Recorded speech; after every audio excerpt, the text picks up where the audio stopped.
N-E-U-N-O-W-N-I.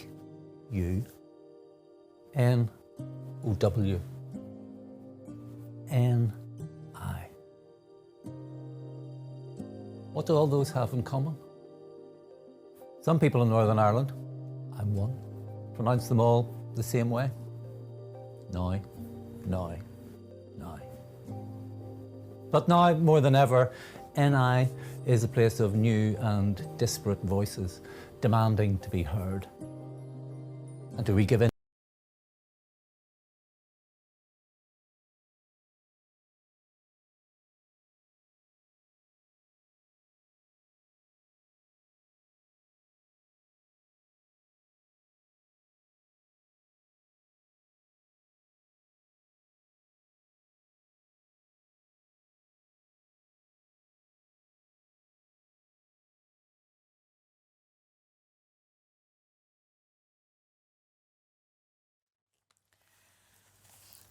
Alphabets.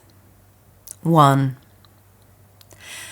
A shadow his father makes with joined hands and thumbs and fingers nibbles on the wall like a rabbit's head. He understands he will understand more when he goes to school. There he draws smoke with chalk the whole first week, then draws the forked stick that they call a Y. This is writing. A swan's neck and swan's back make the two he can see now as well as say. 2 rafters and a cross tie on the slate are the letters some call A, some call A.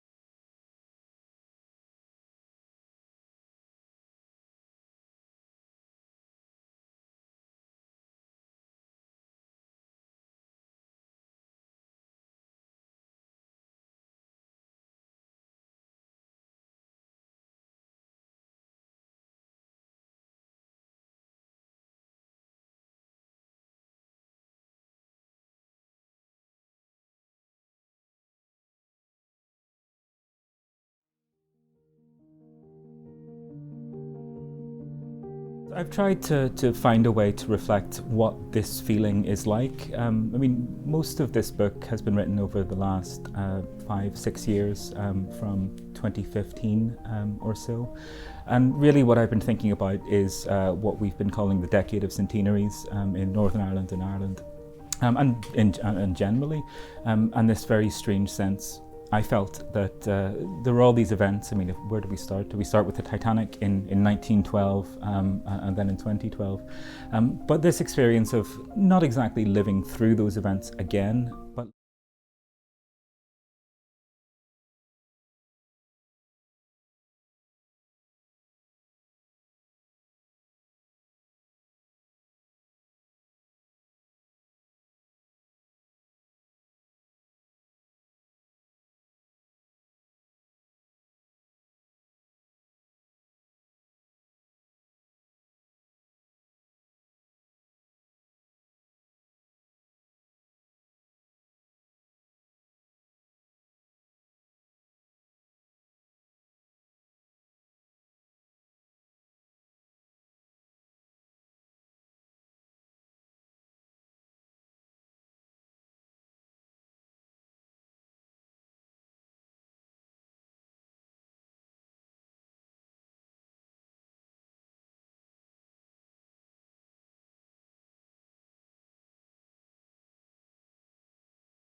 N-E-U-N-O-W-N-I.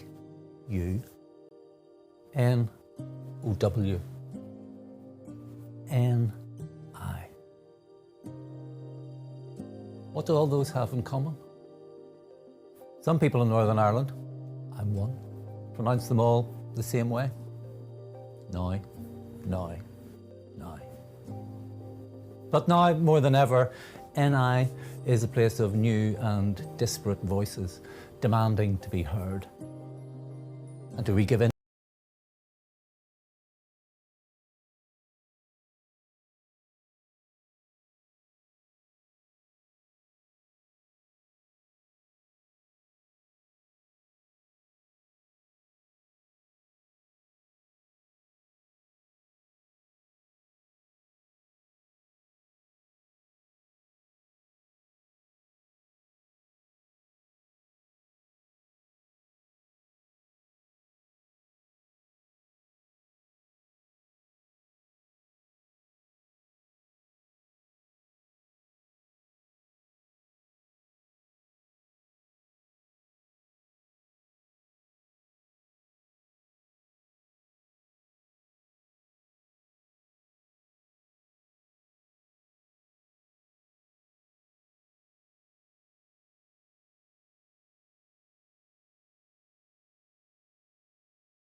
I've tried to find a way to reflect what this feeling is like. I mean, most of this book has been written over the last 5-6 years, from 2015 or so.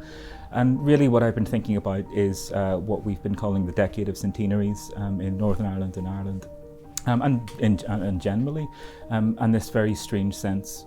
I felt that there were all these events. I mean, where do we start? Do we start with the Titanic in 1912 and then in 2012?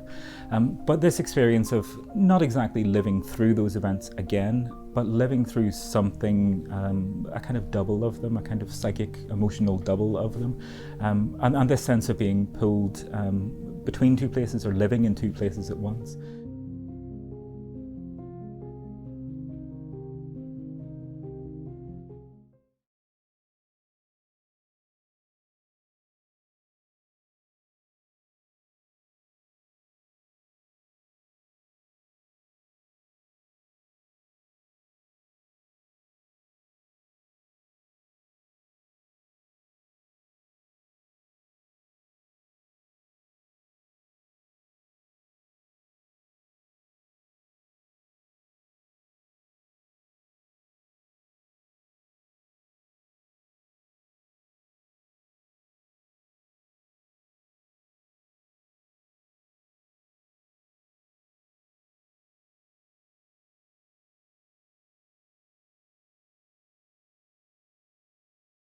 As possible.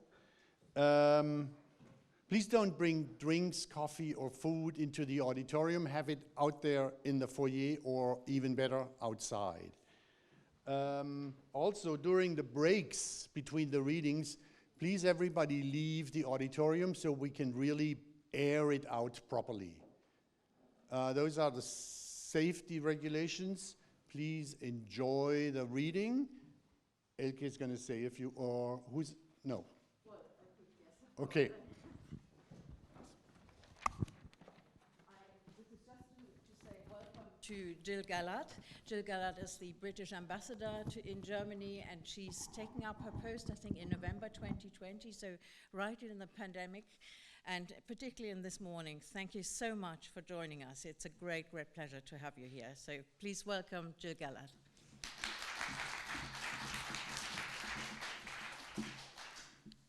Thank you very much, Elke and Gunther. It is great to be here, and my only regret is that thanks to Mr. Putin, I'm not able to stay for longer. I'm sort of looking enviously at the books on the table and wishing that I could linger. But as you can probably hear, I was born in Northern Ireland. I was born in Omagh, County Tyrone, and my parents moved up to County Antrim when I was 2, and I grew up in County Antrim, and then when I was 18, I did the well-trodden path to university in Scotland, and then became a diplomat, and so it's always been London and Europe ever since. So it means a massive amount to me to have Nicholas, my Irish ambassador colleague, here. We are neighbours here, and I always like to say we are neighbours in Ireland on the shared island, and it's wonderful to have you here, Nicholas, and it's such a pleasure to have you two here, names that I have followed over the years. When you're ambassador, you don't get to read fiction as much as you'd like, but as Nicholas will testify, having been in the British ambassador's residence, there are a lot of books there, and I really look forward to reading some more of these ones here. So, on behalf of the British Embassy and the British Council, it's a real pleasure to welcome all of you here, and I think it's fantastic that this is the 37th British Council Literature Seminar. And I love the name of this one, Neu en Einar, contemporary writing from Northern Ireland. And it's so good that we're at the stage of the pandemic where we can have some authors here in person and not have to do everything digitally. It was also brilliant to see the Kenneth Branagh film on Monday night, Belfast. That made me laugh and it made me cry, and I feel very lucky to have been able to see that so soon after it's been produced. So this is my first time at this seminar, because last year it either didn't happen or it was digital, I can't quite remember, but I have to say the output of writing from Northern Ireland through the pandemic has been really impressive. And I'm sure, Glenn, you found it quite a challenge to curate who was going to come to this event, because it seems to me there's been a plethora of writing to have come out of Northern Ireland in recent years.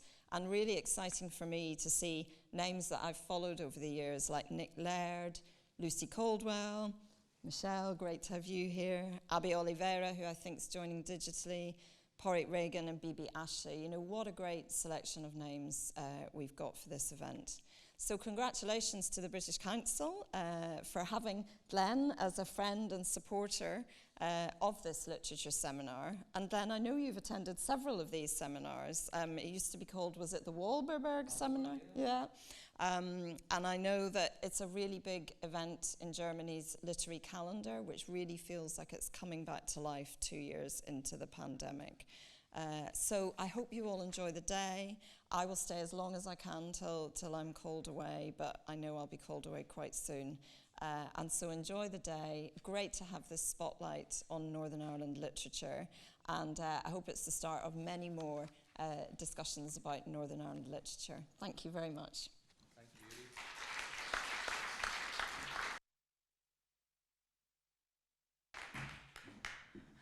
Thank you, Jill. That's great to have your introduction. I think many of you attended Glenn's reading last night, so he does not need a long introduction. I would just like to say that we are very pleased that Glenn is chairing this year's seminar. Glenn is not only an outstanding fiction and non-fiction writer, he's the director of the famous Seamus Heaney Centre at Queen's University Belfast. He is also extremely knowledgeable about what is happening in literature in Northern Ireland. He has attended our seminar first, and I checked this yesterday, in 2002 under the leadership of Paul Muldoon. And he has shared our seminar in 2006 and 2007. So he is the first British writer we have asked to work with us on the literature seminar for the 4th time. And he runs the first ever of our seminars, which is solely focusing on Northern Ireland. So if this doesn't say how much we trust and love you, Glenn. Many thanks again for all your hard work and in preparing the seminar on coming up with such an excellent lineup of writers. And I can't wait to hear from Michelle now, whose book, Big Girl, Small Town, I really, really adored. And just to finish, ladies and gentlemen, please feel free to share your experience on social media with our hashtag BritLitNI. And over to you now, Glenn. Thanks so much. Thank you, Please turn them off. Please turn them off.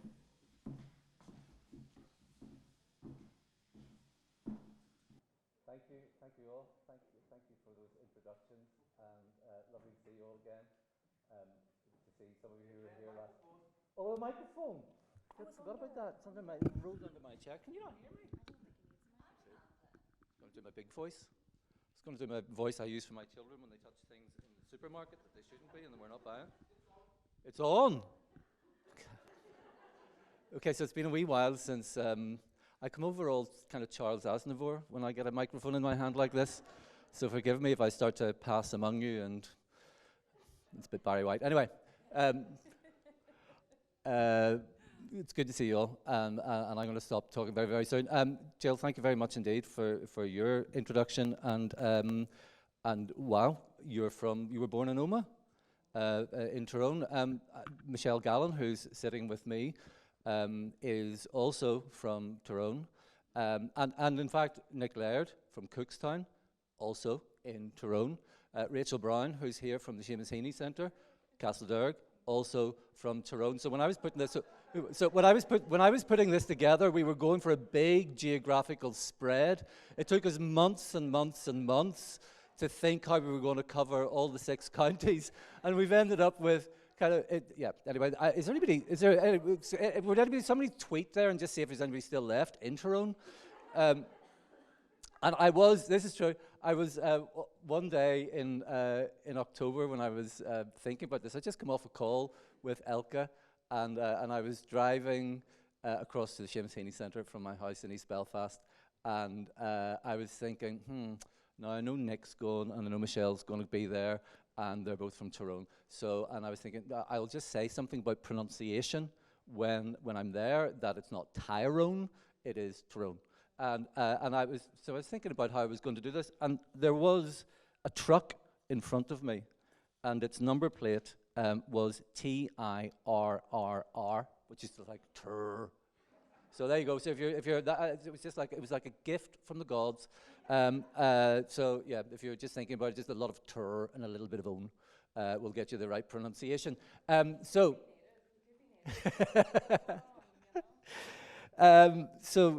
again, thank you all, and thank you so much, Michelle, for being here. Michelle Gallen. Elka said how extraordinary and how much she had enjoyed Big Earl, Small Town. It is a phenomenal novel, one of the most extraordinary debuts of recent years, one of the most extraordinary voices, new voices in Northern Irish writing from Northern Ireland, and the voice of a character, unforgettable character, Magella. And so that was Michelle's first novel. Michelle, though, has been writing for quite some time, was writing in her teens with some great success and winning competitions, and for reasons that we'll come on to, there was a bit of a break in her writing. She went back to it, and I remember meeting Michelle when she won an Orange short fiction prize, which was, I thought I was judging, but Michelle tells me it was Anna Burns who was judging that. So I was just hanging around and feeling like I was doing something. You were the furniture, designer furniture. But that was, I remember the story from that, which was published in a collection called Barefoot Nuns from Barcelona. And it really was just a taste of what was to come. And that great first novel, Big Girl, Small Town, published in 2020. 2020, in the mouth of the pandemic, as we say in Tyrone. In Tyrone. And coming very, very soon is her second novel, coming in June. And if you don't think June is soon, then you clearly don't have the panic in your day that I have in all of mine. June is the day after tomorrow. New novel, Factory Girls, which is on its way, as I say, on the 23rd of June. Another extraordinary piece of work, which we'll come on to talk about as well. But for the moment, would you just please have a big round of applause for Michelle Gallen?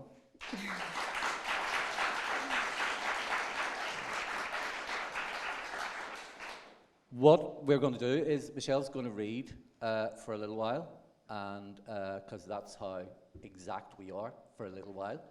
Michelle's going to read, then we're going to chat, Then if you have any questions you'd like to ask Michelle, you'll have the opportunity to do that. And then maybe we'll round off with, Sure. with another reading. Does that sound okay? Or a song. And my mother sometimes calls me a piece of work as well. I've not heard it used positively, actually.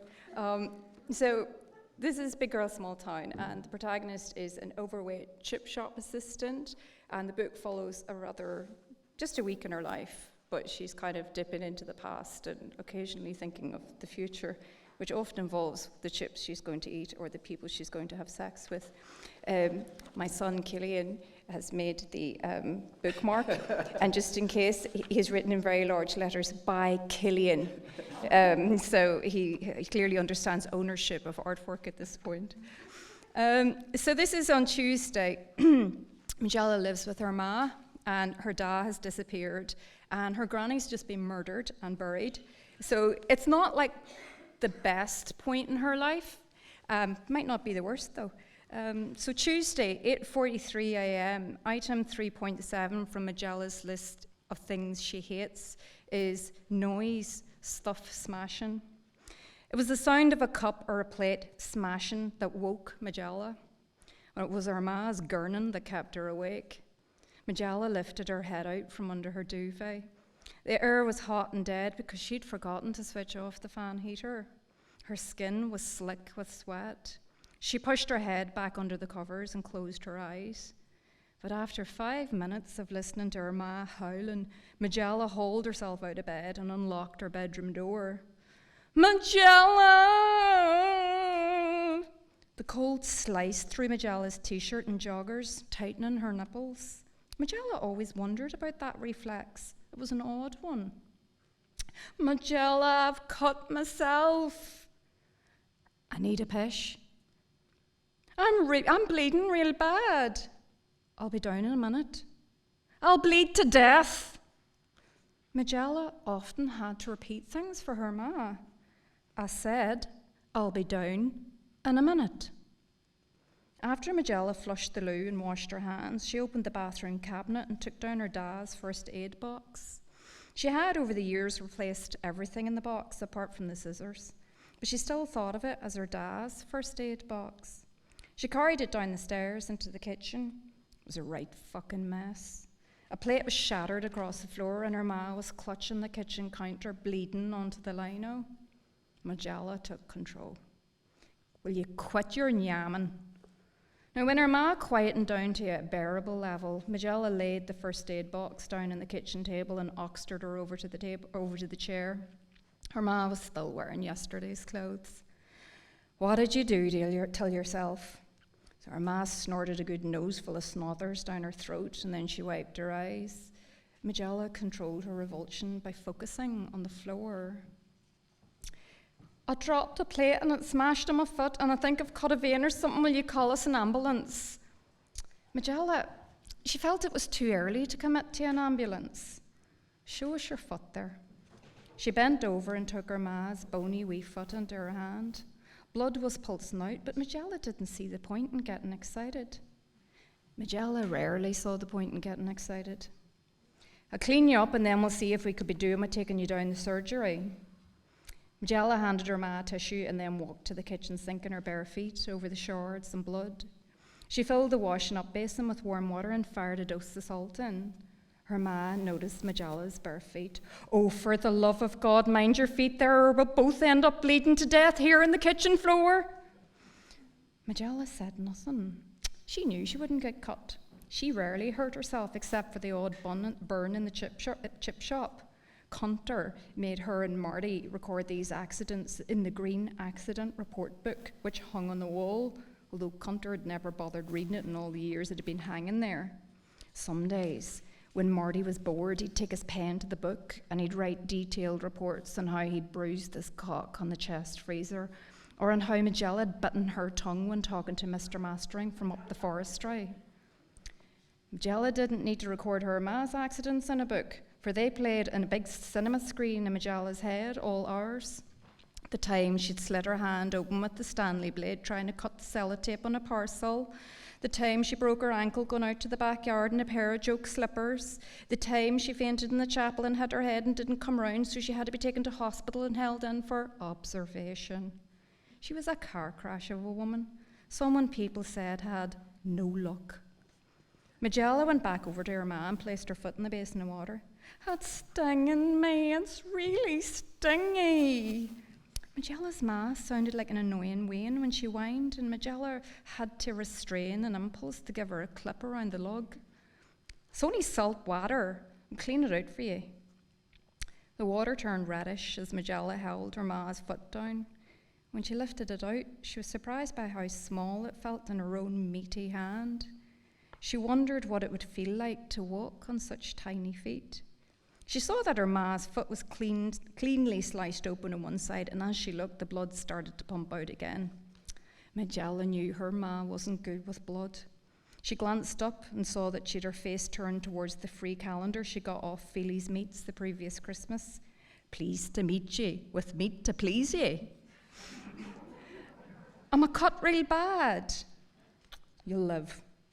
But I'll call a taxi and get us down to the surgery. The nurse will probably want to take a look at you." "Oh, I'm not able for a taxi. I'm wild faint." Majella got to her feet and dried her hands on her joggers, and then she went to dial bogey taxis. Now, when Pamela McHugh heard what happened, she put them to the front of the queue, and Majella thanked her, put the phone down, and shivered. "I'm away to put a jumper on, and then we'll get you out to this taxi." Without waiting for an answer, Majella climbed the stairs to her bedroom. She hooked out a pair of socks. It was a thing she made sure of, to pair her socks. For Majella couldn't wear odd socks. They made her feel like her feet were quarrelling, and she could never forget that one foot was patterned and the other one was plain, or one foot was grey and the other was pink. She squashed her feet into her trainers and hauled on a fleece, and she checked that she had her purse before combing through her hair. She knew the accident would be all around the town in no time. The O'Neill one cut herself again. God only knows what rumours would go flying off the back of that story. But for now, she needed to get a tea towel tied around her ma's foot so they wouldn't make a mess at the taxi. 9:07 a.m, item 40, the political situation. Majella didn't have to oxter her ma out to the car because Spade Byrne jumped out of the taxi and helped. Majella liked Spade, for he was a nice, gentle lump of a fella. Some of the bogey taxi men would have sat tight and pretended not to notice that her ma could have done my help. After the 3-minute run to the surgery, Spade killed the car engine so he could help her ma in the whole way. Everyone had a gawk at them as her ma had taken in straight ahead of everybody else because of all the blood. Majella hated the surgery. It was the town's only practice, so the prods from the bottom of the town and the tags from the top had to wait together. So the tags kept to the left and the prods kept to the right. Now, there was no sign saying, "Catholic patients are requested to please sit to the left, Protestants to the right. Your cooperation is greatly appreciated by the management of Bogey Dock." It was one of those unwritten rules that everyone just seemed to know, like which pub to drink in, which streets to avoid walking down, which pharmacy to get your pills from, what religion to marry. Majella perched on one of the bench seats and tried to ignore the whispers from the deaf old biddies around her. "They said on the tally that nobody's come forward yet with the DNA, so that base's still free. The police is out lifting ones off a list, sure she is as well dead anyway. Them O'Neill women, they're a wild lonely bunch now. Sure, you'd never know who's going to be next. Sure, I have the door locked morning, noon and night. I hear they reckon she knew who it was that attacked her." Majella reckoned by the sideway stairs that she was rocking on the bench. So she got up and she told the receptionist she was heading out for a bit and she'd be back for her ma. So once outside, she glued her eyes to the ground and set off walking at her favourite rhythm. The stroll calmed her, and though everything felt strange at this hour, the light fell at a different angle. People she hadn't seen in years were going about their business. Empty school buses nosed along the street, delivery vans were double parked outside shops, and busy wee women were pulling tartan trolley bags behind them. It all smelt and felt like being younger, of being got up for school, eating cornflakes in front of the BBC News before going on the long walk out the road to St Christopher's High School. Majella had been good at school. She usually came near the top of the class without even trying. But that wasn't good enough for Majella's teachers. Most of them had taught both her ma and her da, and they had formed the opinion that Majella had brains to burn from her da's side, but was afflicted by the lazy, crazy Keenan streak from her ma's side.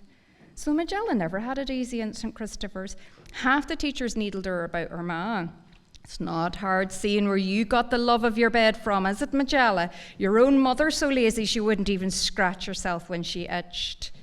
And then the other half tried to goad her into doing more with her brains than her dad. Your dad was a great scholar. Could have been the first of St. Christopher's to go to university on the free place, but instead he ran off to the States. And then when he landed home, straight into the factory. What a waste. Your father had the brains to be a teacher, but he threw himself away on the factory. Majella's dad told her he'd gone to America after leaving school because he wanted to build skyscrapers up to the angels. Majella's ma said he went to America to escape internment after his involvement with something he called civil resistance, which, from what Majella understood, wasn't the IRA, but something that kind of led down the road to the IRA. Majella was hazy on the exact details, as this stuff wasn't covered in history class. Everybody spoke about it in mutters while looking sideways as if they were under surveillance.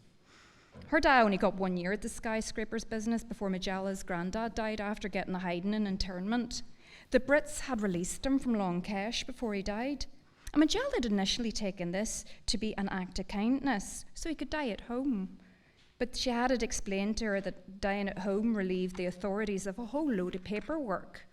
And then Majella's dad returned to Achiebogie to help her granny rear Bobby and Marie. Majella ducked into McQuaid's garage shop to pick up chocolate and fags before walking to the bridge. The bridge marked the halfway point in the town connecting the Tague and the Broadsides. And in history class, they'd learned that the first bridge had been wooden, but it got burnt down, and it kept being burnt down during battles. But when the planters arrived, they built a fireproof stone bridge and an untossable castle. Majella stood on the hump of the bridge to get the best view of the castle ruins. Phelim O'Neill had tossed the castle on one of his glorious but ultimately doomed missions to drive out the planters. So the invaders retreated to the good land on the east side of the bridge, while the Catholics were left with the ruined castle and the scraggy bogland to the west. They salvaged stone from the castle to build the houses and walls that gave the town its first real shape. And when the town was handed a grant to restore the castle, the archaeologists achieved what US diplomats and millions of pounds apiece funding couldn't, temporarily uniting both Tagues and Prods against their mission to rescue original stonework from the tumble-down walls in the fields around the ruin. Owl ones from both sides of the divide had stood about at street corners or in the shops complaining, wondering would the archaeologists be coming into their houses next to rob the stones from in around their heads.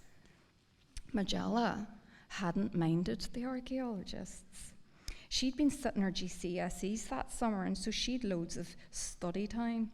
Her and Aideen would go down the castle to smoke or share a bottle of Coke or talk to the archaeologists. They weren't in uniform because of the exams, so they pretended to be A-level students. Bored out of their mind and with everything else in Achiebogie, they were happy listening to the archaeologists shite on about the local area, letting them hog the odd joint that Aideen had robbed off her brothers. Majella had sunburned over and over again during those few months, sitting down by the river. It had been the hottest summer she'd ever known.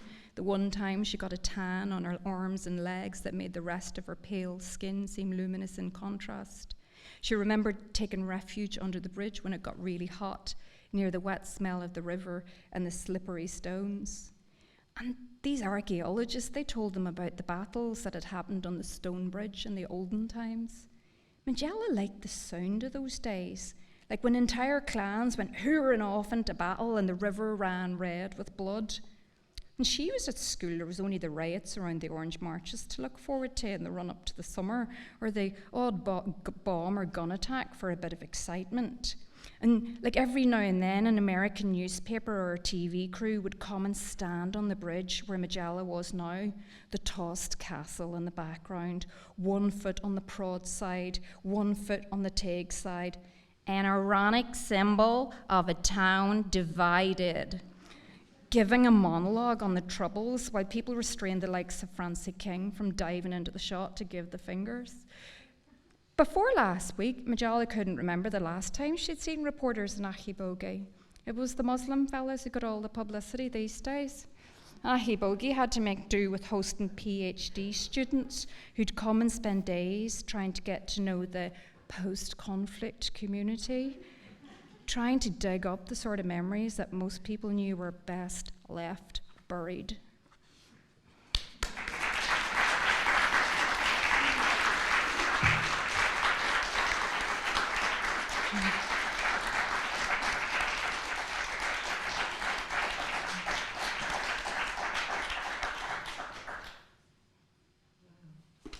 Just settling in there. I could have gone on. Nicola Coughlin went on, so. Oh, my microphone. Oh, Jesus. I can hear him fine. You don't have to. As long as I can hear him, you don't have to worry. Sorry. Is that on? Is that on? Yeah, that's on. Yeah. Sorry about that. You sound more serious now. No, I do sound more serious You now. do. Don't I? It's the microphone. It's just kind of Suits transforms you. me. Thank you. Microphone suits you. Thank you. I was. Did you tell me that was one of your first readings you've done to a live audience since the book came out? Because the pandemic. Oh yeah, no, I've not read. I read in the Seamus Heaney home place. Oh, in the home place, right? And when I did my book launch, nobody told me I was supposed to do a reading, so I just stood up and says, "Hello, it's me," and my mommy's here, thank you, mommy, and you can buy my book. I literally just at my book launch, nobody told me what you're supposed to do, so I was just like, clearly there's wine and books.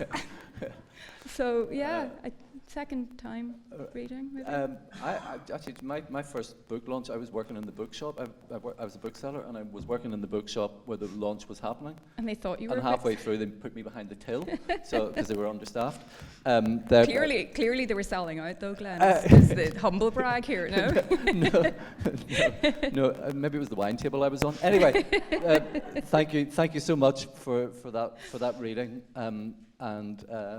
I don't think I undersold that when I said that this was one of the most extraordinary debuts and one of the most memorable voices, but actually range of voices that you just heard there.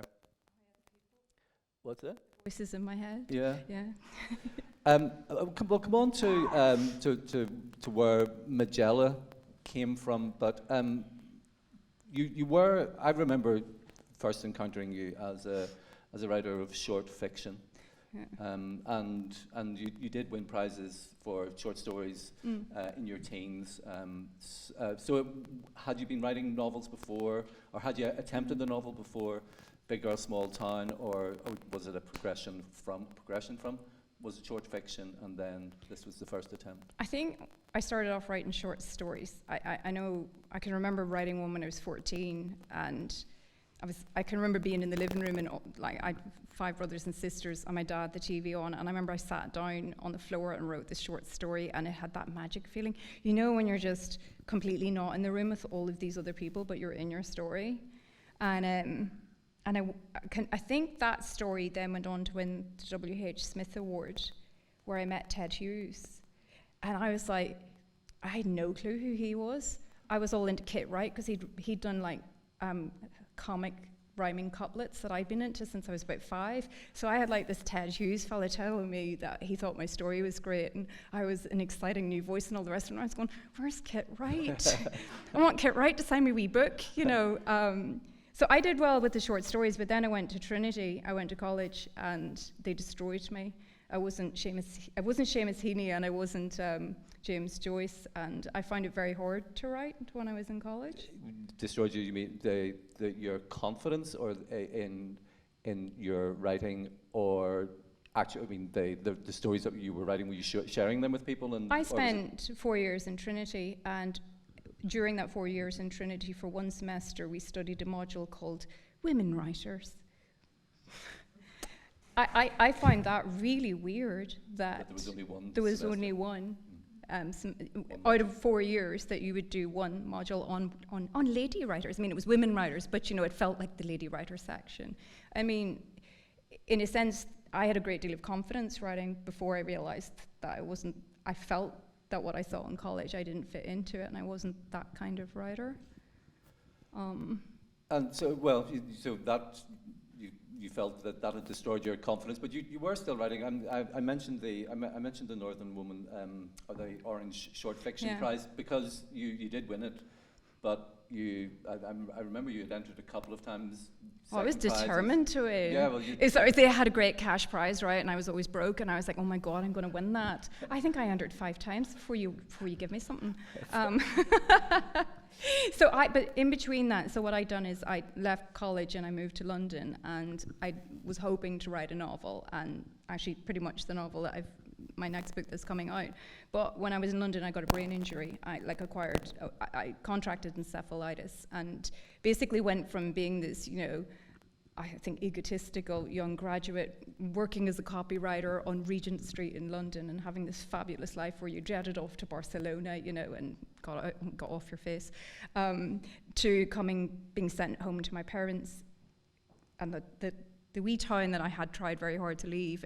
I went home in a wheelchair, and I didn't know my second name, so the idea of writing at that point was more like, when your mum is spoon-feeding you, the last thing you think is, I'm going to write the next great Irish novel. Not that I've ever really thought that, but that sounds better than just saying. So. But that's an extraordinary moment that you've just described. Not knowing your second name, wheelchair-bound, being spoon-fed, and that's. Can you describe from there, getting back to writing at all? You said that you weren't thinking about writing the next great Irish novel. At what point in the recovery from that does it return, the writing? I started writing a diary because I couldn't write and I couldn't type. So I started challenging, and I had no memory. Like, I literally would get up in the morning and eat a breakfast, and then I might go, sure, I haven't had breakfast, I'll eat another breakfast. Or alternatively, I wouldn't eat because I would think, I probably ate breakfast. So I started writing a diary to help me just literally remember what I'd done or what I hadn't done.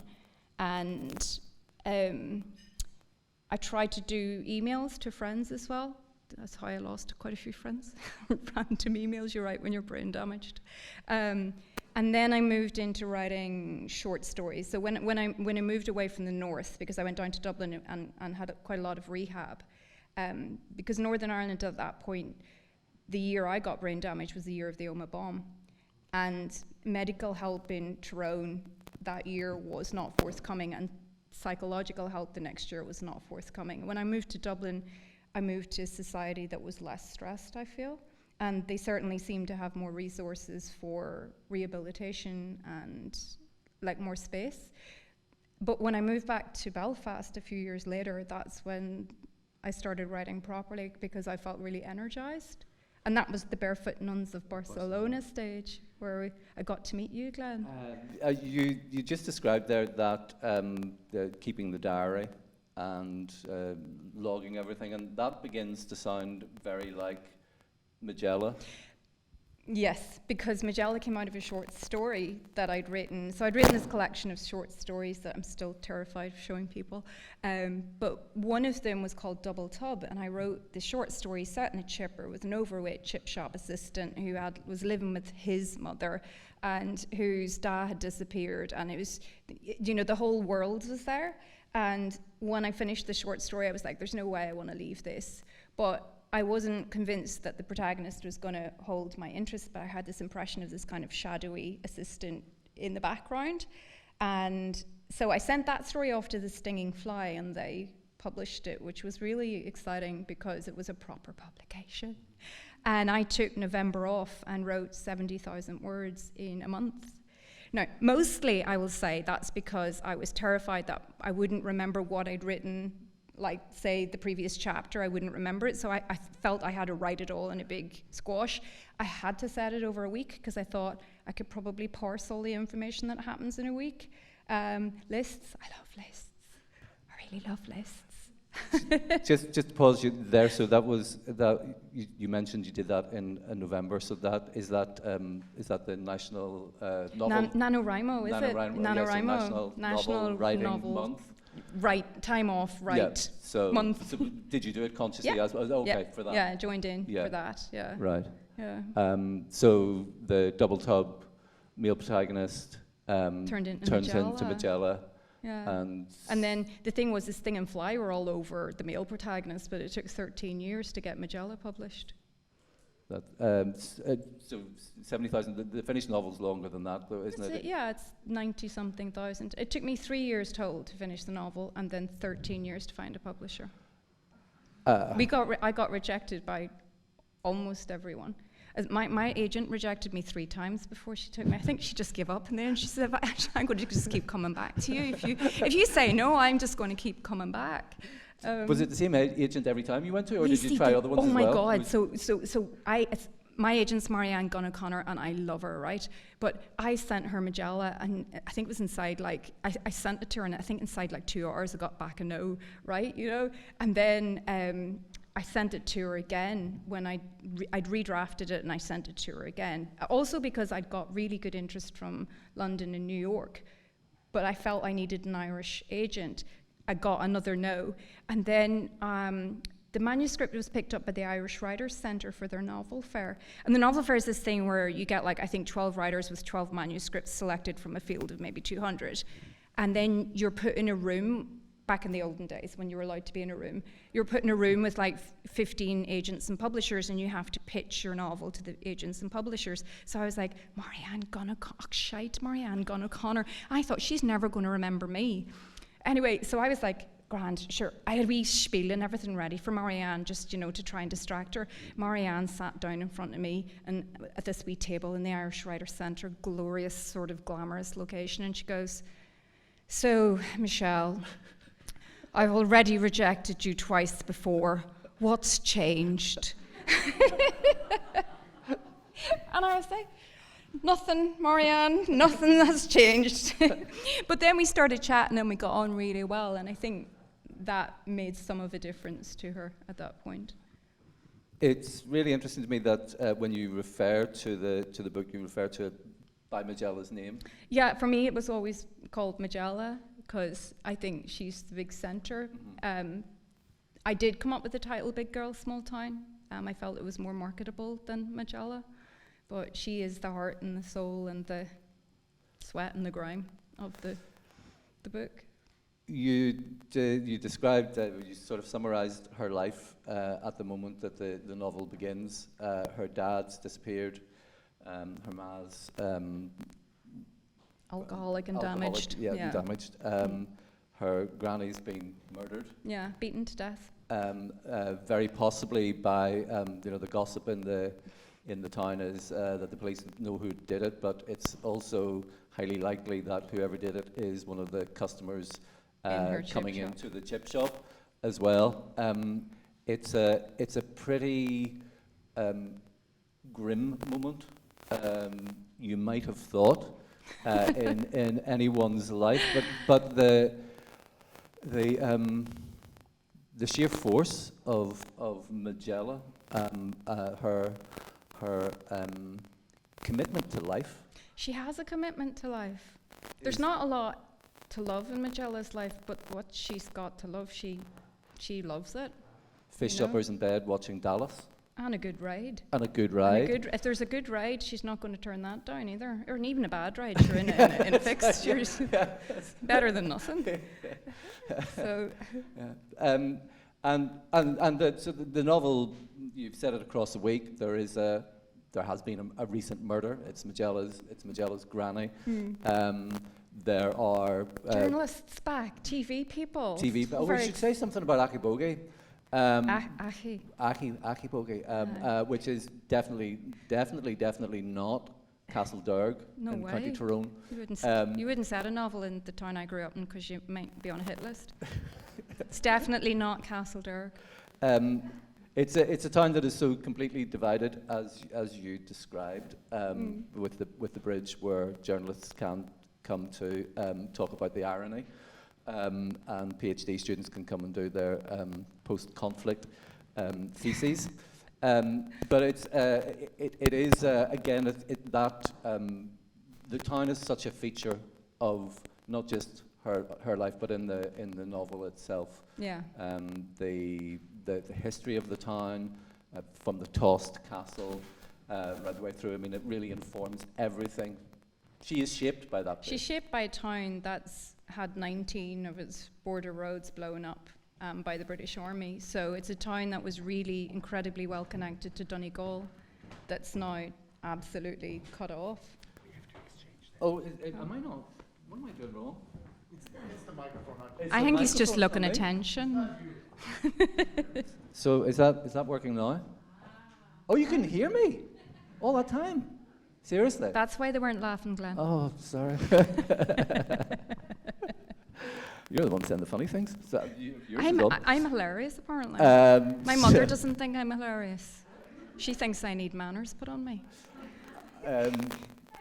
Michelle said to me this morning, Don't let me talk about my mother. We're fine talking about anything. Don't get me on to my mother. I just wanted it on record. It wasn't me that got it onto your mother. That was entirely you. You didn't need me to do that. I'm saying, steer me clear, Glenn. Are you doing it, or are we? Yeah. Anyway, there's a whole look, interesting thing over there. Look at that light. I love light. But she has been absolutely shaped by it. And you just described there 19 roads out of 20 blown up by the British Army. And so the connections to Donegal completely gone. Yeah. But there's another thing there, and that passage that you read sort of touches on it. She's Magella O'Neill. Yeah. It's a very big name. It's a big Tyrone name. Yeah. It's a chieftains. There's a section in the book where she goes to her ma and dad, like, why was I called Magella? And like her ma goes, well, you know, you're supposed to be a boy, like Gerard Magella. Her father's Gerard, called Gerard Magella after St. Gerard Magella. And then he talks about being called O'Neill, and you know, he describes that we're descended from the kings of Ulster, and he describes, you know, the flight of the earls, and it's this really glorious moment in the book. And then I think the ma says something terrible about how you would have been called. What was it? Elvis, I think she wanted to call her son, or something like that. Anyway, names I feel are really important, or at least they always were to us growing up. It is, you know, that, and I was reminded of it when I was reading Factory Girls, and I don't want to get there just yet, but again, there's a similar thing with the naming of the characters, and that kind of, well, in this case, it's myth, but that connection to history, which is at odds with the circumstances in which she's particularly and living. And then, of course, the novel has one other thing in it, which is I'm going to say quite an Irish thing, north and south, in the driver of fiction, which is land and inheritance, because Magella's granny, though she lived in a caravan on a patch of land right on the border. Yeah. And so that's really interesting, right? The idea that somebody's going to inherit this land, and who's going to get it, because even though it's not a lot of land, there's like a tumble-down cottage on it. So basically, Magella's dad promised to renovate the cottage and had moved his mother into the caravan so he could renovate the cottage when he disappeared. So this cottage essentially gives the land a lot more money, because it's planning permission. You can build on that. And then so land itself in the border suddenly zoomed up in price when the border roads opened, and suddenly it was, 10 minutes to Donegal and not 45 through a couple of checkpoints. And then there was another, just at the point I was writing this, wind farms were zoned. And I think the first 17 wind farms that they planned in Northern Ireland, because my friend was involved in planning them, 15 of them went into West Tyrone, because who cares about West Tyrone? So I love the windmills. Everybody in Tyrone loves the windmills. You can drive up to the windmills. You just take a wee car and a wee joint and you drive up to the windmills and you just stare at them. It is very, very soothing. I don't think anybody knew that it was a form of therapy when they were putting them in. Good windmill now. Or we take out, take a few cans up. I think some of the characters in Factory Girls do that, don't they? They take a wee jaunt. Do they take a wee jaunt to the TV mast? Oh, it's the TV mast. TV mast, another lovely sightseeing excursion.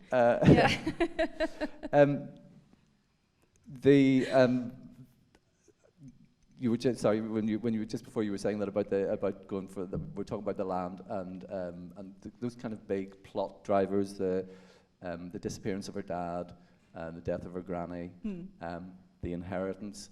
and yet it is the rhythm of Majella's day, The chipper. the chipper that is really is the the soul of the book. And you said about in an interview, you said that on the disappearance of her father, you wanted to leave enough clues that a reader might form some sense of what had happened to him, but you felt that at the same time a bit of confusion was no bad thing. And you said that that was very much what you had grown up with, was the frustration and confusion. I just thought that was such an interesting, could you say a little bit more maybe about that? You had that feeling when you were growing up, and that decision within the book not to tie that up.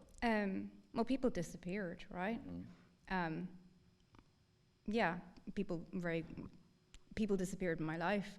I mean, a school friend of mine disappeared at 14, Arlene Arkinson, and she's never been found.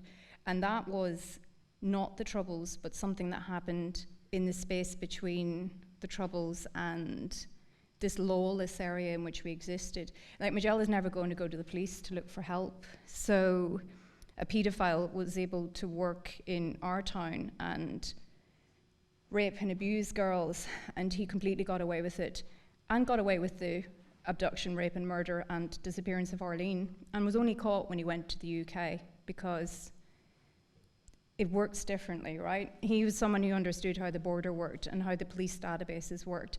He also understood that if you came to a town as deprived as ours, that he didn't go to the Protestant side of the town. He didn't ingratiate himself in that community. He went to ours, where, you know, it's a complicated thing, but basically he managed to find a space which was quite lawless and existed within it. So I've always been really interested in that kind of ambiguous grief thing, where someone or something disappears and you can't quite ever say goodbye, even though you know. You can't ever quite say goodbye. And my feeling with the book is that Majella has a strong idea of what happened to her father, why he disappeared, and perhaps where he is. But she doesn't want to interrogate it, because I think she's almost happier in that space of ambiguous grief, that paralysis, than moving to the next stage, which is quite irrevocable. So she's in that space. You mentioned that when asked about the books that Big Girl Small Town was in conversation with, you mentioned Bray Moore's Judith Hearn. Yeah. Ripley Bogle by Robert McLean Wilson. Amazing. I was in Castledorg when I read that, and I hadn't read anything like it. And I can remember that summer before I went to college, reading that book and going, the energy and the rage, and saying it like it is. Love that. And it's so interesting, because when I read Big Girl Small Town, and I hadn't known that you had were such a fan of the book, it did come to mind. Yeah. And also The Butcher Boy by Patrick McCabe, because I can remember The Butcher Boy featuring the borderlands, I mean, from the other side, but also a really poor community where there's not the help, or theology isn't the helping hand it might be for helping people's lives be better, in the here and now. Butcher Boy's brilliant also for accents and capturing how people say things in really particular, sometimes hideous, but also really humorous ways. Before we move on from Factory, to talk about Factory Girls, we're just talking there about voice in Butcher Boy. One of the things about the dialogue in Big Girl Small Town is how much of it is just pure repetition. Yeah. Of people coming in night after night. What can I get you? Salt and vinegar on your chips? Can of Coke?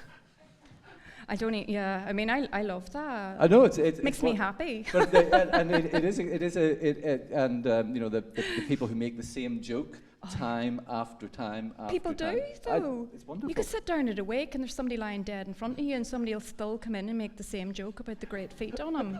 Isn't he great feet? He always had great feet, John Joe. Now there, and his feet still look. You would know he was a dancer. Look at the feet, and everybody looks at the feet. And you're going, that's a dead person. And those are dead feet. I mean, no more dancing done. I love it. Me too. You should come to my wake, Glenn. That'll be the first thing I will say. I have make a point of it. I have a cousin who's promised to carry my coffin. Oh my God. At my book launch, she goes, "I'm so proud of you. I'll carry your coffin." I was like, "Oh my God, thank you, Nikki." But I think, yeah, I think it's a bit of an insult as well as, like, she's the same age as me. Right. So anyway, do you have anybody to carry your coffin? But no, I haven't. Have you not really, thought no, it through? I haven't thought it through. He hasn't thought it through. At his age, he hasn't thought it through. Well, I'm gonna get straight on the phone when I get out of here. I can be one of them, though. Magella carries a coffin. She does. Magella carries a coffin, Yeah. which is not something I've ever seen a woman do in my part of the world. Yeah, certainly not a terribly common thing to happen. It's not something I've seen. Oh, right, yeah. And I mean, I'm someone who's served at a lot of wakes and doesn't get the whiskey at the end when it's brought out because you're a woman. Anyway, I really like that part of the book where Magella kind of goes, my dad isn't here, and I'm not having 4 strangers carry my granny out to her grave, and she gets up and she shoulders the coffin out, and I'm just like, I'd love to go for a pint with that woman. I would. I don't think I could keep up if I went for a pint with Magella, to be perfectly honest. If you'd Magella and me now, could you not? I mean, I don't want to say too much about the novel for those who They're haven't. plot spoilers. Yeah, I wouldn't want to say too much, other than the life force that is Magella, that commitment to life is there right at the end. Yeah. It's a novel that you're cheering. For that character right at the end. I had forgotten until you were just reading that passage that her about her father going to the factory. Yeah. And Factory Girls, the new novel, is that the same factory? Is that the shirt factory? My contract with the television company will oblige me to say it's a completely different town, That's right. Yes. completely different factory, completely different characters. Glenn. Yeah. But So, there are other factories available. In other small towns in the west of Tyrone, there are other factories that would be in other places that are not under contract. That's fine by television me. And how's that companies. going, the television? Is it going well? That's actually quite interesting because I wrote the book, in my very early 30s, and now I'm tipping towards, the end of the 5th decade. It's the bit of the rosary where you go, thank God, it's nearly over. And now I'm a bit scared, of the 5th decade. But the TV company thing's been really interesting because, when the book came out, Kathy Burke, who's one of my all-time heroines or heroes, whatever way we're supposed to say it, Kathy Burke loved the book and was instrumental in getting it optioned by Lookout Point, who are a BBC Studios company.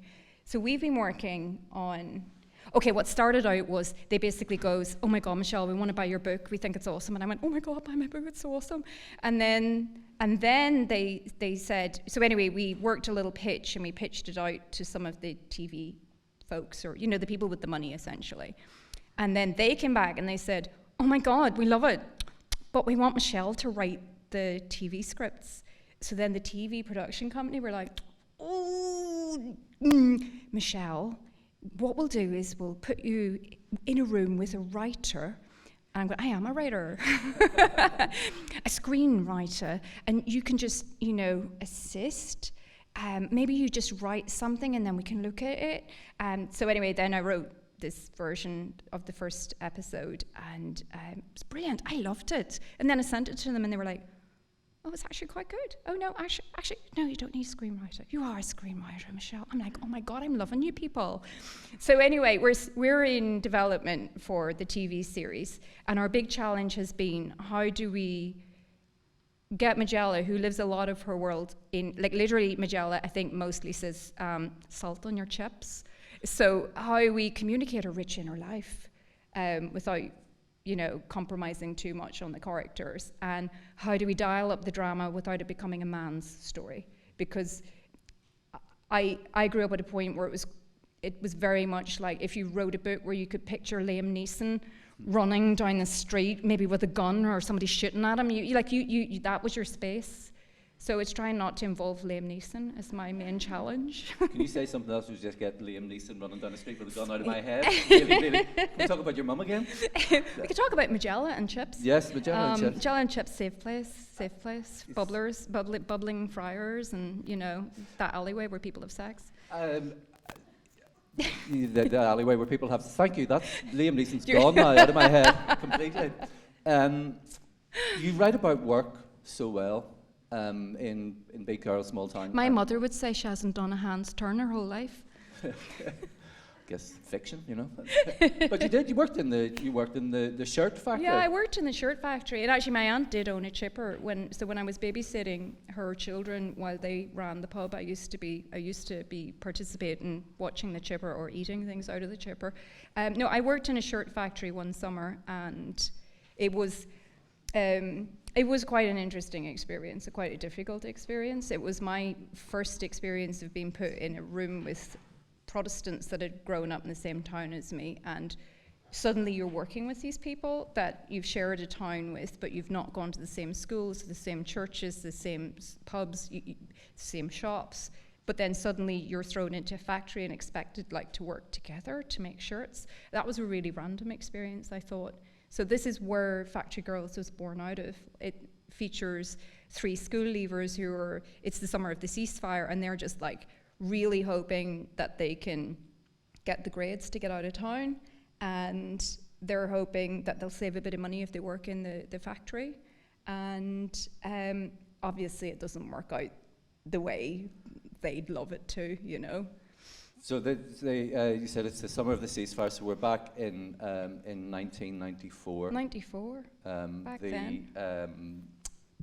31st of August, the first IRA ceasefire. We always have to say the first one because they dropped it and it got broken. And it was 2 years before it went back together again. So it's 1994. So as you said, even if you weren't under contract, it is a different time. We've taken a step back from the period of Big Girl, Small Town. That date? One of the lovely things about that book is that the characters don't know what's lying ahead. Yeah. So they're starting their summer with this job, and at the end of it, there's a date that's really significant, and we know it. We know, but they don't know it. Yeah. So. And was that date the kind of always the controlling one for that novel, or when you started writing the novel, getting did it have out to of be town. 1994? It did, yeah. I didn't work in the shirt factory in 1994. I actually did it in 1995, and even at that point, tensions were incredible, and it wasn't easy. But I can remember the summer of '94 as well, which I spent at home because I couldn't get a job. Not even the work experience in the local newspaper for free. So I really wanted to work something that had more drama than, I'd been to college for a year when I worked in the shirt factory, and if my grades weren't good enough, I'd have to go find a job. I probably wouldn't have stayed in a shirt factory, but in the novel I wanted the drama to be really if you don't get your A levels, you really did stay in the factory, and I wanted to have the stakes heightened rather than, somebody fails Trinity and feels bad. That's not as good as, how do I get out of town, so. I was wondering if you might read a bit from Factory Girls, but beforehand, and I don't know if we're going to be able to do this because there are lighting questions and there are microphones and there are masks, so I'm not really sure. We haven't tried this yet. I'm not sure whether we're going to be able to take questions. If anybody might have them. That they will, although the light is changing even as I sit here. I think people are glowing now. It's like watching dawn break over the Donegal Hills. Loving it. It's okay. And I will pass among you like Charles Aznavour or Barry White. I think he just wants to run around. I do really want to run around with a microphone. Does anybody have any questions that they would like? Here's the other thing that we have to do, because it's been a long, long time since we've done this thing. Does anybody have any questions? And you're going to have to take your mask off, and you're going to have to put your hand up. And so you might be doubly shy. But if anybody did have any questions that they would like to ask, now is your opportunity.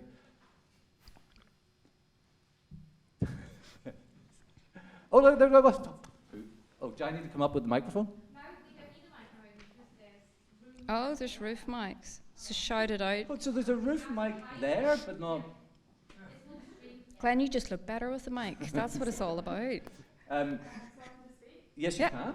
So I wanted to ask about the inclusion of Dallas as the kind of pop culture reference in the novel.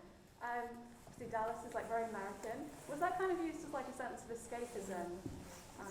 Absolutely. So I grew up on a diet of sort of UTV, BBC Northern Ireland's main BBC and RTE News. And my parents used to like time everything so we could get maximum trauma impact from all the news reports.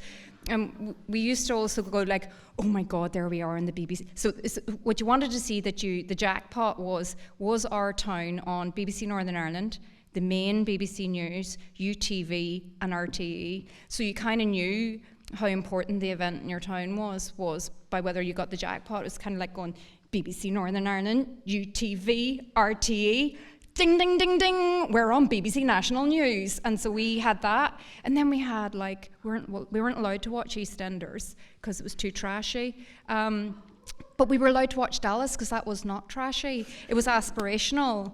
And I mean, all I remember was the teeth. And so we'd always say the rosary. We had to always say the rosary before we watched Dallas, just in case it would actually somehow pollute us.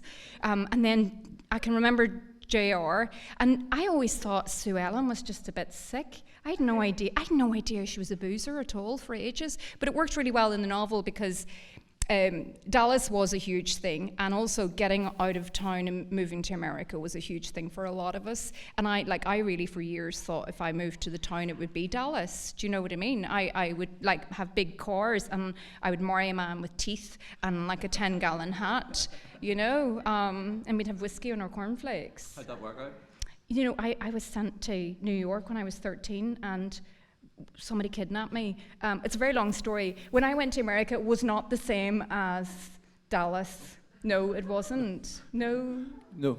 We're I'm not just going into alarmed the by you being kidnapped. Anyway, it's another long story. I'll tell you that one later. Right, thank you. Well, so yeah, but she's watching Dallas on 'cause it's not DVD. on She's got the DVD. She's got a DVD. shelf of it's all organised, you know, like and so she puts it all in, and she saved up hard to get the on DVD player television combo. And she's got her wee mobile phone, but every time she checks it, it just says no new messages. But JR never lets her down, you know. Also, what's interesting about Dallas, sorry if you're a complete Dallas geek, is how, you know, Jock Ewing disappears. So he disappears, his plane crashes on the way back from making a big oil deal, and he disappears, and Miss Ellie, who's always like the calm mama being of the whole family, there's a stage at which she actually loses her shit, and she smashes everything up, and Majella's all like, maybe one day I'll like lose it like Miss Ellie. Like she's trying to interpret the world through Dallas, because she can repeat Dallas, and it's the same as, Majella's an undiagnosed autistic woman, so part of her job in the chipper, clearly she's smarter than a job in a chipper would assume, but being in a chipper allows her to analyse people's interactions and analyse what people say, and it's a safe environment, a bit like a factory. A factory is another very safe environment for people as long as you're doing the work and not the human interaction side.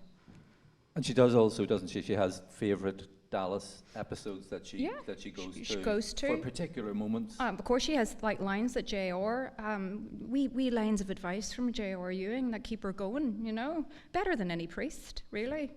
Yeah. Anybody? Just.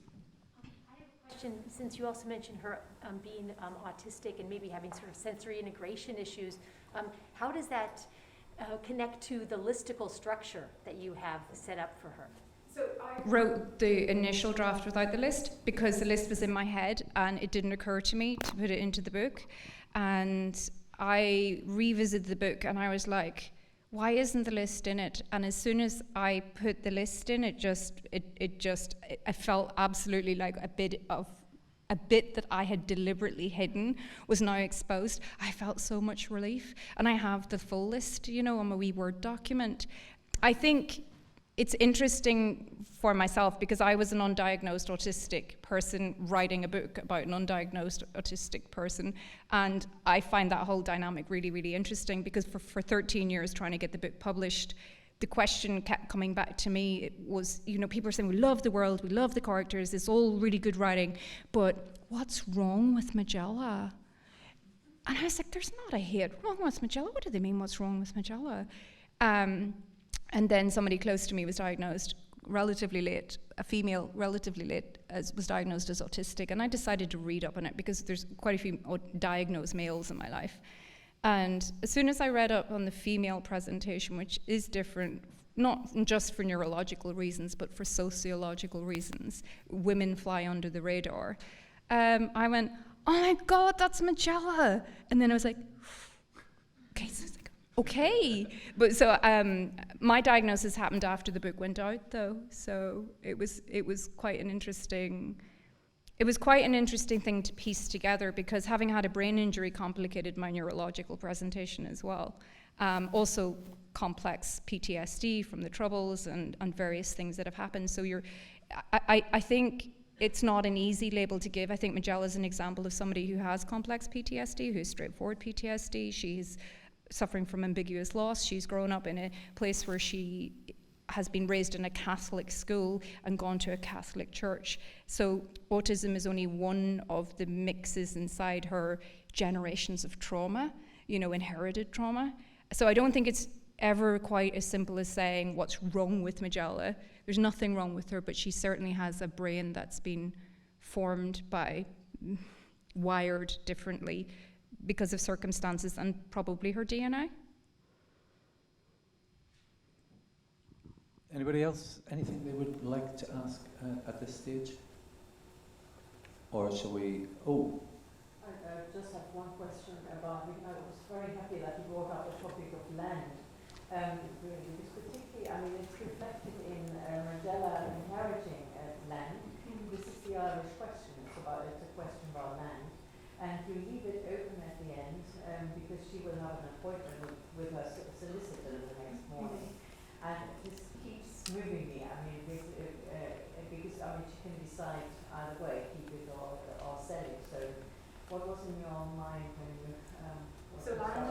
Land is really important, and where I grew up. So, I didn't grow up quite in the border, but my father grew up literally on the border. You know, there were farms beside us that got cut in two, and there were things like, you know, somebody went to sleep one night, one of the farmers one of my dad's neighbors went to sleep one night, and he heard there was a lot of lights, there was a lot of rumbling and stuff, and he was like, sensible man, didn't put his head outside the door, but he got up the next morning, and the Brits had dug a sort of channel through there's his front door, but there's his front gate, and there was this like trench dug all along where the border marked, because he had his house was in the Free State or the Republic, and his front gate was in the north.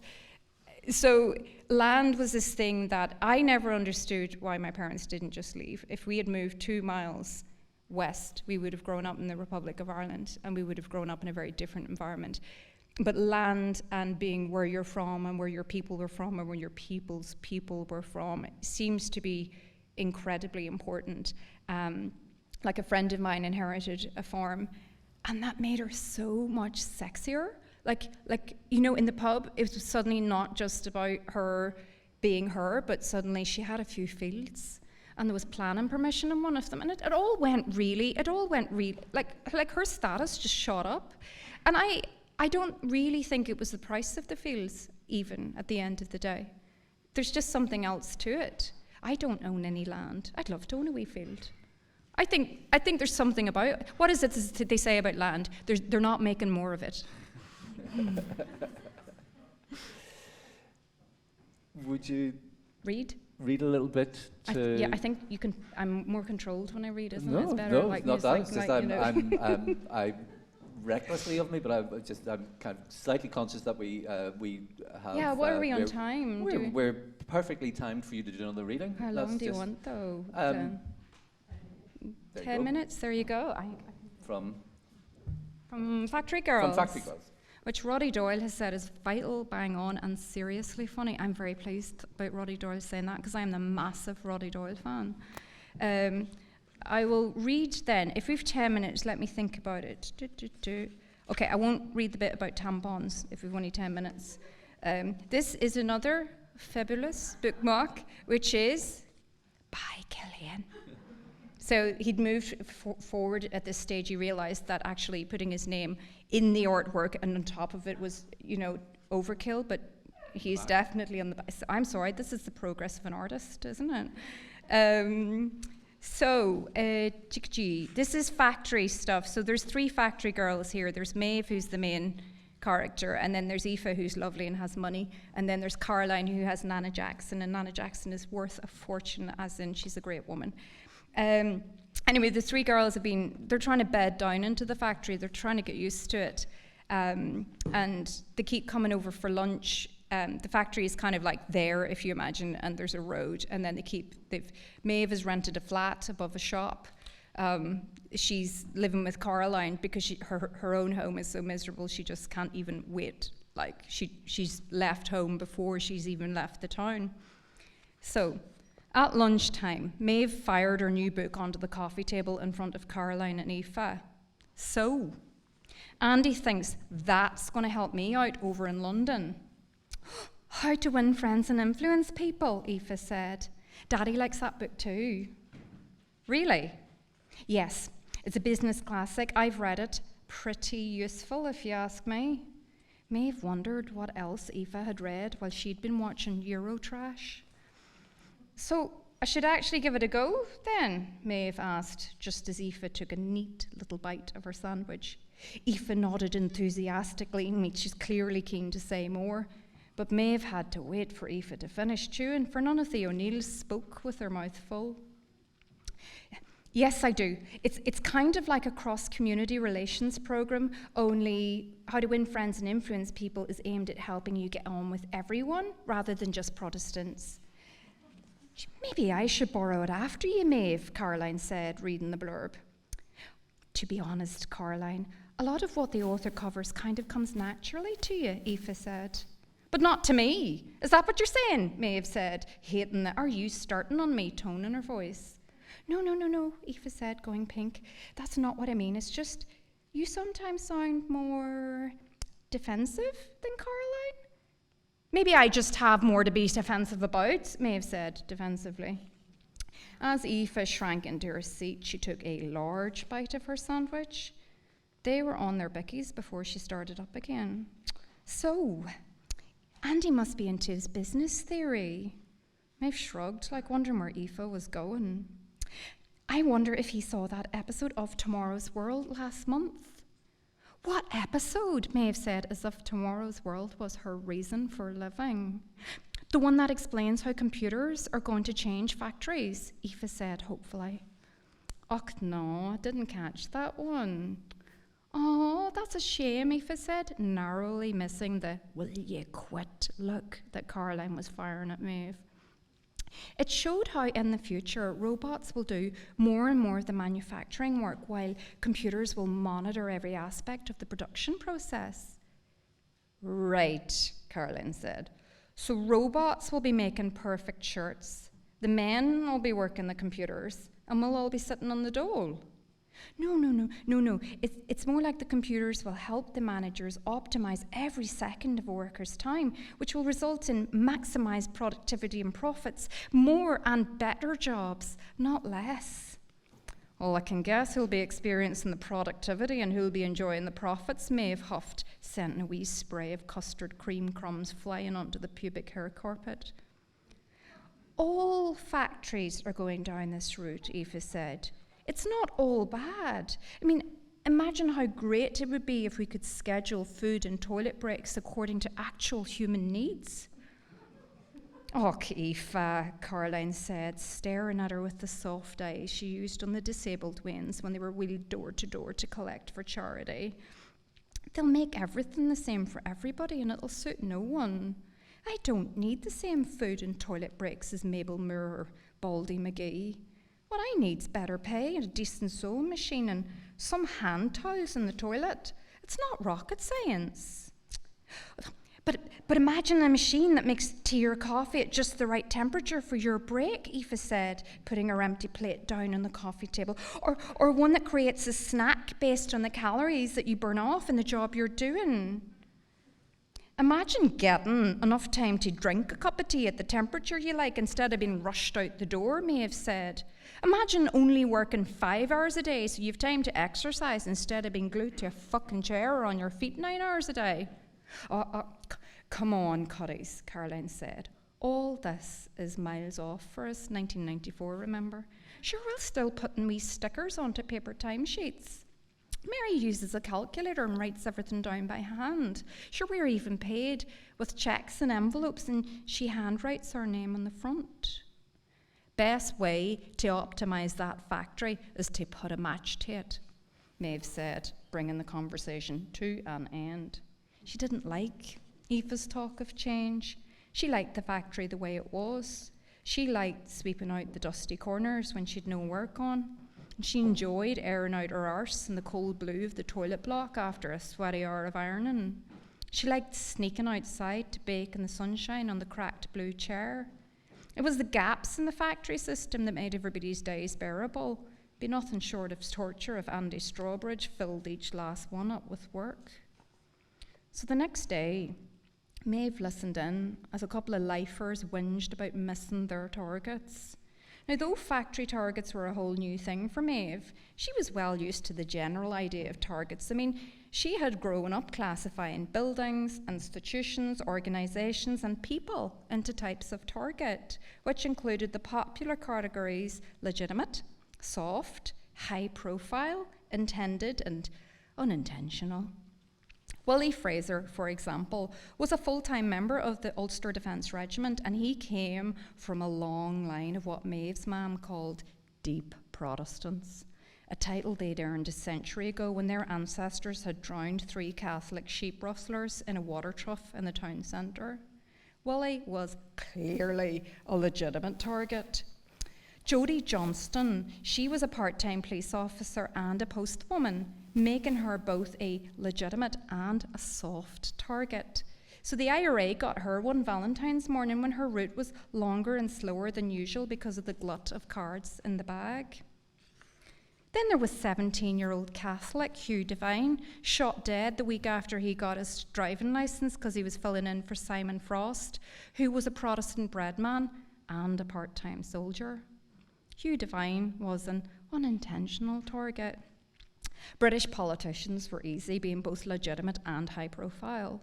Any shop, takeaway, garage, company or human who supplied the British Army or RUC with foods, goods or services, legitimate target, as were court buildings, army bases, police barracks and all associated aerial and road vehicles. But here, factory targets were a whole different story. For a start, they were shared. Teagues and prods had to hit the same level to earn the same money, and they weren't soft. When Mary had told Maeve that she needed to iron 70 shirts an hour to hit her target, she felt like an IRA apprentice who'd been handed a hammer in order to eliminate the British Prime Minister. You know, hitting that target might be possible, but success was unlikely. Ironing 70 shirts in a day, never mind an hour, seemed like a stretch to Maeve. She didn't see the point in busting the gut to try and iron over 70 shirts in an hour to earn tuppence. So she took the matter up with Aoife. What about these targets, Aoife? Why should I sweat for an hour to have the chance to earn 2.5 pence? I'd make more money going down the back of the sofa looking for pennies. Well, Aoife said, cautious as a cat, I was thinking about targets. And, you know, let's say I earn 70 shirts in an hour and then I do an extra 10 shirts. You know, that earns me an extra 25 pence. Loads of money! Maeve's Harry Enfield impression didn't earn a smile from Aoife. Aoife wasn't mad into Harry Enfield because Maeve had heard Mrs. O'Neill describe him as trashy, which showed she both got and missed the point. Okay, Aoife said, biting her lip. But if your basic's £1.75 an hour, you've just awarded yourself a pay increase of over 14%, or an extra £2.25 in the day. You know, Maeve grasped Aoife's satisfaction with the percentage, but it was the idea of pennies adding up to pounds that lit a fire under her arse. By the end of Tuesday, Maeve was ironing over 100 shirts an hour. Doing that every working hour for 2 days earned her a CD. But she realised her satisfaction wasn't just about the money. There was something kind of nice about the way her target added up with all the other targets so that their combined work hit an overall target. And after years of studying and sitting exams alone, it felt good to be part of something bigger than her own self. Yeah,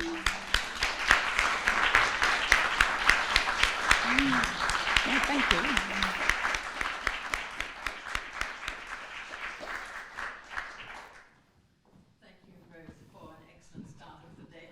I think he was ready to use that microphone again. He was. I saw you were there, so It wilted in his hand. I had a banana here the whole time, just in case. It was because we were a wee bit late arriving, and I had the banana in my pocket. And when I reached for my glasses, the banana came with it. So just in case. I thought I was getting an award. Well, No. the second banana.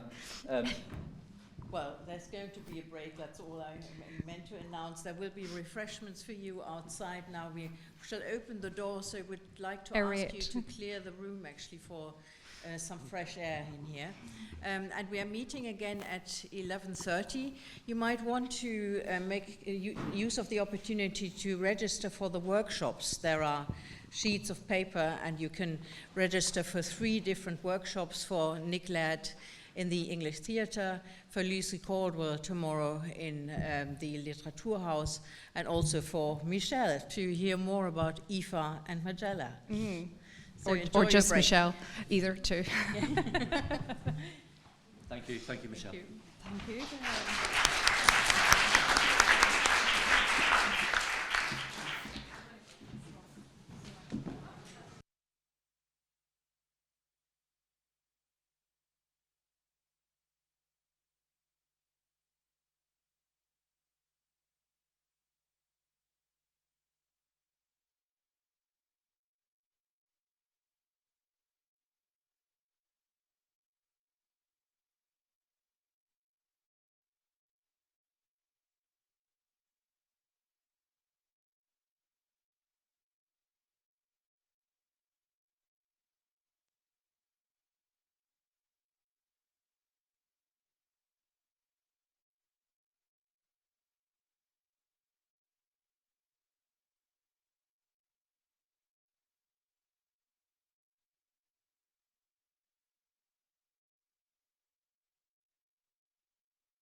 So welcome back, everybody, to the British Council Literature Seminar.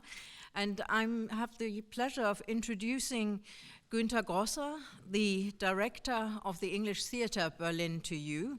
Günter is a director, a writer, a playwright, and a regular contributor to newspapers and blogs. He studied philosophy and literature in Tübingen, and after co-founding the English language theatre company Out to Lunch in 1989, he became artistic director of the English Theatre Berlin in 1993 and has flourished as one of this ever since. With numerous of his own productions and as one of Berlin's leading ambassadors for theatre and literature from the UK and other English-speaking countries. The British Council has often collaborated with Günter and the English Theatre Berlin, and most recently in the context of Chris Thorpe's Status play, which featured in the context of the Theatertreffen Berlin. Günter is very dear to me personally because we both look back on a very long history of attending the biannual Edinburgh Showcase. And Günter had always excellent advice on what to see. So it's a pleasure to see how well connected he is with UK theatre. And he's been extremely popular with theatre companies and theatre professionals for a long time. So thank you, Günter, for hosting the British Council Literature Seminar this year for the first time, and for chairing Abby Oliveira's reading and performance today. We all wished it could happen face-to-face. We would have loved to have Abby here, of course, but due to the COVID rules, we can only see Abby online now. So over to you, Günter. Thank you very much for introducing Abby.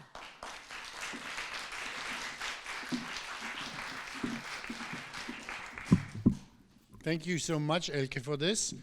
Hello, Abby. I can see you down there. I can see you up there.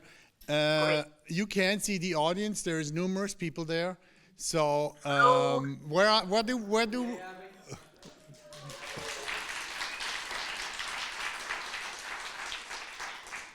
are you? Are you at home? Do we catch you at home?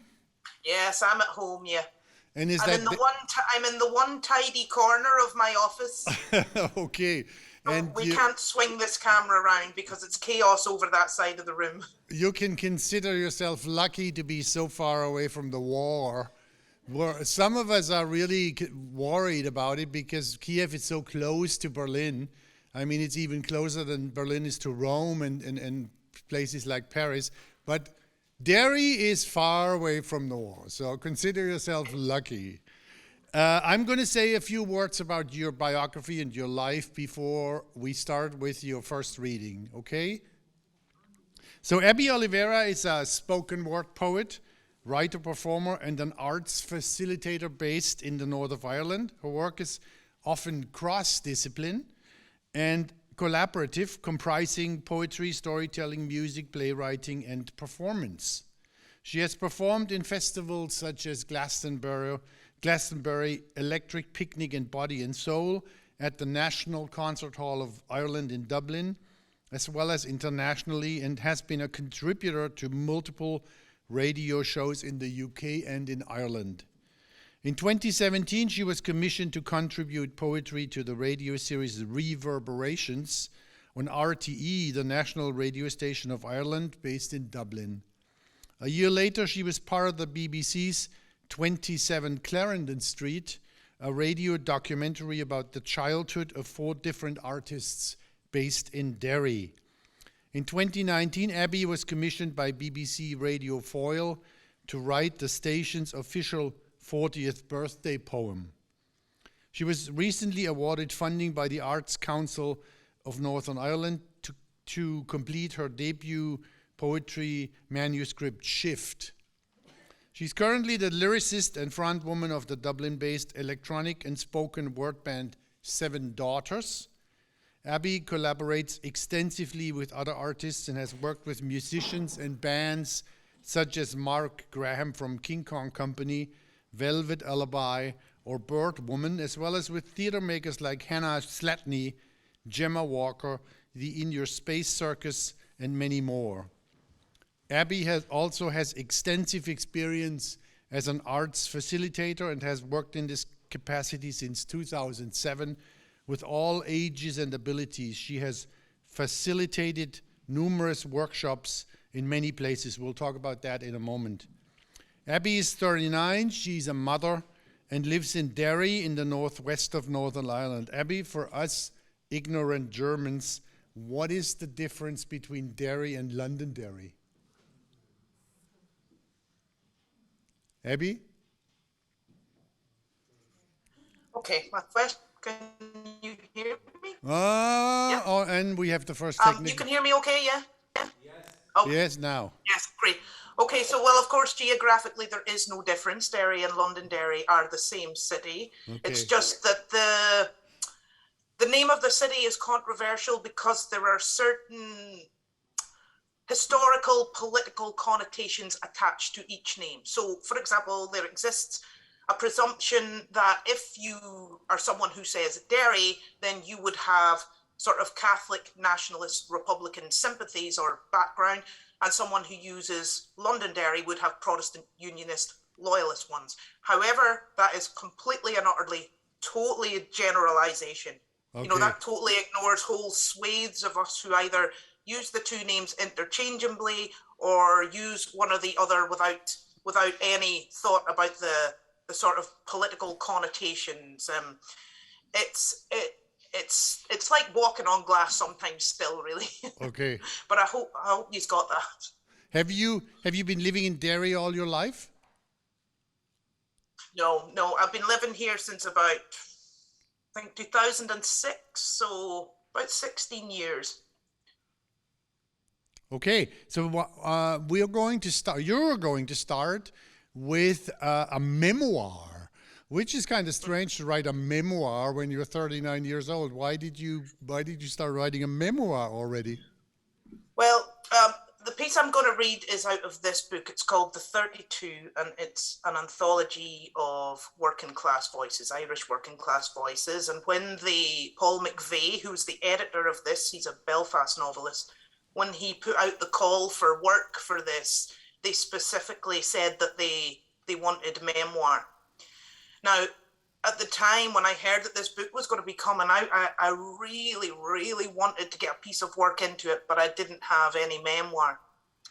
And then, of course, lockdown was going on, and I was heavily, heavily pregnant at the time. So I was spending a lot of time sitting out at my front doorstep, soaking up the sun to get the vitamin D and the extra protection and all that. And I was sitting there one day and I got to thinking about, COVID and lockdown and how my entire adult life, there had just seemed to have been a series of threats of the world's end in some way. So when that thought occurred to me, I suddenly knew what I could write my piece of memoir about. And this is what came out, All the World's Ends. Thank you, everybody. And again, I'm sorry I can't be there in person, but I hope you're all having a great time. Thank you. Let's go for it. All the World's Ends. All the World's Ends. April 2020, and the gods are taking the utter piss. This has to be the finest April weather I can ever remember. Yet there's very little to be done about it, seeing the world is ending. Again. I'm already the colour of the Blackbird Bar's flat white coffees that I've been daydreaming about so much. My 33 weeks gone belly is bare to the sun. A few of the younger women on the street can't hide how distasteful they find this, but needs must. To me, it has always felt right to go belly bare to the sun. I take a selfie and I send it to my ma. Then I wish I hadn't, because she might ring me back. The day is a day when even to think about my family is to burst into tears. I'm terrified. But if I dwell on the fear, then the wee yin within me might absorb it, mistaking it for something nutritious. Instead, I turn my attention to the oblivious old cat as he scratches his back on the concrete driveway, delighted to have my company for once. I'm envious of his cluelessness. What bliss. I should be working, but I can't think. I'm terrible at resting. Even sitting here at my sun trap of a front door isn't rest, but survival. I'm building up the vitamin D stocks after reading about studies carried out at Trinity College. I have so much video editing to do because I work self-employed in the arts, and they, alongside everything and everyone else, live exclusively on digital video now, in binary code, on the internet. That place where we all spend most of our lives, but that is as unfathomable as the heavens. Thank Christ for it. 1999, and a group of final year girls are crammed around the one computer in the library of Coleraine Girls Secondary School. Line by line of text appears on the monitor at such a tedious pace that by the time the page loads, most attention spans have carked it. What happens now? I ask our lab tech, excited. I have notions of virtual reality, artificial intelligence, Star Trek, the Next Generation level stuff. This, he gestures at the screen as if to say, how could you possibly want more? The internet, the greatest revelation, the world's most mind-blowing technological achievement to date, was an astronomical disappointment. A heap of books on computers instead of paper as far as I could see. Maybe the Star Trek stuff was for the grammar school ones, I thought. Yet this internet that was so advanced that it apparently couldn't cope with 3 zeros in a row and was going to kill us all come New Year's Day. The movie in my head of that first day of AD 2000 was a mashup of computers randomly short-circuiting, sparks of electricity diving into the waters of a great flood where saucer-eyed people were drowning, fire, clouds parting like theatre curtains, Jesus emerging with a face on him like a catwalk model, Ian Paisley live commentating it all. When my world did end, later in 1999, much sooner than expected, it looked nothing like that. It looked like my beloved Granny Mina in Scotland being killed by the cancer nobody knew she had. It looked like the vast expanse of the Irish Sea as I stood on the ferry deck feeling every inch of the growing distance between me and the north coast of Ireland like stretched and ripped stitches.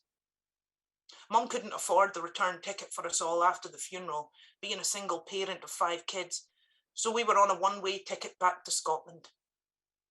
And all this in the middle of my GCSE time, so I for one welcomed the 000 apocalypse. I mean, my future was fecked anyway. Of course, when the first day of AD 2000 actually arrived, all that was different was, from all the other New Years I remembered, was a monumental hangover. And the bodies of a whole new group of friends surrounding me in someone else's stale, smoke-filled bedroom. New friends who embraced everything about me, who helped me rediscover reasons to start loving life again. Tuesday afternoon and the neighbours are gardening or hanging out washing, they've convinced themselves needed washing again, or are heading out for their once a day, wearing the gym gear they didn't use in January when the gym was still a chore. Turns out normality was far from normal, just familiar, but sure we knew that. The virus is the only topic of conversation. Hopefully it'll be over come the start of May, says everyone. The jovial undertones to their neighbourly chats are vanishing. A month ago it was a different story. A few surprise weeks off work, some shameless weekday session. It was all for the taking. Now the nervous laughter, paranoia on narrow pavements, everyone now a potential infection, everyone ready to scream. I can't let the fear leak in. The new life inside me is recording everything. I might as well be sitting under a cloche in a fish tank as I watch and listen. I have that strange but familiar feeling of being half in and half out of my body, of being envious of inanimate objects and their inability to feel. There is nowhere to run and hide from this. No part of the planet that isn't touched. The only way around it is through the most terrifying truth on earth. 11th of September 2001, and life is about to begin. Although I moved out of the family home and have been working full time at the bingo for a year, this is the day that I regard as my first day of proper adulthood. Today, I returned to Portstewart to start a theatre studies course at the University of Ulster. I'm going to live in a different place from my family for the first time in my life. If anything goes wrong, no one can take a short drive and save me. I'm not worried. I was the eldest child of a single parent household for long enough. I know what survival is, and I can do what I need to do. I don't remember exactly when it dawns on me that something earth-shattering has happened. I remember the bright, crisp day in the dark cafe.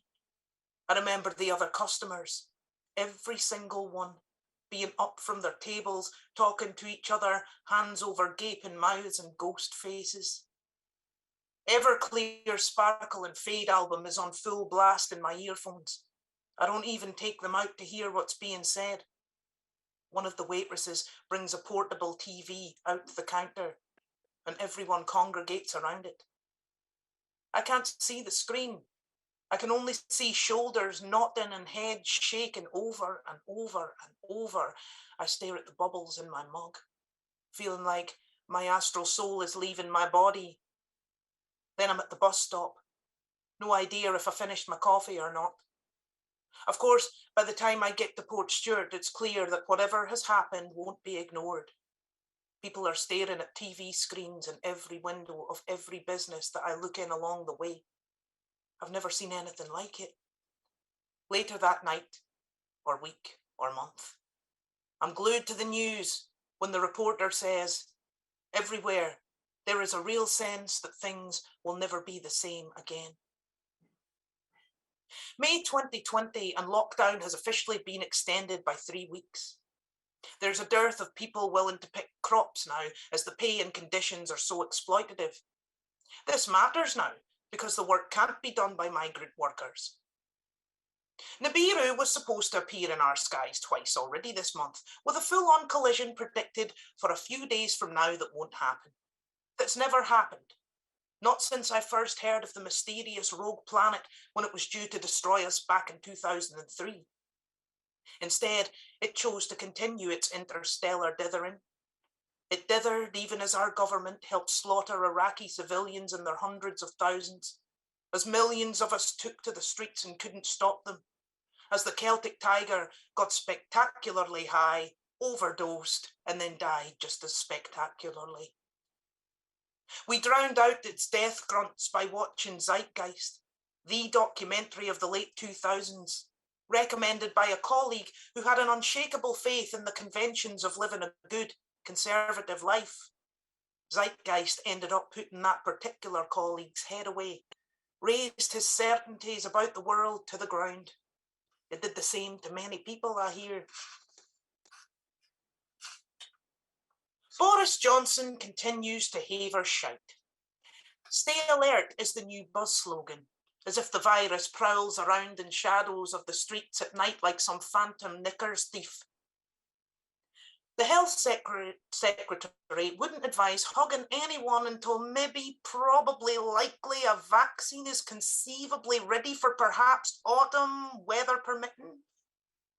There are more fights on my social media feeds. I could cheerfully choke at least 10 of the ones on there. I'm still going belly bare to the sun whenever I can, remembering to keep rubbing my huge bump so that, according to the hypnobirthing and Ina May Gaskin books and the health visitors leaflets sent out in lieu of a home visit, this baby feels like the earth is a welcoming, safe and loving place. And because we are so blessed, so very lucky compared to so very many, I repeat that mantra over and over in my mind as if the we-yin is telepathic, as if it cancels out the negative vibes of my more frustrated thoughts. We are blessed. We're so very lucky. We're blessed. We're so very lucky. But sometimes, no matter how many times I repeat it, it isn't strong enough to fight back thoughts of the empty wakes and funerals, the fear for people who can't get life-saving surgeries, or decent PPE, or time off work, for those with literally not a penny, not a drop of bloody soap. Sometimes I cry as if I've any right or cause to, and the crying just goes on and on and on. 2010 and the Hermetic Order of the Golden Dawn, W.B. Yeats's old crew, say the world will end this year. There's definitely something in the air. I can feel it, but can't find the words. My lefty socialist pals reckon I'm just feeling the effects of the recession, of Ireland being sold out to save the bankers. One night, we're partying in Victoria, the jazz singer's flat, when she and Connor, the pianist poet, lean over to me with their eyes sparkling and they say, Abby, can you feel the revolution coming? My stomach flips. Yeah, that was it. A name for what I'd been feeling. Or so I thought. Yet inexplicably, I can't stop crying. Nobody knows. It embarrasses me to talk about it because life is great. I'm in a solid relationship. I'm respected in my career field. I have good relationships with family and a tight-knit group of friends. I have no reason to be randomly bursting into tears. My pals from the Reiki and bioenergy healing group talk about the upcoming end of the Mayan calendar. They say the world is not going to end like the religiously obsessed are saying. It's just that we're approaching the end of the beginning of a new age. I love to discuss the idea, like I love discussing the idea of God or capitalism or black holes in space, but I have no faith in it. Come late spring of 2011, I'm planning for the upcoming summer, a bright future, and I'm so excited. For a while, I even begin to think I'm fine again. But little do I know that this is only the beginning of a depression that will last on and off for 5 years. Come the winter solstice of 2012, I will have abandoned the career I love, abandoned my healing and meditation practices, my tight-knit friendship group will have unraveled beyond recognition, yet the world will remain unrecognizable, but intact. Remember Brexit? I asked Martin. I miss Brexit. Such simple days. We laugh. We've done a lot of laughing over the past 8 weeks, not least of all because we're going stir crazy. My belly has started to shake like Santa's whenever I laugh. It has been uncomfortable to laugh for the past few days, or cough, or sneeze, or sleep. I can feel my pelvic bones preparing for the next big shock. It's time, a couple of days at most. I am blessed, so very lucky, and my body knows exactly what it needs to do. I was born in 1982, among the first of the millennials, the me burnouts, the entitled, mollycoddled Peter Pans, the original snowflakes, and other arbitrary names invented to suggest that we're just too spoiled and coddled for this fair world. We were planted in constantly shifting sands. That invisible yet so influential guidebook that outlines the attitudes, motivations, and rules of life and the right way to live was well decayed by the time we staggered into maturity. I can't remember a time in my entire adulthood when I felt absolutely certain about who the goodies and baddies were. Every generation before us might have felt the same, but it was never sold to us like that. Yet we do have an unshakable knowing of our own, a knowing that everything will be the opposite of grand, that everything is highly likely to fall to shit and nothing, not even the most seemingly solid of relationships, beliefs, or laws can or should be relied on as given, that the concept of security in any aspect of life is a dangling carrot. We know that the centre won't hold, and the falconers winging it just like everyone else.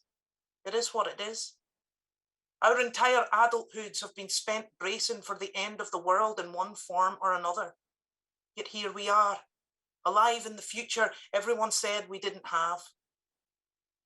Now we stare blankly at the latest world's end, the greatest threat yet, some say. Greater apparently than the Spanish flu, smallpox, polio, bird flu, SARS, swine flu, mad cow disease, the Taliban, ISIS, Nibiru, cancer, terrorism, Brexit, the Tories, and Trump all rolled into one. I don't know how I know, but I just know. We will know exactly what we need to do to survive, just as we have done at all the world's ends before this. Thank you for listening.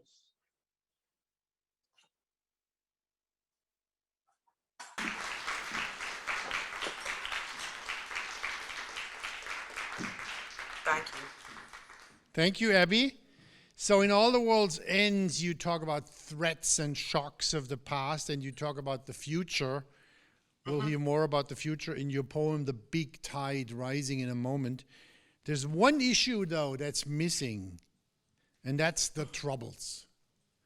How present or not present in your life and in the lives of your generations are the Troubles? So do I have to explain what the Troubles are? Should I? No. Okay, everybody knows what the Troubles are. So, how present or not present in your life or in your generation's life are the Troubles still? Okay, well, I think that moving to Derry, the Troubles were a lot more present in the people of Derry's lives than they would have been when I moved originally to Northern Ireland in 1994. I lived in a small town on the north coast called Portstewart. Now, we were not very in close contact with the Troubles at all in Portstewart. Obviously, people had their beliefs, their prejudices and whatnot, like everywhere else in Northern Ireland, but we were definitely distanced from it. Now, that was different when I moved to Derry. You know, obviously Derry being kind of one of the front lines of the Troubles, it's very present. It's still very present, just in a different way. You know, that it comes up in all aspects of life. You know, that's why I find as a writer, you know, when you're writing maybe a story or something that's based in Derry, for example, and always the subjects of the Troubles always pops in there somewhere because it is so ingrained into our lives. You know, we live in a place that wouldn't exist at all were it not for trouble, were it not for sectarianism. So, you know, there is just, so it's present to a certain degree. And plus as well, I think because I wasn't born here in Northern Ireland, I was born in Scotland. So I think as well, that gives you an extra layer of a buffer, of a distance as well. You know, there are certain things, for instance, the name of the city, I use the name Derry, and it's not because of any sort of political context or anything. It's just that is what was taught to me, the name of the city was. So that is what I use, and the name that most people use. But I feel that maybe I don't have to deal with where that can get prickly. You know, that can get prickly in certain circumstances, that can cause bother between people. And I find I don't really have to put up with that too much. And maybe that's because I wasn't born here, I'm not sure. But yeah, it's still there, of course it is, in every aspect of life. It's always there, affecting everything, even if it comes down to, you know, the squabbles between our government that come down to their sort of historical, political despising of each other, that it's always still affecting our lives. Okay, thank you. I think I would like to do this differently than Glenn did with Michelle before, because Abby's presentation here is 3 very different segments of very different work. So if somebody has a question directly related to what we just heard, to All the World's Ends, why don't you ask it now instead of in an hour? If not, then we'll just continue with the next segment, which is poetry. And Abby will read from her poetry. Does anyone have a question related to the Troubles or the work that we just heard? Okay, Abby, please, let's go on with the poetry. Thank you. Yeah, sure, no problem. Okay, so as Gunter told you, I'm a spoken word artist, spoken word poet, so I've been doing that for years, since around about 2006.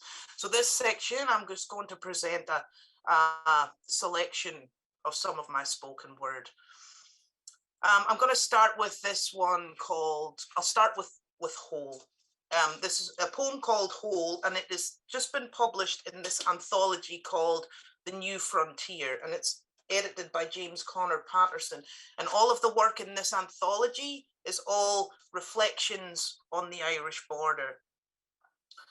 So yeah, this poem really was me thinking about the carving up of the human sense of self and identity that has to happen when you're in the vicinity of a border, and the anxiety that people have as adults about what will be useful and helpful in terms of the stories around that border to pass on to the coming generations. I thought I'd have to saw myself in half to stand in two countries at once, says the Wayne, jumping state ropes on the border back road. But I'm still whole, she says. Arms outstretched as if tied to a rack, she says, look, we're holding hands, me, Donegal and Derry. There's no here nor there for her yet.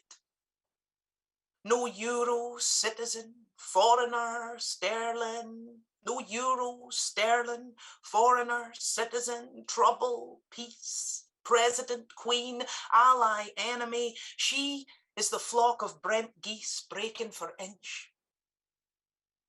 Should I have pointed out the invisible line? Told her to imagine a fat, sleeping snake only old people can see, 310 miles from forked tongue to rattling tail, belly harrowing through water, concrete, grass, stone, hearts, brains, danger houses, homes. All borders draw blood. The pen is the master of the sword. One too young day, she will be old enough to see that walls are only necessary until imaginations harden. By then, she'll have sown herself in halves, quarters, acres, 1,000 times over, and yet she will still be whole.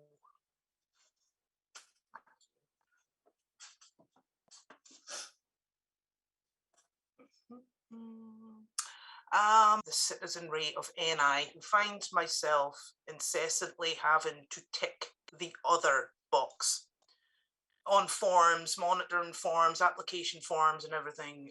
So be that in terms of my religious identity, political, racial, national identity, it's always other, other, other.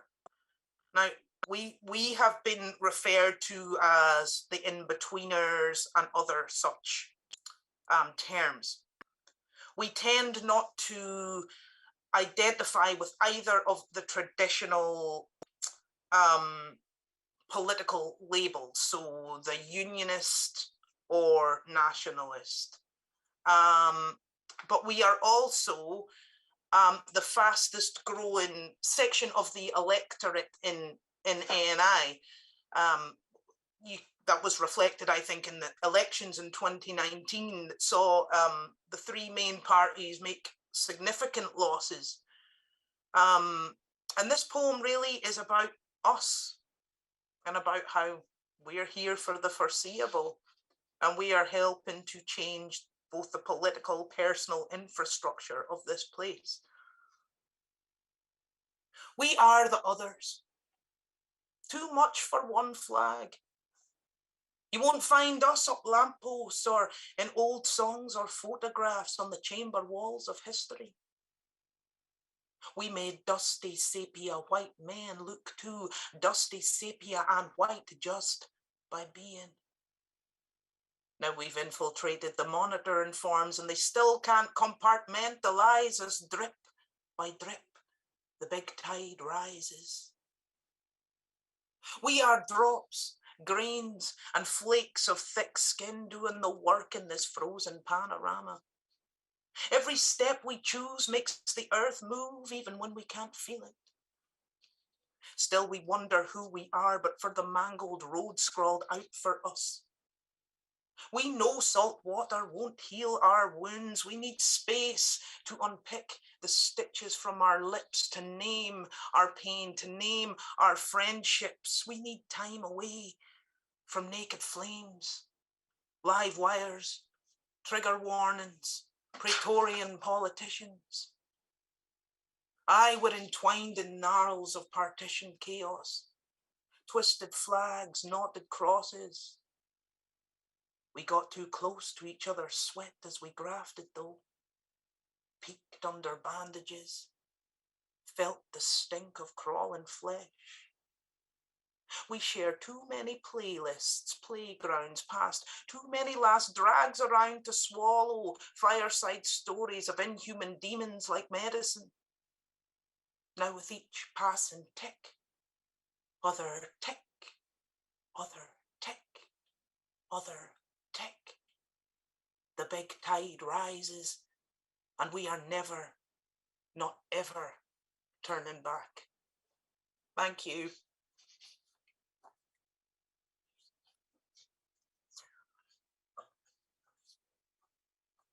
You would think that after all this time we would get used to performing over a screen, but it still feels strange to Yeah, it sort does. of perform to your It own does. face.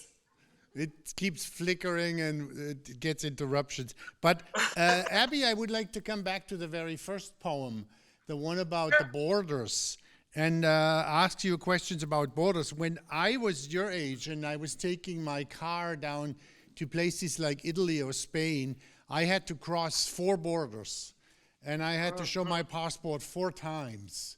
Now all the borders are gone. When the Iron Curtain came down and the border between West and East Germany was gone, then the EU took down the rest of the borders. So there's no border between here and, let's say, Milan or Paris or places. What is it for you now after Brexit? Has it changed? And I mean really the border. Going to the Republic, what's the difference? Is there any difference? What does the border feel like? Well, so far, absolutely nothing. We live, Derry is 5 minutes drive from the border to Donegal.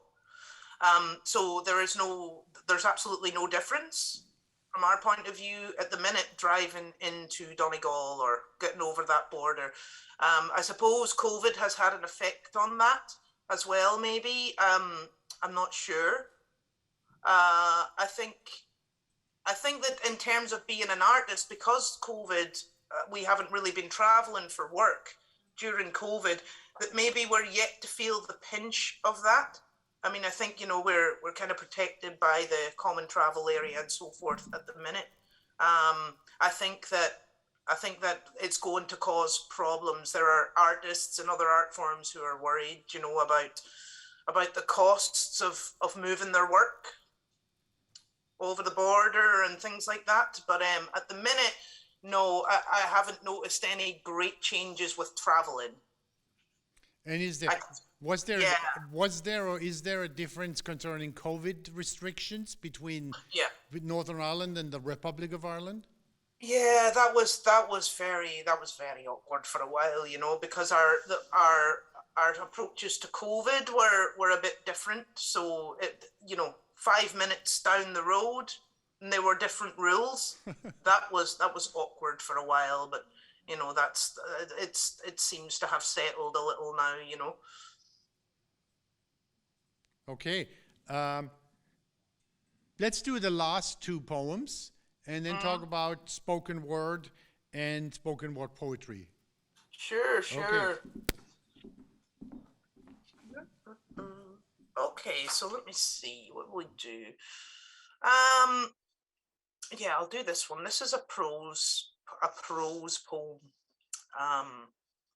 So when lockdown was really starting to pinch me, and everything, as we all know, everything started to feel very claustrophobic. It wasn't only that your house was too small, your town was too small, then your entire country was too small, then the world felt too small. And I really needed to sit down and try and shift my thinking about the potential of small spaces. So I just sat down and started writing memories that I have relating to small spaces with massive potential. And then those memories turned into this prose poem called Deep Rest. Me da walks me through the tiny veg patch out back of the flats that he has cultivated for a quarter century. The garden that's grown with me like some sibling stranger. There's enough food here to share for a year, and plot lines abundant for 100 soap opera scripts. The sheer scandal among these drills is unreal, me da says. The onions have choked the carrots for sneaking into bed with the garlic. The tatties have thrived by turning blind eyes to their antics. Big Rosemary said she'd day time for the parsley and chives, while wee Sage just wanted to cleanse the negative vibes, man, and a wee Squash that watched it all kick off is traumatized, hence stunted growth. In 5 wide strides across, there are chapters versus verses. Entire worlds and universes, series, features, trilogies. Gardeners know the meaning of being supreme creators. And when Da speaks these stories into existence, his expression is that of a brown-skinned Saint Nick, all the way down to the tinged pink nose. Gifts laughter I don't even need to force. The entire world has paused, but I am invincible summer still. As cocooned in a chrysalis of cataclysm as I now feel there is room to grow and bloom still. A song sings on repeat from the darkness. Our words have power and magic in the mind, the direction they point you in. And I'm reminded how cocoons are incubators, not prisons. Both night and day make the hay. Gareth, bugging out in some secret location, says, think preservation, not isolation. And I feel another poem kick. This morning, in a state of deep rest, not depressed, I created an entire film script out of the scraps of my imagination, and its existence is indicative of a good harvest. And when I finally get back to Manannan at Gortmore, I'll bring the sketchbook and watercolours. I'll paint the very eye of this eternal storm. I will snort the entire Causeway Coast from breathing in so deep and stretch my arms and conduct waves and take up space. When I dance, I'll add this notion to the bucket list. There's space abundant for chapters and verses, series, features and trilogies, 100,000 years worth of stories. Listen. Is it just me, or have the birds in that crabapple tree fierce learned to sing? Thank you. Okay, and we will finish off with this one. It's called Blue is the Hour. So this poem was commissioned by the Mac in Belfast, the Mac Theatre in Belfast. They did a series called Nolly to Mary. So all of the work in that series was work that dealt with the pandemic and life under COVID-19 in some way. Just a little on the Nolly to Mary reference. Our poet Seamus Heaney, who's the most celebrated poet in Northern Ireland, that was his last words to his wife before he died. It means, do not be afraid. Blue is the hour. Oh, sorry, I meant to say as well, I actually collaborated with a photographer on this poem. She provided all the photos. I looked at her photos and came up with a poem. Wonderful photographer called Carrie Davenport from Belfast. Blue is the hour before sunrise, when darkness and light are in perfect balance. We saunter the streets, my camera and I. Home has never been so candid, but the silence of the city is a riot in my heart. The ghosts of rush hour traffic hush to listen to the birds sing gospel. The walls scream in multicolours. We must document it all. The empty shelves, the bog roll citadels, the skyline eternal. Granny's couture catwalk masks for the wains behind the glass she needs to look well for. Blue is the hour when we starve for touch. When 2 meters between us is a continent and yet we have never felt so close. When every day is a very early Sunday morning walk home to precious things, where time is never spent but invested. Home, when will you randomly roar yo at me again? When will the voices of matriarchs split the evening sky and run right through me for a shortcut again? When will everything quit being so terrifying and gorgeous and grim and electrifying? When will it all be sweet to the sweet to the sweet to the beat again? But the silence of the city is a riot. Thank you. Thank you.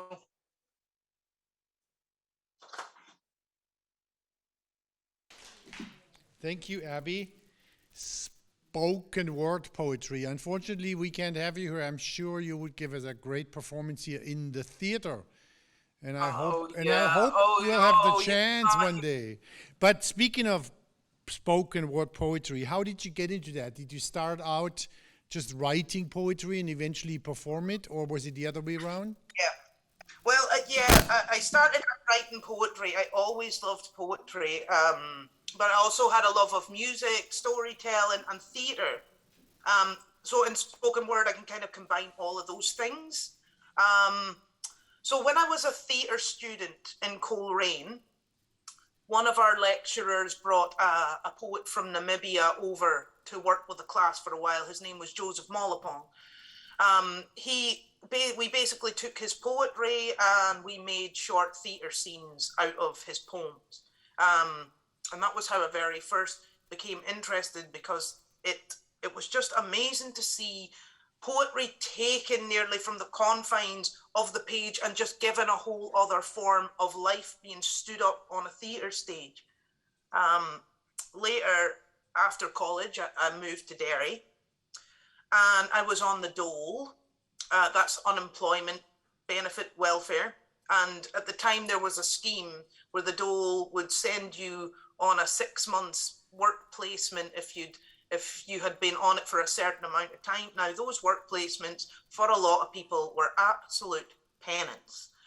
But for me, I was very lucky because I got sent to a local arts organization called the Bluebell Arts Project.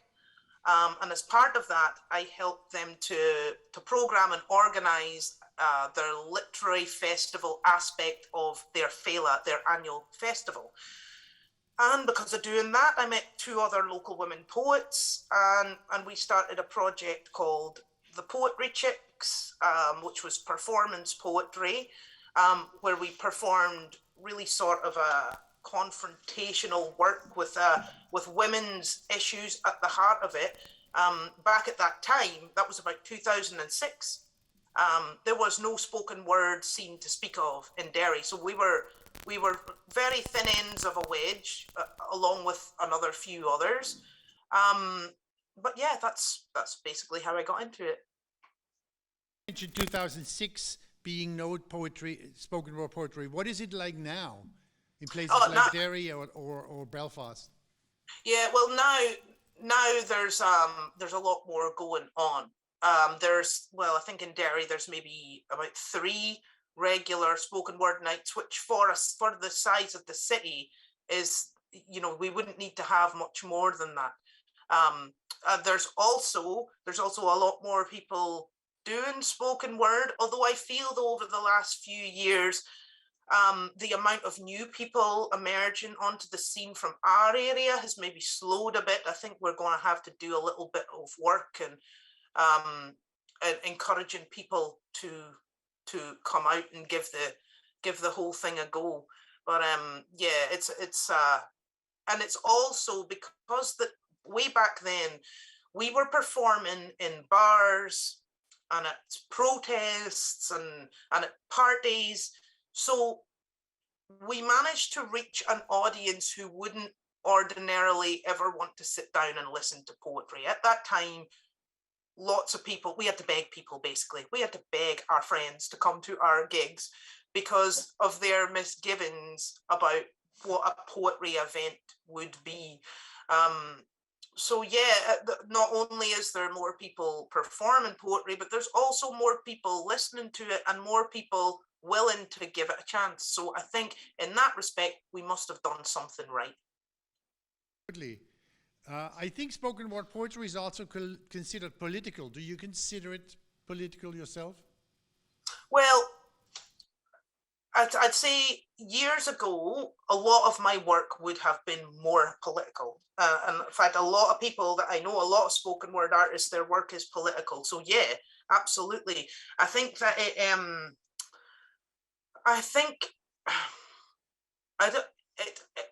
I've noticed that more and more there are spoken word artists at protest rallies and things like that. And I think that where and it is effective. And I think that where it's most effective is that it maybe provides a break from the speakers when you're getting reams and reams just of information, but also it can highlight the issues, and highlight is the thing for poetry, because I don't think that it can give a wide and broad understanding of any particular issue. It's not really its job, but what it can do is highlight, but also it can elicit an emotional response in an audience that can be a great catalyst for action. When I first got into poetry, I was blown away by the work of poets like Sonia Sanchez, Chloe Poems in Manchester, Linton Kwesi Johnson, Andrea Gibson, and some of their work was overtly and unabashedly political, and it wasn't like any single poem of theirs gave me a well-rounded understanding of the issue that they were talking about. But what it did is that it elicited enough of an emotional response in me that I went and I sat down and I did more reading. And I think that there's a subtle but great power in that. You know, we can't expect a poem to be like a political debate, for example, but it can definitely be catalysts for encouraging people to go out and learn more about a given situation. Absolutely. Before we move on to yet something completely different again, does anyone have a question directly related to the poetry or the spoken word poetry? Because the next thing will be another completely different thing. Can't see you. Yeah, there is a question, please. Yeah, I'm curious about the process of participating in an anthology as a spoken word poet. So how concerned are you, Abby, with how the poem looks on the page, or what the reader's experience is going to be like when your poetry is so auditory? What was that like for you? Did you get that, Abby? No, not quite. So I have to. You have to do one more time. Translate for me. Like as a spoken word poet, I imagine it's a very different process writing for something that's going to be included in an anthology. And if Abby could speak a bit about like how she imagined the reader's experience being of her work when they don't get to hear her read it out loud. Okay, so what's the how do you perceive that? How different is it seeing your word written on a page than performed? How is that perception yours for that? Well, you know, oftentimes I think that it's maybe not useful to separate poetry and spoken word. They're obviously one and the same in such a lot of ways. So oftentimes when I'm sitting writing, I don't really know when I'm writing if this is going to be a performance piece or a page piece. You know, making that distinction is even, there's a lot of problematic things around that distinction between poetry and page. So for me, as somebody who will write for the page and for a performance, I don't often think of it like that when I'm writing.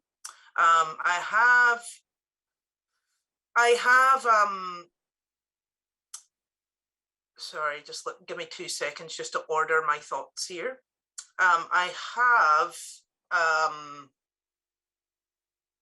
have a couple of pieces that I read, for example, like Whole, because I don't consider Whole to be a performance piece. I think that when you read that on the page, I imagine that the reader will be hearing it pretty much like I've written it, whereas some of my other stuff, especially with sort of stuff that's more of a sort of a hip hop style, the rhythm that you're talking in is really important, and it's really difficult to read on the page. You know, that I have some spoken word pieces that don't work on the page at all. You know, so in that case, it's not poetry. It's a verbal piece. You know. So yeah, I suppose when I'm writing the work down, I always try to sort of lay it out on the page in as close to how it could lead the reader to read the correct rhythm of it, if you understand what I mean. If that made any sense at all there, did it? But I mean, yeah, I can't.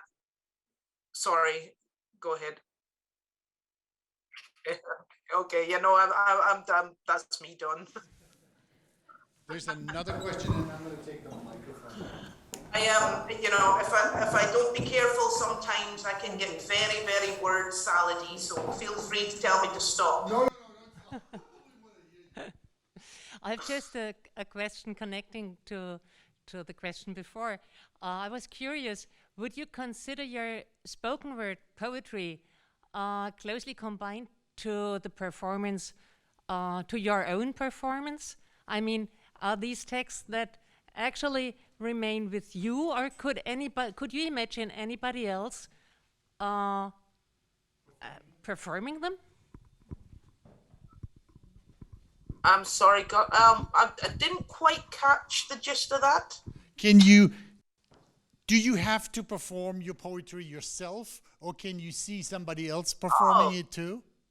Well, I wouldn't have a problem. If somebody got in touch with me and said, I would really like to perform this poem, I wouldn't have a problem with that at all. No, I wouldn't mind that at all. In fact, that would be a great compliment, wouldn't it?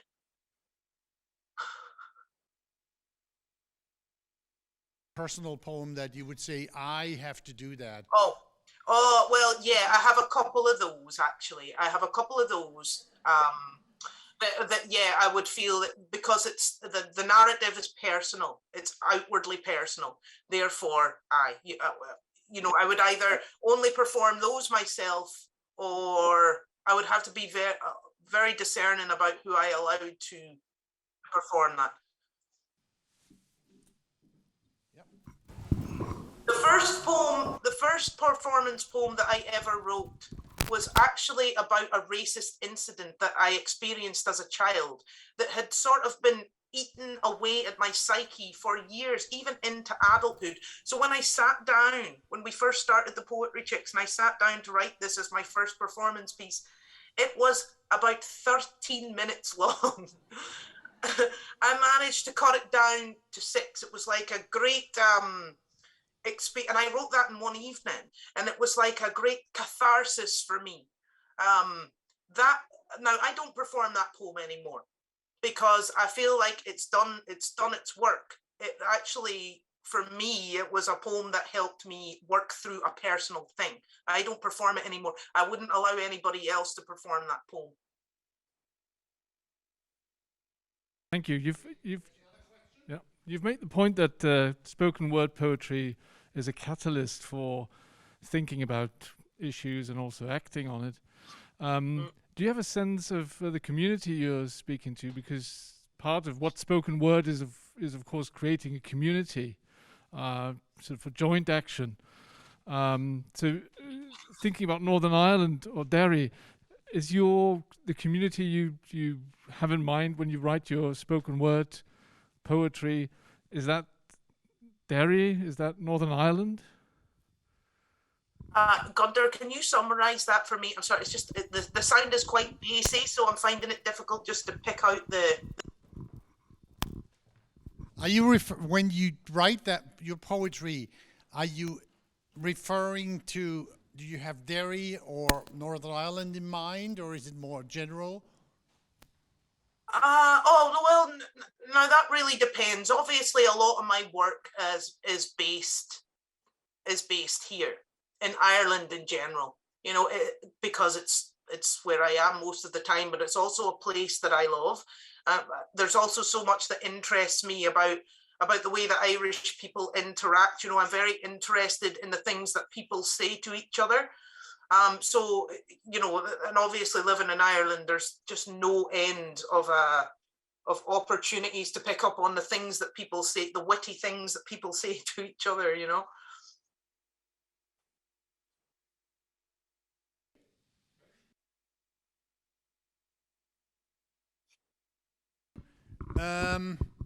I think we'll move on to the last segment, which is another completely different one, the Morrigan's Love. Can you tell us a little bit about what the Morrigan's Love is?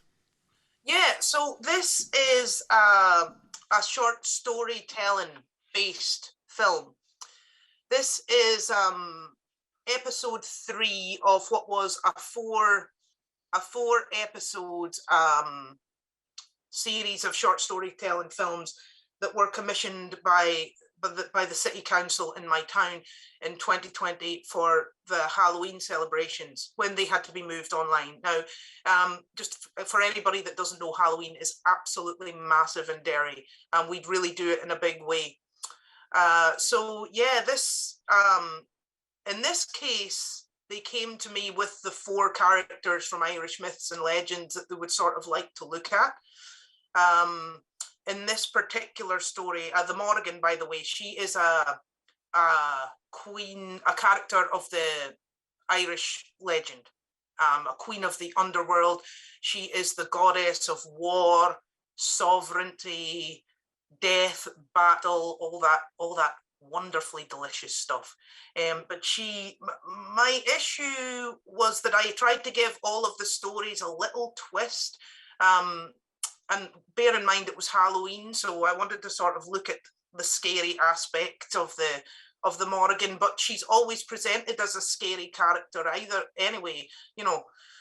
She's a strong woman, absolutely formidable character, and she, you know, she often takes the aspect of a crow, and she's often flying over battlefields, and so yeah, but then it occurred to me that actually maybe the scariest thing would be to imagine such a character crippled by something much more worldly than battles of gods or warriors. And this is how I wrote The Morrigan's Love. So I hope you enjoy it.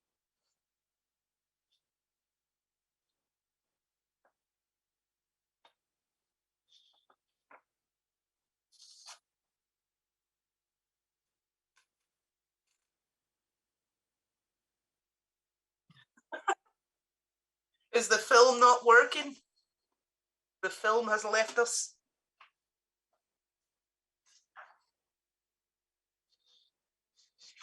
Oh, yeah. Back there, tech booth, is it happening? Oh, they didn't get anything. Abby.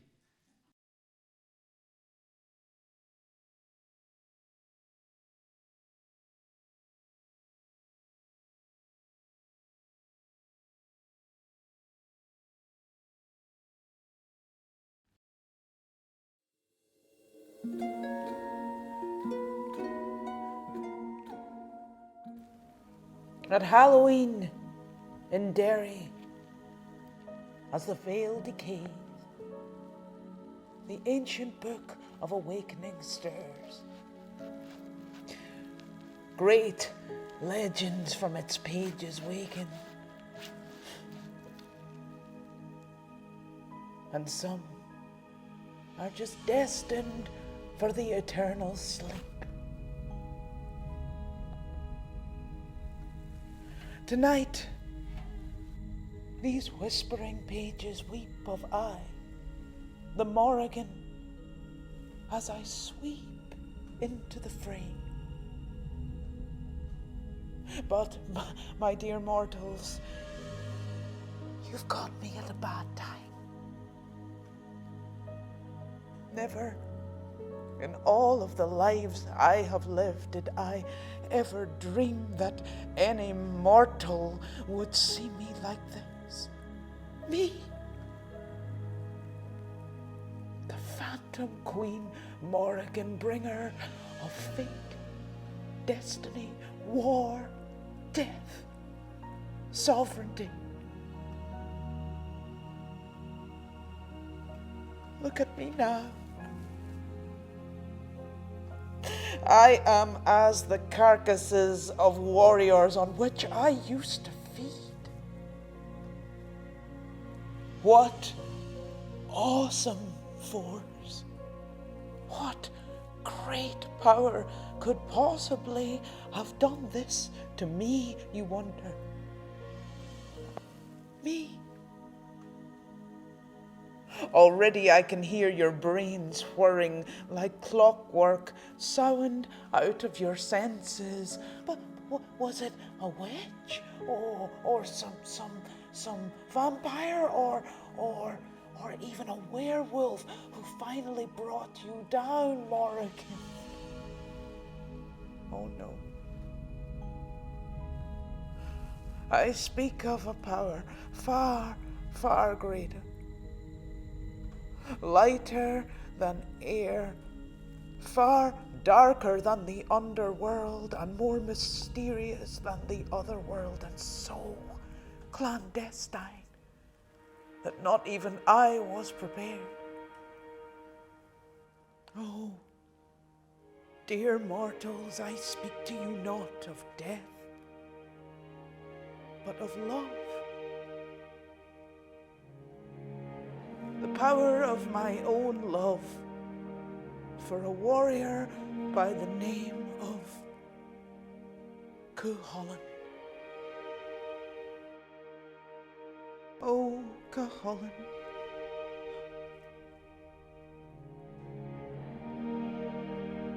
One fateful day, above a battlefield in Ulster, I flew round and round and full of grace. And the warriors, when they saw me above, well, some of them were so filled with fright that they fell down instantly dead. Yet others, when they saw me, their battle-weary bones were revitalized. I was to find the one named Cuchulainn and offer him my assistance. I spied him below, fighting 10 warriors all by himself, and flew down to do the deed. But when I saw him up close, I was undone. So powerful, so brave, so formidable. Into my heart and mind he moved. Why does this warrior Cuchulainn walk nightly through my dreams? Why have I no longer the appetite to feast on the fallen?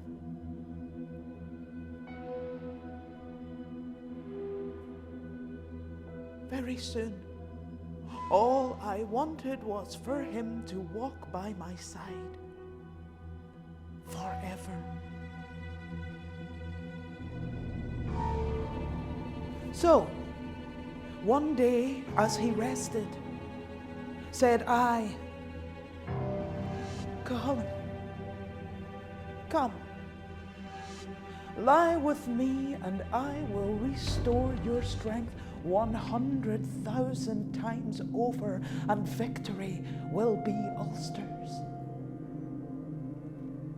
Many as a warrior have I, the Morrigan, made mine this way. Warrior men are fickle. A woman only needs to whisper sweet promises of battle victory into their ears and, well. But Cuchulainn was not like other warriors. For upon opening his eyes and seeing me there, he spat and threw me away from him. Me, the phantom Queen Morrigan, the arrogance, the lunacy of it. Don't think I don't recognize you, he said. You are the Morrigan, dark woman.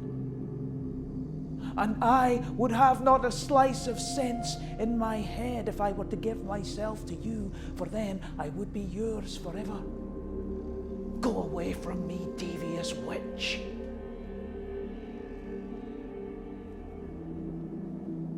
Devious witch?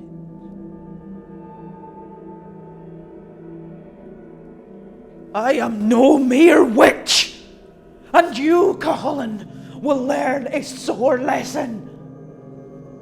Took I then the disgusting form of an eel, and when he tried to cross the river, made I to trip him. To drown would be his fate. But then he punched me.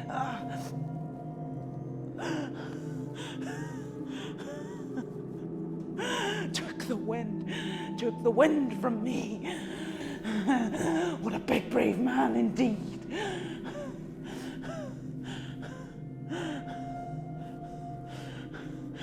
And when my breath returned, I made chase again. This time my fury was so great that I took on the majestic form of a starving wolf, and drove I a herd of cattle straight at the warrior Cuchulainn. But so great, so formidable was Cuchulainn that he blinded me with his famous slingshot. A man is no use without his weapon.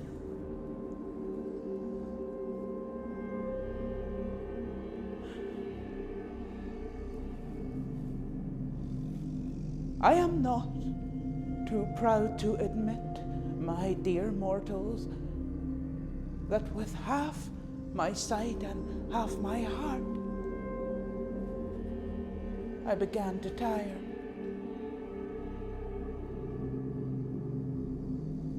Slightly. For turned I into a cow then, and once again drove an entire herd straight towards the warrior Cuchulainn. But this time, he came at me with a boulder right to the leg, smashed the bones to smithereens, and I was undone.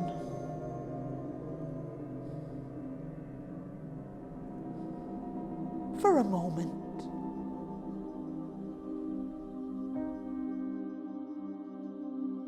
What a fool was Cuchulainn. For returned I to the ford then, and sat there, washing the blood-soaked cloths of the doomed. Little old and feeble me. And along he comes, battle-ravaged and exhausted from the chase. And says I,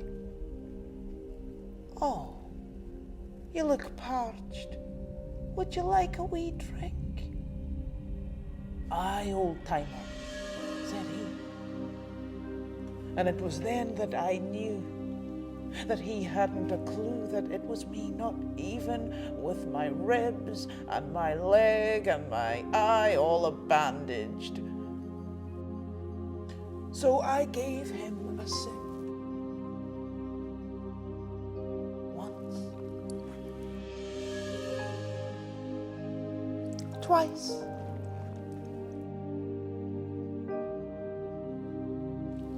Thrice.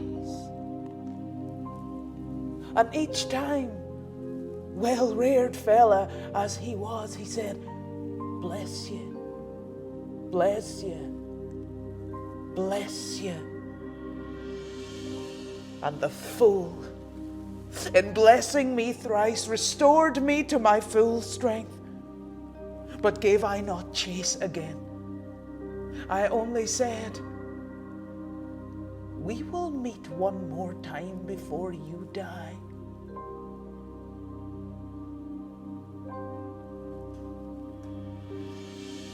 For a long time I nursed my broken heart, until came the time when I returned to the river to wash.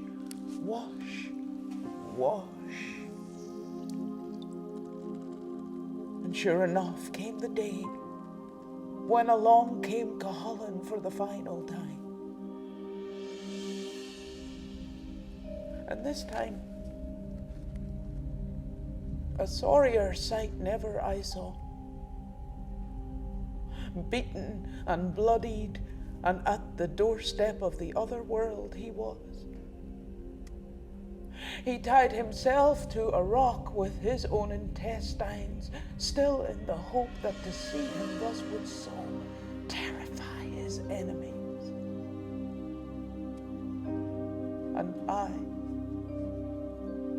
blind and vain, I could only see an opportunity to finally seek revenge for my sore heart.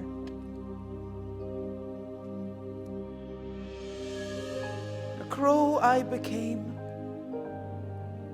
round and round and full of grace I flew, and landed on his shoulder,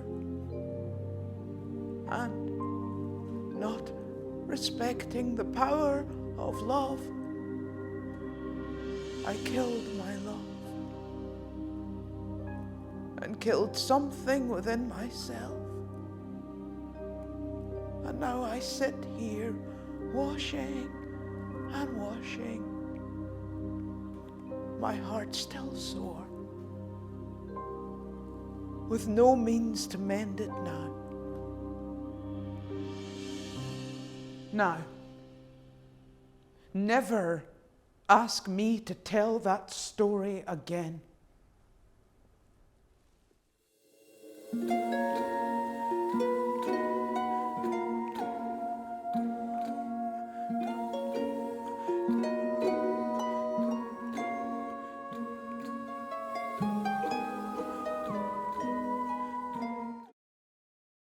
Slump that had gone on for too long, I started to experiment with music and spoken word, and that led to me being approached by musicians working in all sorts of different styles. So, you know, I've worked with musicians, obviously, that are rap and hip hop based. I've even worked with a 10-piece Balkan klezmer trad orchestra, all sorts of things. And really that worked for me. That was the thing that helped relight a flame within me, because at that time I wasn't actually concerned about what I was producing in terms of, was it marketable, was it popular, was it even good? What was important to me was that I felt I really needed to relight this creative flame in myself. So music being something that I loved, and also working with people in the room. I'd spent, part of the slump that I went into was the fact that I spent too much time on my own. So I'm rehearsing on my own. I'm doing everything. I'm performing on my own. I'm doing everything on my own. And it's just not the best way for me to work. You know, I bounce off people. Yeah.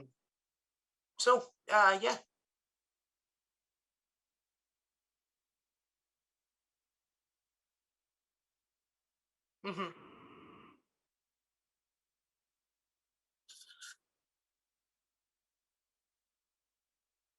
Yeah, well, so I would go into schools, community centres, all sorts of settings, with writers groups, all sorts of settings, and facilitate classes. And mainly for me, it's in performance poetry, creative writing, or drama. Now, I've learned that my absolute favourite setting for working as a facilitator is in communities. You know, I meet a lot of people in communities who, I don't know, I suppose you just get to see the benefits of taking up a writing or a performance practice or a new skill at work more. I would get a lot of particularly women, older women, coming to my my classes who dreamed all their lives about, you know, writing their poems, writing stories, but a lot of times their stories involves having very abusive teachers, nuns, Christian brothers, who really knocked the stuffing out of them and knocked their confidence so much that they never really took up the writing. So they come into my class, and you know, the first thing that's important when people come into your class and they're nervous like that is that you make a cup of tea, you have a bit of crack, you get everybody loosened up, and then we start looking and discussing and talking, writing. And what we're doing there is, what I tend to encourage people to do is write their own stories, start writing their own stories down, or memories, things from their own lives, and then just seeing where we go from there. You know, one of my best pieces of facilitation work I ever did was with a group of women pensioners. And when I went to that class, I was expecting a group of teenagers, and it was a spoken word and performance poetry we were doing. So when the pensioners landed into me, I was a bit concerned. I was thinking, I don't know if this is going to work, you know. Well, it turned out to be amazingly rewarding. They just, you know, at first they were freaked out, but then they just dived into it. And by week 3, one of them was bringing in her guitar, you know, to collaborate. Has anybody got any words? And I'll get behind you with the guitar. It was amazing. I loved it. So yeah, mainly it involves me working in community settings, my facilitation work. I just havered a lot there, didn't I? Thank you for that. I have one last question before I think we have 5 or 6 or 7 minutes before we open up.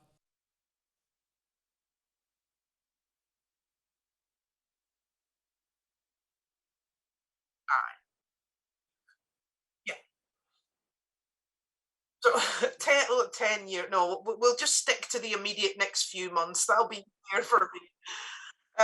So I've just finished putting together a manuscript of poems.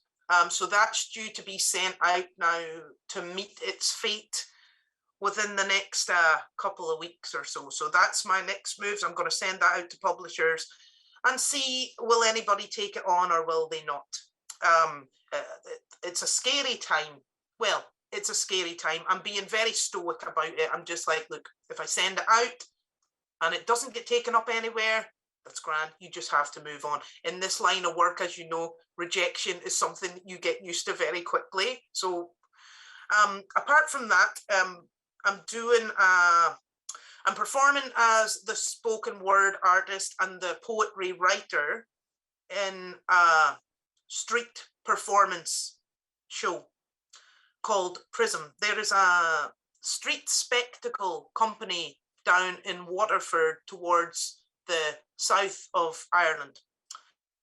So they specialize in putting on these wonderfully spectacular street performances, and they have written a show called Prism. So it's all about the colors of being split through a prism, basically. So I wrote the poetry for that show, and I'll be going down to them now for a week in April and performing it live. That was a very interesting and challenging collaboration, because oftentimes you find then when you collaborate, you have to keep in mind that your poetry, your writing is not always going to be the main focal point. It needs to, give everything else space. So with the Prism show, there's not only the spoken word, there is music, there are live dancers, there are live singers, there's a live lighting design aspect, there's a whole set design aspect, and it will be performed outdoors in the street. So, you have to keep those things in mind. But that's what I'll be doing next. So that will be in April, and I'm really excited about that. Does anyone have a question now in general or to the, yeah, there's someone in the first row.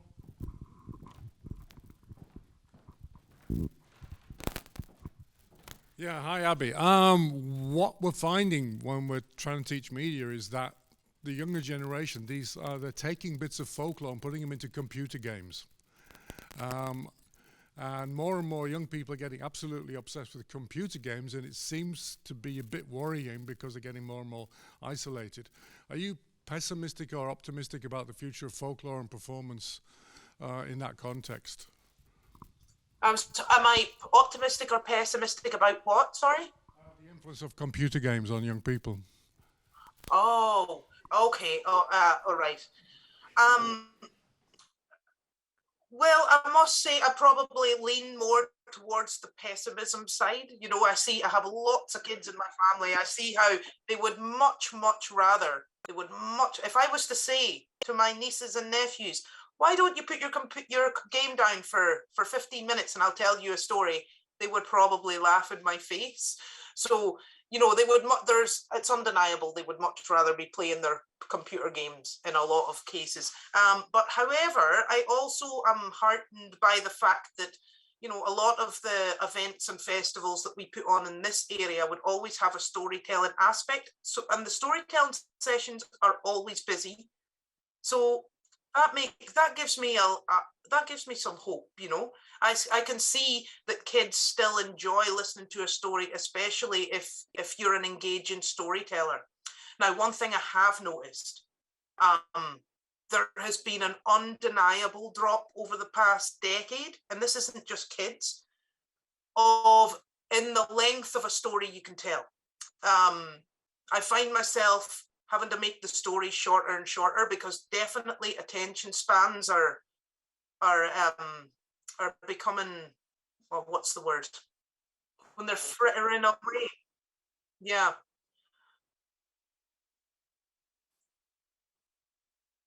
We've lost contact.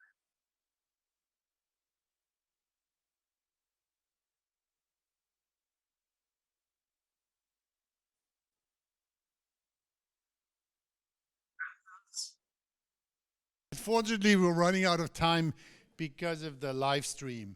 So let's all. Oh, we've got the film. Oh, we can show the film within the time frame. So, Abby, we're going to show the Morrigan film now. Is that okay with you? Great. Go for it.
for sharing all the facets of your work with us.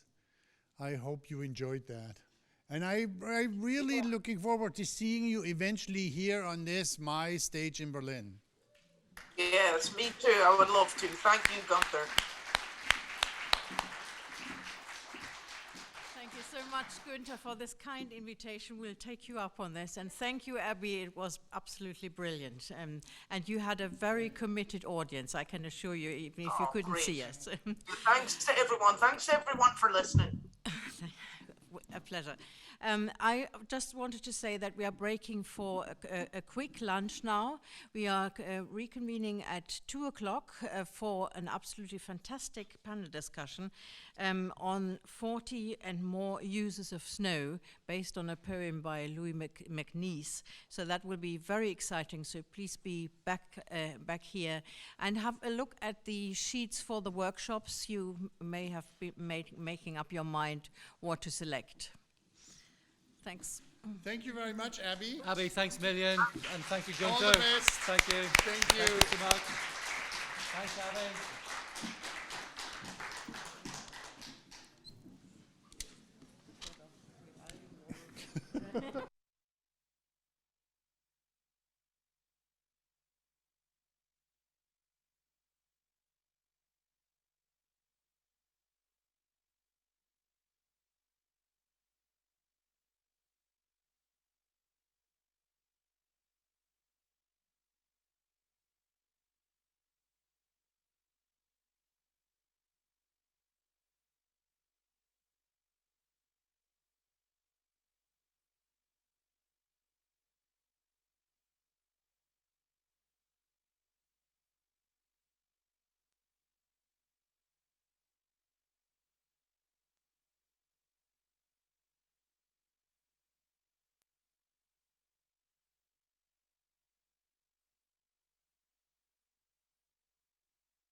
Test.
Test.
These days, though lost, will be all your days.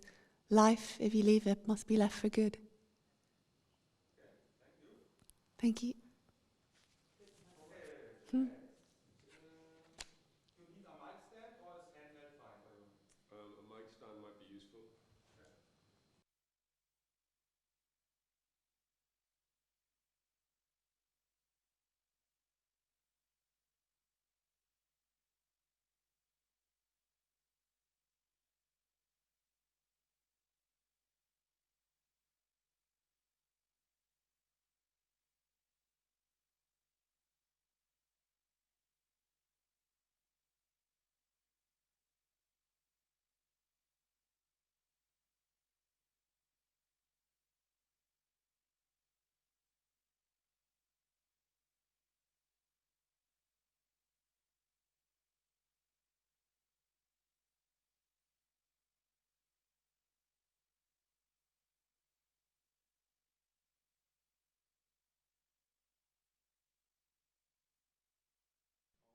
Okay. It is now 16 or 17 years since I last saw the Queen of France at Versailles.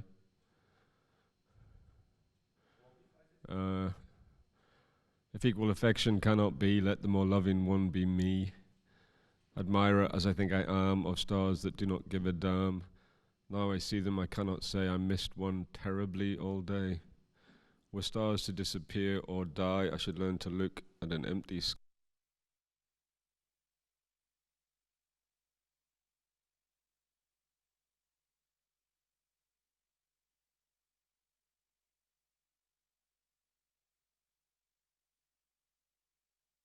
I fucked it up. How's that? Is that going to be okay if I speak like that? To the left of me, to the right of me, straight ahead of me. Does that sound okay? Oh, a little bit more. Okay, okay. The room was suddenly rich, and the great bay window was spawning snow and pink roses against it. Soundlessly collateral and incompatible. World is suddener than we fancy.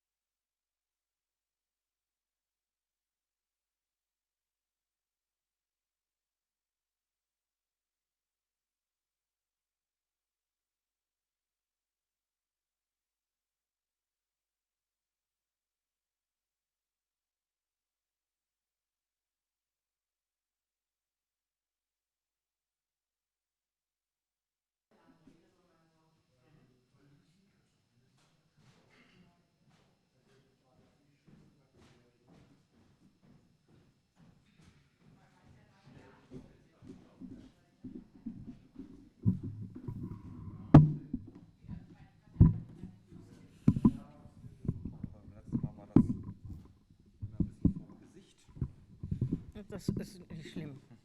Naja, aber es sieht auf der Kamera halt doof aus, ne? So, nee, genau.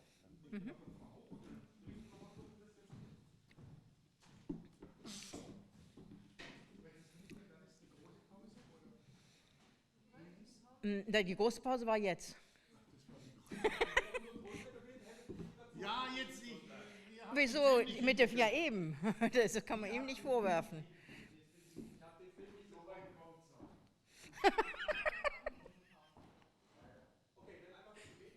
Ja, was soll ich erzählen?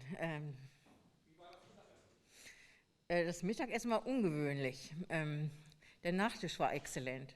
Das andere war sehr vegetarisch.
Are we ready? Are you ready? Welcome back, ladies and gentlemen, in the room and also on our live stream to the British Council Literature Seminar 2022, to a panel discussion chaired by our wonderful chair, Glenn Patterson, with two further wonderful writers, with Nick Laird and Lucy Caldwell, who will be discussing one of the most famous poems in Northern Irish literature, Louis MacNeice's Snow. And which poem would be more appropriate? I only wished I could deliver the snow outside. Instead, we have a little bit of sunshine today. But otherwise, I hand over to Glenn, and do enjoy the discussion.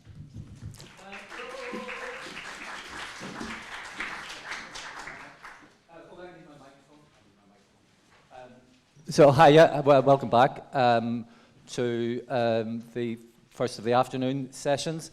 I have Nick Laird on my left, and I've got Lucy Caldwell on my right, and you'll be meeting them separately for longer later on when they'll both be reading. For the time being, the three of us are going to talk about Snow. Have you got a copy? Has anybody got a copy of Snow? Oh, you got a copy of Snow? Some people have got copies of Snow. Have you all? Hold up your copies of Snow. Have you got? Yeah, everybody's got a copy of Snow. That's good. That's good. Yeah, but yes, can you see it? So, as you will see, Snow is 14 lines long. I think it's 105 words, and we've got 90 minutes, so that's 51 seconds a word to talk about. But so what we're going to do, we're going to try and increase the odds slightly. We're going to reduce this conversation to 60 minutes, then, but that's still a lot of time for each word of Snow. It's 12 lines long, so that's 2 less. So my miles, I'll redo it 14 lines. Yeah, I suggested this session as well. So when we were talking about coming to Berlin and whether we were going to be able to do it in person, I thought that I bet you it snows the day we're leaving Belfast and we won't be able to take off. I just bet you it'll do that, because it never snows in Northern Ireland. It's just like it never, apart from Castledarg, where it snows repeatedly, but it never really snows, certainly never snows in Belfast, and I thought it would just be like it to snow on the day that we're due to fly. And indeed, as we were taxiing down the runway yesterday to take off from Belfast, we taxied into a blizzard. And we had to turn around and go back to the stand to be de-iced, and they also did the plane at the same time. So we eventually did take off and arrived here, but for a minute it was a little bit touch, it was a little bit go.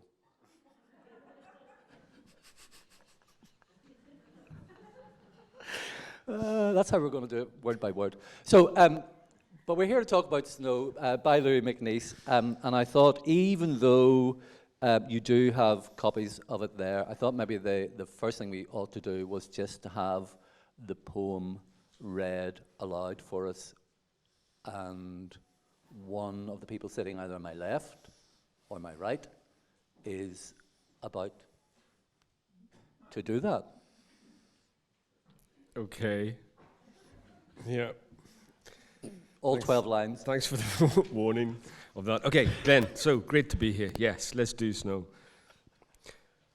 The room was suddenly rich, and the great bay window was spawning snow and pink roses against it, soundlessly collateral and incompatible. World is suddener than we fancy it. World is crazier and more of it than we think, incorrigibly plural. I peel and portion a tangerine and spit the pips and feel the drunkenness of things being various. And the fire flames with a bubbling sound, for world is more spiteful and gay than one supposes. On the tongue, on the eyes, on the ears, in the palms of one's hands. There is more than glass between the snow and the huge roses. Well, you're hard to please, like No! Stop. No. I feel like I've done my bit now. Can I just like a show of white papers? How many of you actually knew this poem or were familiar with the poem before this afternoon? Just a few. Okay.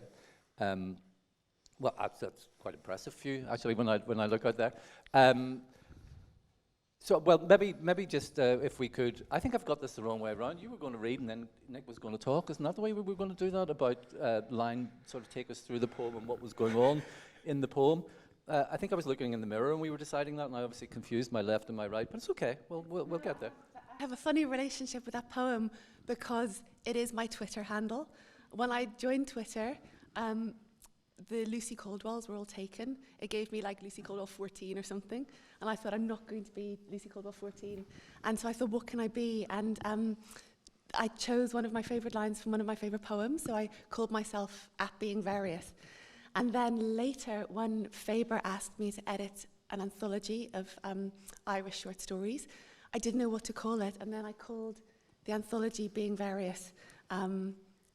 That kind of retrospectively made more sense of my Twitter handle, but that's my very unique personal connection to the poem. Yeah. So just taking a little bit of time and going through it line by line. The room was suddenly rich, and the great bay window. It's a very visual poem. So I made a documentary for BBC Northern Ireland. It's sometime not yesterday, or possibly not even 10,000 yesterdays. It was quite a while ago, but it was about MacNeice, and I filmed in the room where MacNeice wrote Snow. The room where MacNeice wrote Snow. Snow is such a famous poem that the room where he wrote Snow, or is said to have written Snow, is famous in its own right.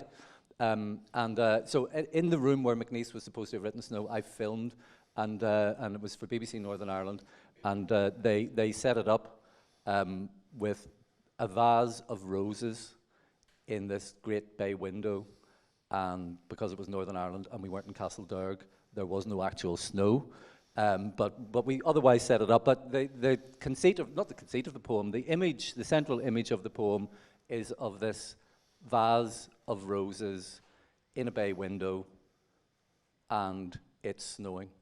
So that's... Yeah. And that's then true. But I just want to make sure everybody's kind of holding it in their head, because the first time you hear a poem, even if it is only 12 lines long, that, what is it that that it's inviting you to see, to think, so it is, the room was suddenly rich, the great bay window was spawning snow and pink roses against it. And then this next line, which is soundlessly collateral and incompatible. And when we were sitting outside just before we came out here, Lucy said, I'm just wondering, what are all the meanings of the word collateral? Yeah, you hear collateral a lot, collateral damage. And so I looked up just an online etymology for collateral. And there was an interesting root. Collateral as an adjective means of a different ancestral line from the same source. And that seemed very pure MacNeice. One of the things, I'm not the only writer who's taken directly from this poem. There's the brilliant Belfast based literary magazine, The Tangerine, that also takes its title from the tangerine in this poem. We'll be getting to the tangerines be getting later, onto but the- yeah, okay, we're just we're going really collateral. going line by line here. I'm Okay. sticking to them. Okay. Well, the collateral, MacNeice is the great poet of these paradoxes, and he's the I think a lot of Northern Irish writers in particular respond to him because he's a poet of pluralities. He's a poet of both and rather than either or, and he's a poet of bringing things together and separating them. I know Nick's going to get to that in the very final line, which brings a lot of that together and separates it. But that idea of something simultaneously together and yet apart, I think is crucial to this poem, but also to MacNeice. I just realised probably the other thing we ought to do is say a little bit about MacNeice himself and just try and locate him. He was born in 1907. He was born in Belfast in 1907, but his father was rector was moved shortly after MacNeice was born to Carrickfergus. Yeah, Anglican rector, yeah. And eventually became bishop, and the room where MacNeice wrote Snow is in the bishop's residence on the Malone Road in South Belfast, where his father was living by 1935. But Nick, maybe could you just say a little bit about MacNeice's, a little bit more about his biography? Sure. Because he was born in the north, but it wasn't the north. Interesting that this has become such a key poem, really, in the Irish poetic canon, because for a while MacNeice wasn't even really regarded as an Irish poet. He was sort of existing between two worlds, and I think he left when he was 7. He was sent off to Sherborne Prep School in England, and became very much part of, they called it the McSponday Beast, which was a group of poets, Stephen Spender, W.H. Auden, and Cecil Day-Lewis, and he was sort of lived in Auden's shadow almost as a poet for many, many years. And was sort of rediscovered in the 50s and 60s as a kind of Irish progenitor, a person to look to. So this idea of plurality, to try and escape maybe some of the bounds of Irish nationalism or a kind of purity of Irishness, MacNeice was there for that complication. He lived most of his life in England, was a BBC radio producer. In fact, died, I think, when he went down the caves to record sound recordings for a BBC radio programme and caught pneumonia, and then died in 1963. Is that right? Yeah, that's right. Yeah. And MacNeice, he's, Edna O'Brien always says that your childhood, the childhood for a writer is the most important time, the most formative time. You know, the Jesuit saying, give me a child until he's 7. And with MacNeice, it's really interesting because his father was a man of the word, the word of God, and his father had this big booming voice, and his father was a bishop and would preach. And a lot of MacNeice talks of his memories of hearing his father's voice echoing around the church. And MacNeice's mother died, a famous line in another poem, when I was 5, the black dreams came. His mother had suffered postpartum depression that she never recovered from, and she died when he was young. And his father had come from Connemara, and his mother hated Belfast. And so MacNeice grew up already, even as a child, before his mother died, with this sense that he was living in exile from some part of himself. And he had this vision of the romantic West that he'd lost before it had even belonged to him. And then when he was sent away to boarding school, he felt very out of place in England. He used to, if you listen to recordings of MacNeice, he doesn't have any trace of a Northern Irish accent, and he deliberately adopted as quickly as he could an accent to fit in at Sherborne. He used to walk, he used to sort of make a joke of himself, like play the Irish fool, and he'd kind of walk with his feet turned in to make people laugh and give them his sweets to try and buy friends. And part of him resented that as well. And so from that very early age, I think exile and that sense of loss and that sense of conflicted identity and not belonging is already there. On a personal, MacNeice's personal myth, it's there even before you consider him as a political poet. Yep, I think that's all true. The Black Dreams came and nothing ever was quite the same. So I think part of the reason that this poem has a kind of much greater resonance than maybe even MacNeice himself knew. I'll talk about it in a second. Whenever we were doing this, I went back, I'd written a piece 11 years ago for the LRB about MacNeice's letters, and discovered that the only letter he ever wrote about a poem was about this poem. And I'll read what he wrote in a little bit, but to him it was just a moment in time which he captured. But one of the things I think makes this poem have this sort of resonance is partly because of the circumstances he was writing it out of, this lost thing which he felt separated from, and then this celebration of plurality, that all things could exist in some way together. It didn't have to be either or.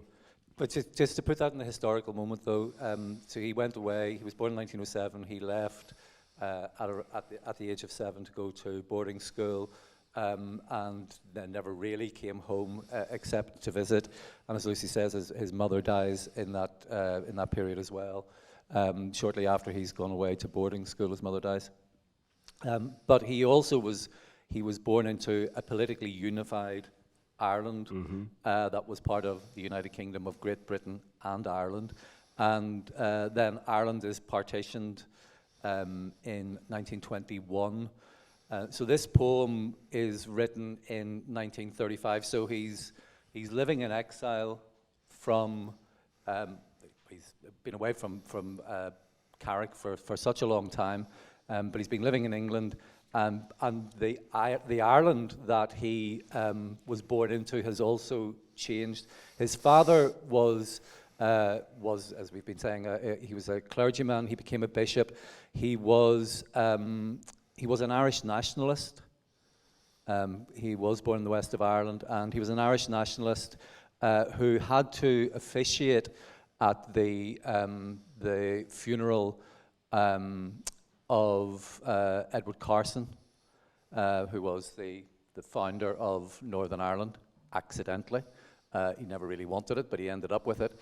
And McNeece's father had to officiate it and famously refused to let the coffin go into the cathedral with a Union flag, draped in a Union flag, or was it he refused to have it flying, the Union flag flying inside the church, which in 1930s Northern Ireland was a pretty brave step stand to take.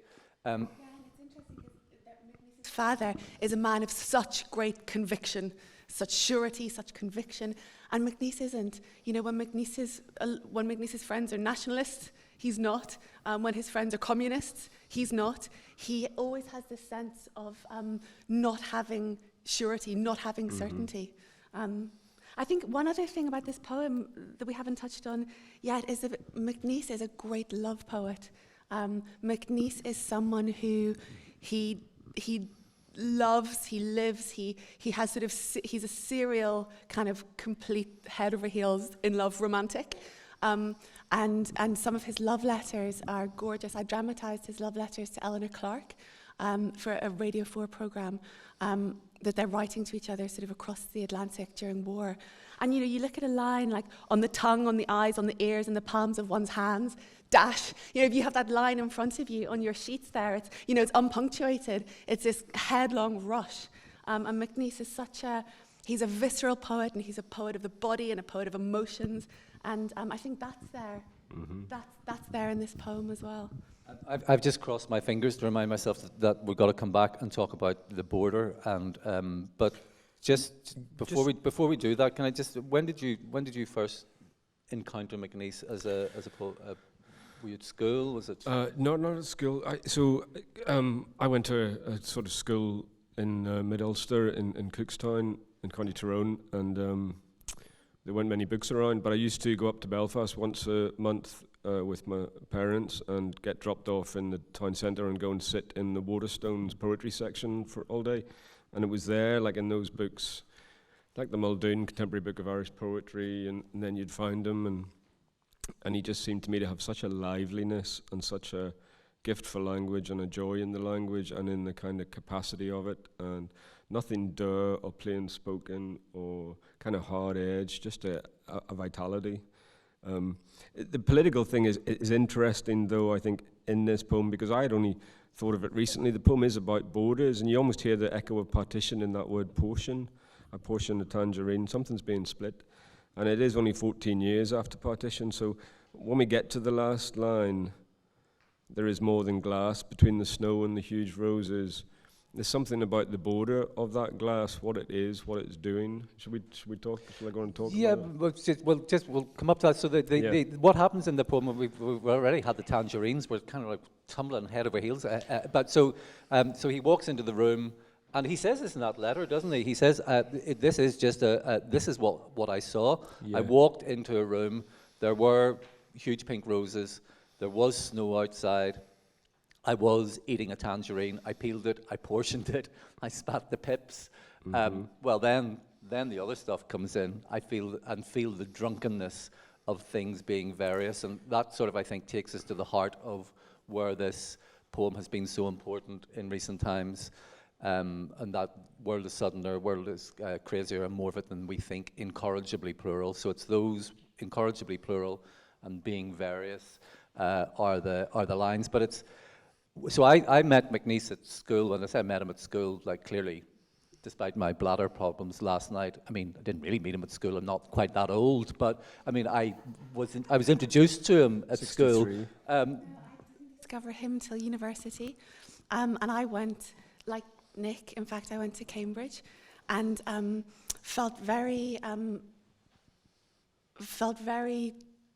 It was a very strange place, and I felt very alien there. I felt very different, and I was writing my first novel, which I wrote while I was at Cambridge, and I'd never considered myself Irish before. Growing up, you know, I just had a British passport and considered myself to be British probably. And then with the Good Friday Agreement in Northern Ireland, you could hold 2 passports. And so I applied for my first Irish passport while I was in that first year of Cambridge, writing my first novel, because I suddenly felt that I wasn't British, or wasn't entirely British. And McNeice, discovering him was a way of helping me figure out what I felt and who I felt, and what this complicated relationship was between the place that I came from and where I was. And when I was writing my first novel, the first poem of McNeice's that I discovered is still my favourite, which is Selva Oscura. And it begins, "A house can be haunted by those who were never there, if there was where they were missed. Returning to such, is it worse if you miss the same or another or none?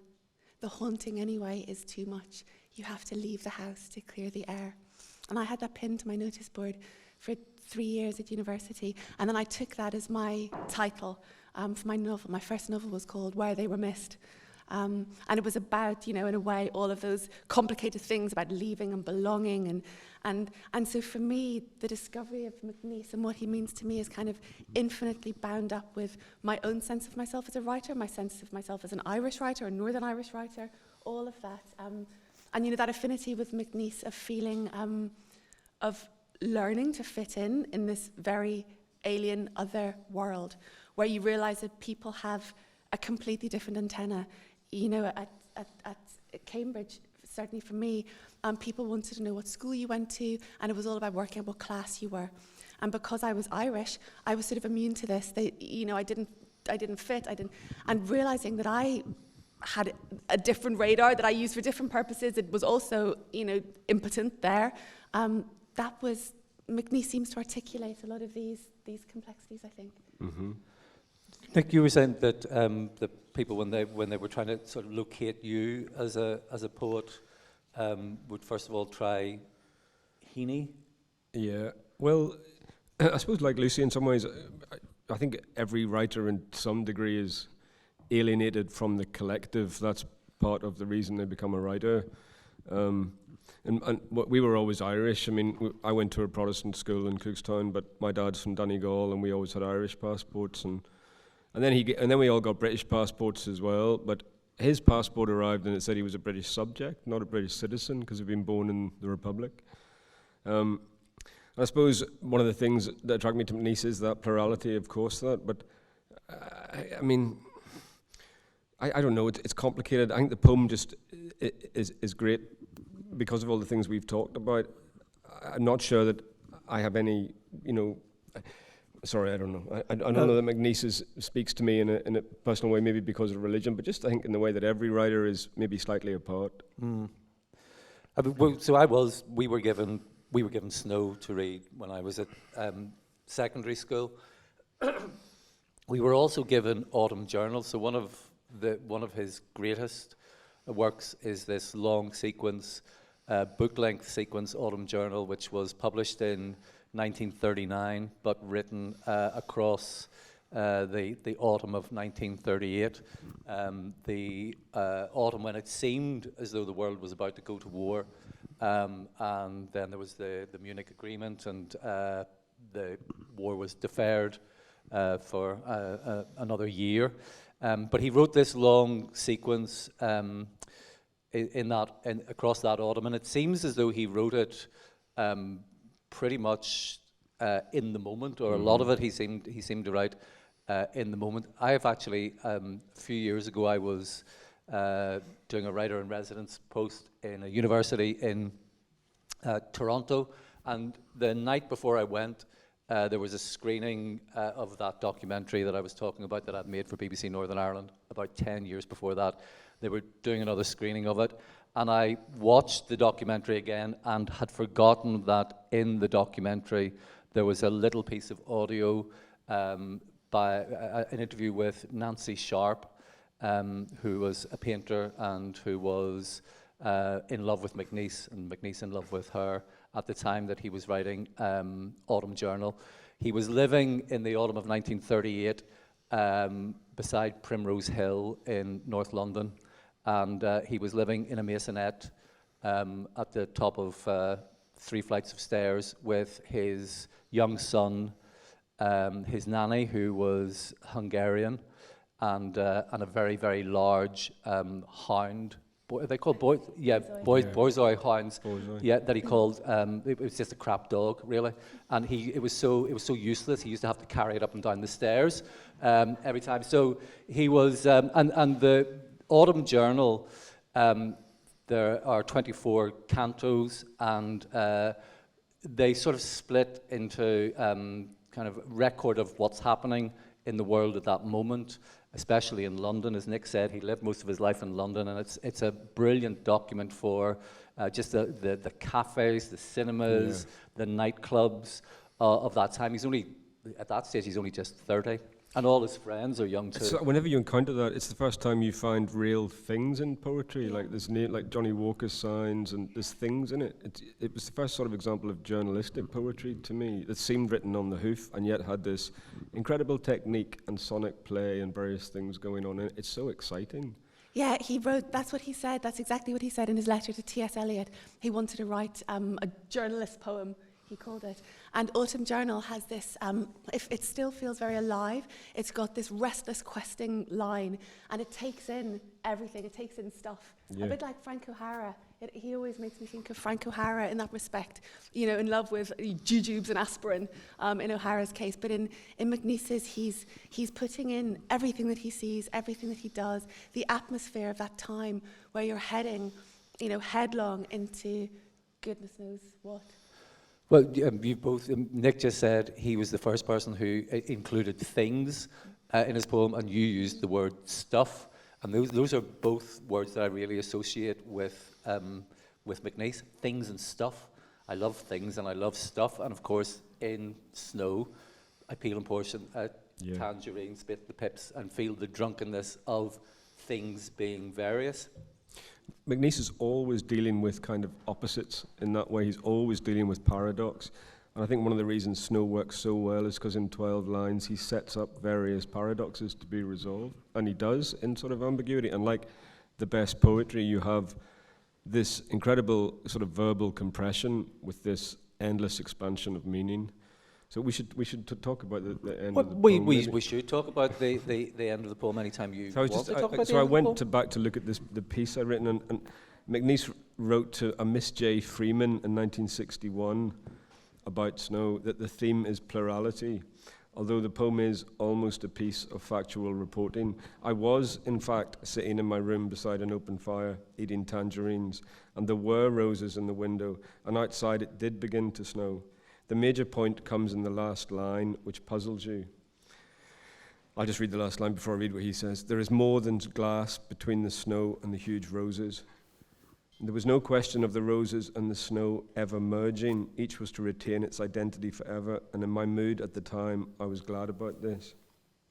So I think whenever I was looking at this, for me, I'm not sure that McNeice was even aware entirely of why the line works so well. For me, the last line of snow is not quite as settled as McNeice claims. In McNeice, everything is in flux, even the walls are flowing, he writes elsewhere. And this sort of instability and paradox, when I read that poem, you get a kind of prefiguring of it with that fire that flames with a bubbling sound. So bubbling, you think of water, the opposite of fire. Something weird is going on. But that between in the last line, there is more than glass between the snow and the huge roses. I think it's sort of doing double work. It's a kind of double agent in the line. It's both joining, there is something, a connection between the snow and the roses, and it's dividing. There is something like a barrier between them. So if plurality is the theme, I think it's a plurality kind of undercut by monism, this idea of one, that both things are also connected as well as being divided. So it's a line that proposes in a sort of single thought that everything is apart and apart, as in a part of. And McNeice, he's such a great poet that ambiguity, it doesn't seem to me like an accident. It seems to be the point of the poem rather than a kind of openness that's been left accidentally. It's absolutely integral to it. And then I think we have the political idea as well of this plurality and monism, this 26 plus 6 equals 1 thing as well, this border. Sorry, go on. No, that's I think it's a poem that has become more important, it seems to me, with time. I mean, Lucy mentioned the Tangerine, the magazine, and Padraig, who's here, is one of the contributing editors to the Tangerine. It's a magazine that has only started in the last few years by a group of young writers and critics from currently resident or mostly resident in Belfast, but they choose the Tangerine from that poem, and it just keeps coming up. In the course of just the last week or two, Monday before last, I was in Dublin for an exhibition at the Little Museum on Stephen's Green, and the Little Museum had a new exhibition of 35 artifacts and artworks from Northern Ireland to introduce people again, because of these conversations around reunification, to introduce people to Northern Ireland through artworks. The title of the exhibition is "You Say You Love Me, But You Don't Know Who I Am." And so there were a panel of us talking about the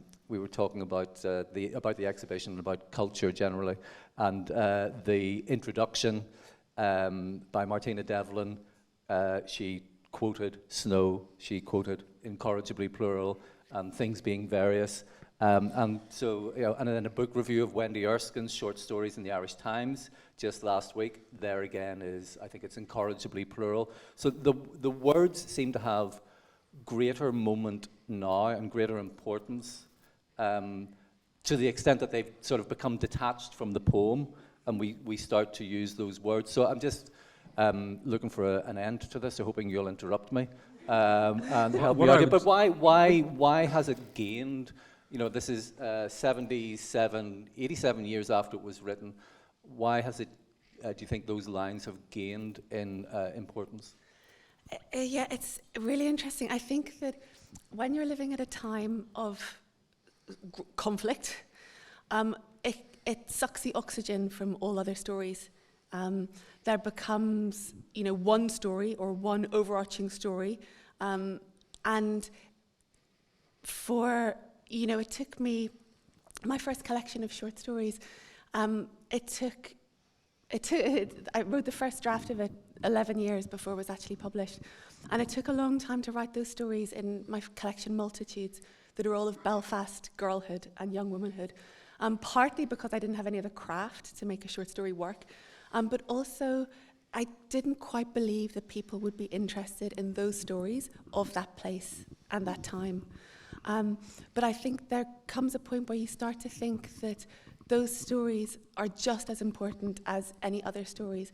And as we we're 25 years from the Good Friday Agreement, and as narratives start to maybe ossify in different ways, it becomes it becomes politically important to insist on questioning things and on telling other stories and not letting things fall into dualities and not letting the stories that we tell, even of ourselves, simplify.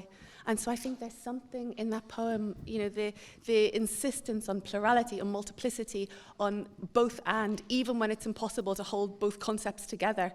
There's something, I think, that feels at the moment, especially, you know, with everything. I talked about the Good Friday Agreement and how it allowed a whole generation, especially those who sort of came of age at the time, as I did, to be both in a way that we never had been able to before. And as that's threatened, I think that's a reason that this McNeice poem becomes so important. You had said, I think I've read you in interviews saying that those words, the drunkenness of things being various, are as close to an article of faith as you have. Yeah. So, and for me, it's not even that it's you can be both, but you can be many. You know that. So when we were, you know, the what I used to call the metaphysical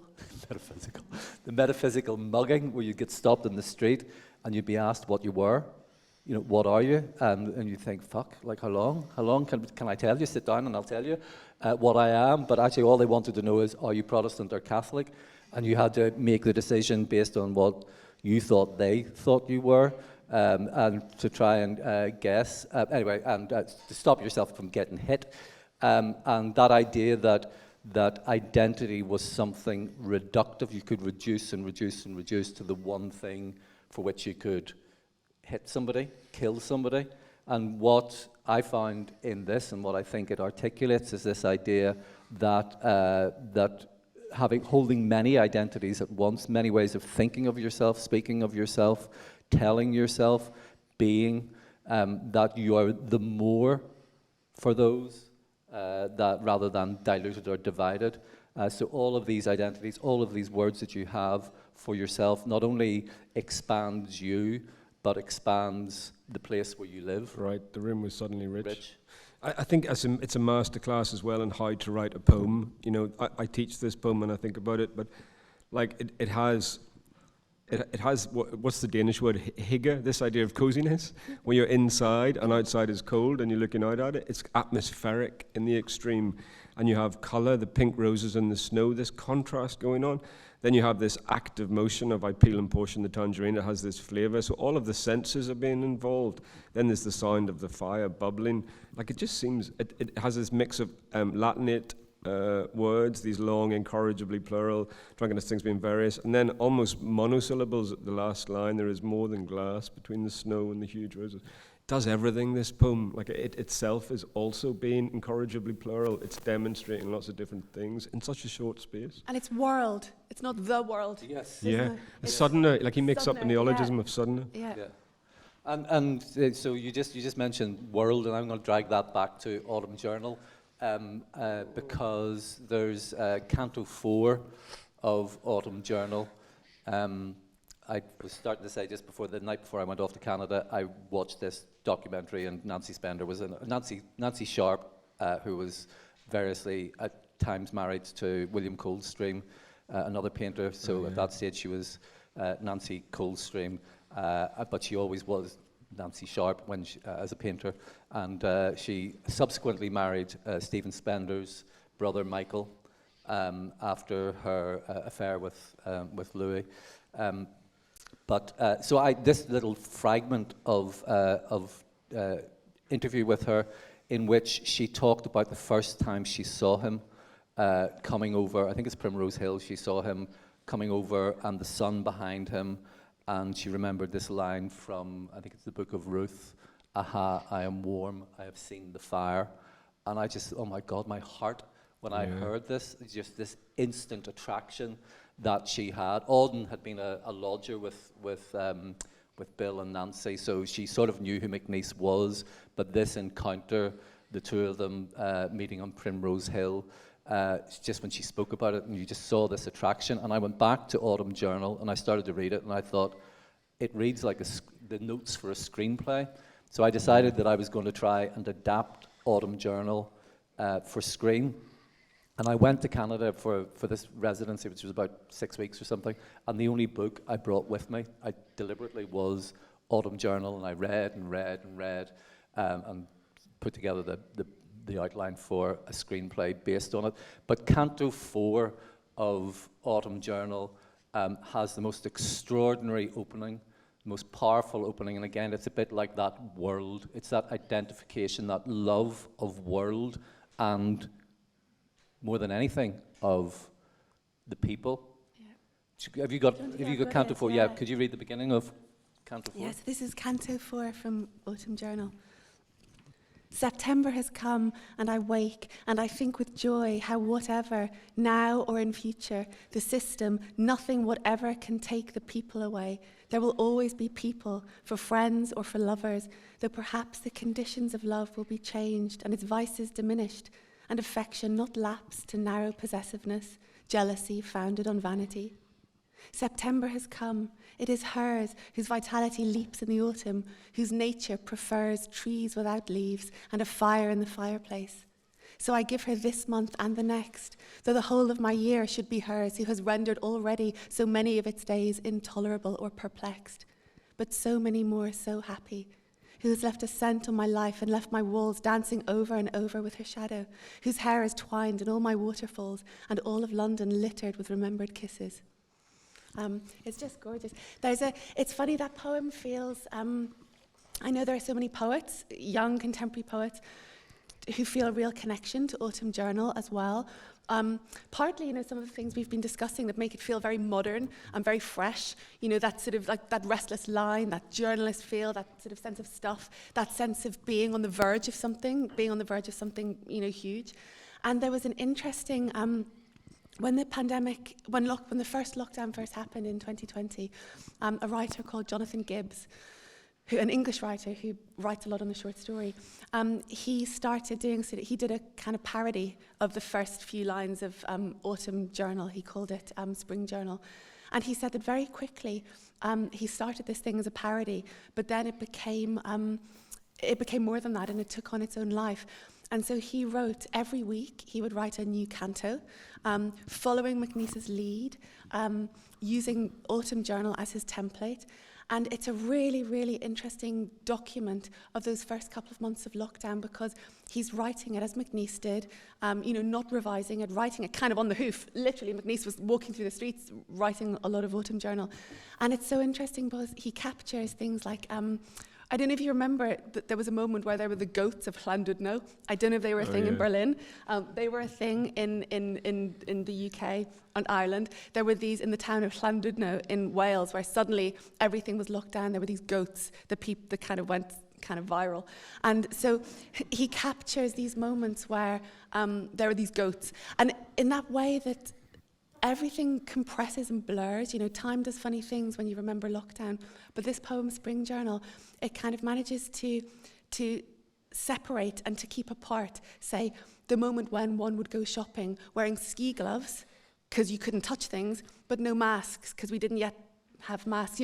And the moment that, say, we suddenly realised Boris Johnson was in intensive care in the UK.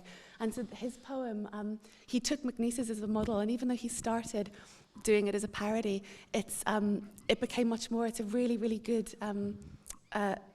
article, really, artifact of those times. And I mean, Autumn Journal is, if you wanted to understand what was happening at that moment, certainly in the United Kingdom, then the thing I would point anybody to is Autumn Journal. So as well as getting snow when I was at school, and one of my teachers said she remembered me. I had a habit of kind of like slouching across my desk, like my arm out like that, my head on it, when I was writing. And she said we were doing snow, and she was explaining what was going on, or inviting us to imagine. She said, "Do you know those moments where everything comes together, just everything fits, everything makes perfect, glorious sense?" And I thought, "Oh, yes, I see it." And I sat up. She described me sitting up at my desk for the first time in 2 years, sitting up and saying, "I see it, no, I see it." And I saw two things. I saw it in the poem, and I also saw that his words had recreated the moment for me, and I thought, well, that's what writing does. Writing does exactly, it was enacting exactly the kind of epiphany he was experiencing. And taking it to that last line that you mentioned there, for me, what I always read in that was that this was quite a fleeting thing, that feeling of everything held. McNeice, in that letter that you read, Nick, I think he says all these things were going on at the same time, and then he emphasizes this himself. He says, in their own right, which is a really important, he underlines this. So all of these things are different, and they're all happening at exactly the same moment, and they all have every right to exist. And I thought that, again, that's another reason why I think maybe that's such an important poem for us now. Yeah. I was at Cambridge and wanted to write on McNeice for my first thesis, and I wrote on the idea of Ireland in McNeice, and they couldn't find someone to supervise me because he wasn't really taught then or read. But speaking of Autumn Journal, it's section 16 that I always think of, about the way that McNeice could dwell in that paradox. Keats called it negative capability, I suppose, but he talks about odi et amo, I hate and I love. So that thing about, you remember Nightmare Leaves Fatigue, we envy men of action. It reads like whenever we were growing up in the middle of the Troubles, reading that sense of Ireland as something that you could love, but also hate because people in the name of Ireland were killing people around you and stuff. It meant quite a lot to have that written down. No one else was writing like that, and this had been written 50 years before. So it felt kind of premonitory or premonitionary, whatever the word is. It's that one. Is it? Yeah. You remember that line, and I remember all of London littered with remembered kisses, which was the other thing that hit me that day, that you could go to a city and maybe litter it with kisses. So that was another thing I decided when we were studying McNeice. One, become a writer. Two, go and find a city and litter it with kisses. Yeah, I was kind of pinned to the wall by those lines when I was quite young. I think when you're young, wanting to be a writer, he's brilliant though, because the line that always I think of when I think of McNeice and why I love him is from Wolves, which I think he wrote when he was like 17 or 18, and the first line is, I do not wish to be reflective anymore, envying and despising unreflective things, finding pathos in girls' handwriting. It's like there's a whole list of things in it. He's brilliant. It felt like you were being talked to directly, and that was quite rare. We mentioned the tangerine. That, are you okay? Yeah, I'm so sorry. You okay? And Lucy's book that she edited of short stories called Being Various, which was writers who started publishing after the 1998 Good Friday Agreement. But other poets have it. The snow also turns up in other poets' work as well. Kieran Carson in Belfast Confetti has his version of snow, and Paul Muldoon has a poem called History about, was that the room McNeice wrote Snow in, or the room they said he wrote Snow in? Yeah. About versions of history, sort of similar in some sort of political way. The house where McNeice's father lived eventually became a residence for Catholic women students at Queen's University, and I actually lived for a year on the street up the side of it in the late 1980s, and at that stage it was pretty much derelict, and so I would pass it all the time. And the line in History, isn't it? Where was it we first made love? Mm-hmm. Was it climbing through the window? Was it Fitzroy Avenue or somewhere else? Yes, yeah. That, or was it in there? And then it became the headquarters of the Arts Council of Northern Ireland for quite some time, and that was the boardroom, was the room where McNeice wrote Snow, or possibly wrote Snow. We have actually just talked for 50 minutes on the subject of snow, and you might be a bit snow blind, snow deaf, snow numb at the fingers and toes, or indeed on the tongue, on the lips, and in the palms of your hands. But does anybody have anything they would like to ask about McNeice, about that particular poem, about spitting pips and whether you should just swallow them, or anything at all? I shouldn't have said that. I shouldn't have said that. I should not have said that. I shouldn't have said that. So you can't. What would happen? An orange tree would grow. Would grow. That's right. That's why you have to spit your pips. And whatever you feel when you do this. Does anybody have anything they would? I actually feel drunken, and not with things being various, but I just feel like I've imbibed a whole lot of tangerine-based alcohol, which is clearly nonsensical, unlike the last 49 and a half minutes. Does anybody have anything that they would like to ask? What did you say? I go, there you are, you're right at the back. Oh, good to see you. Oh, wait, do you want a microphone? Nah.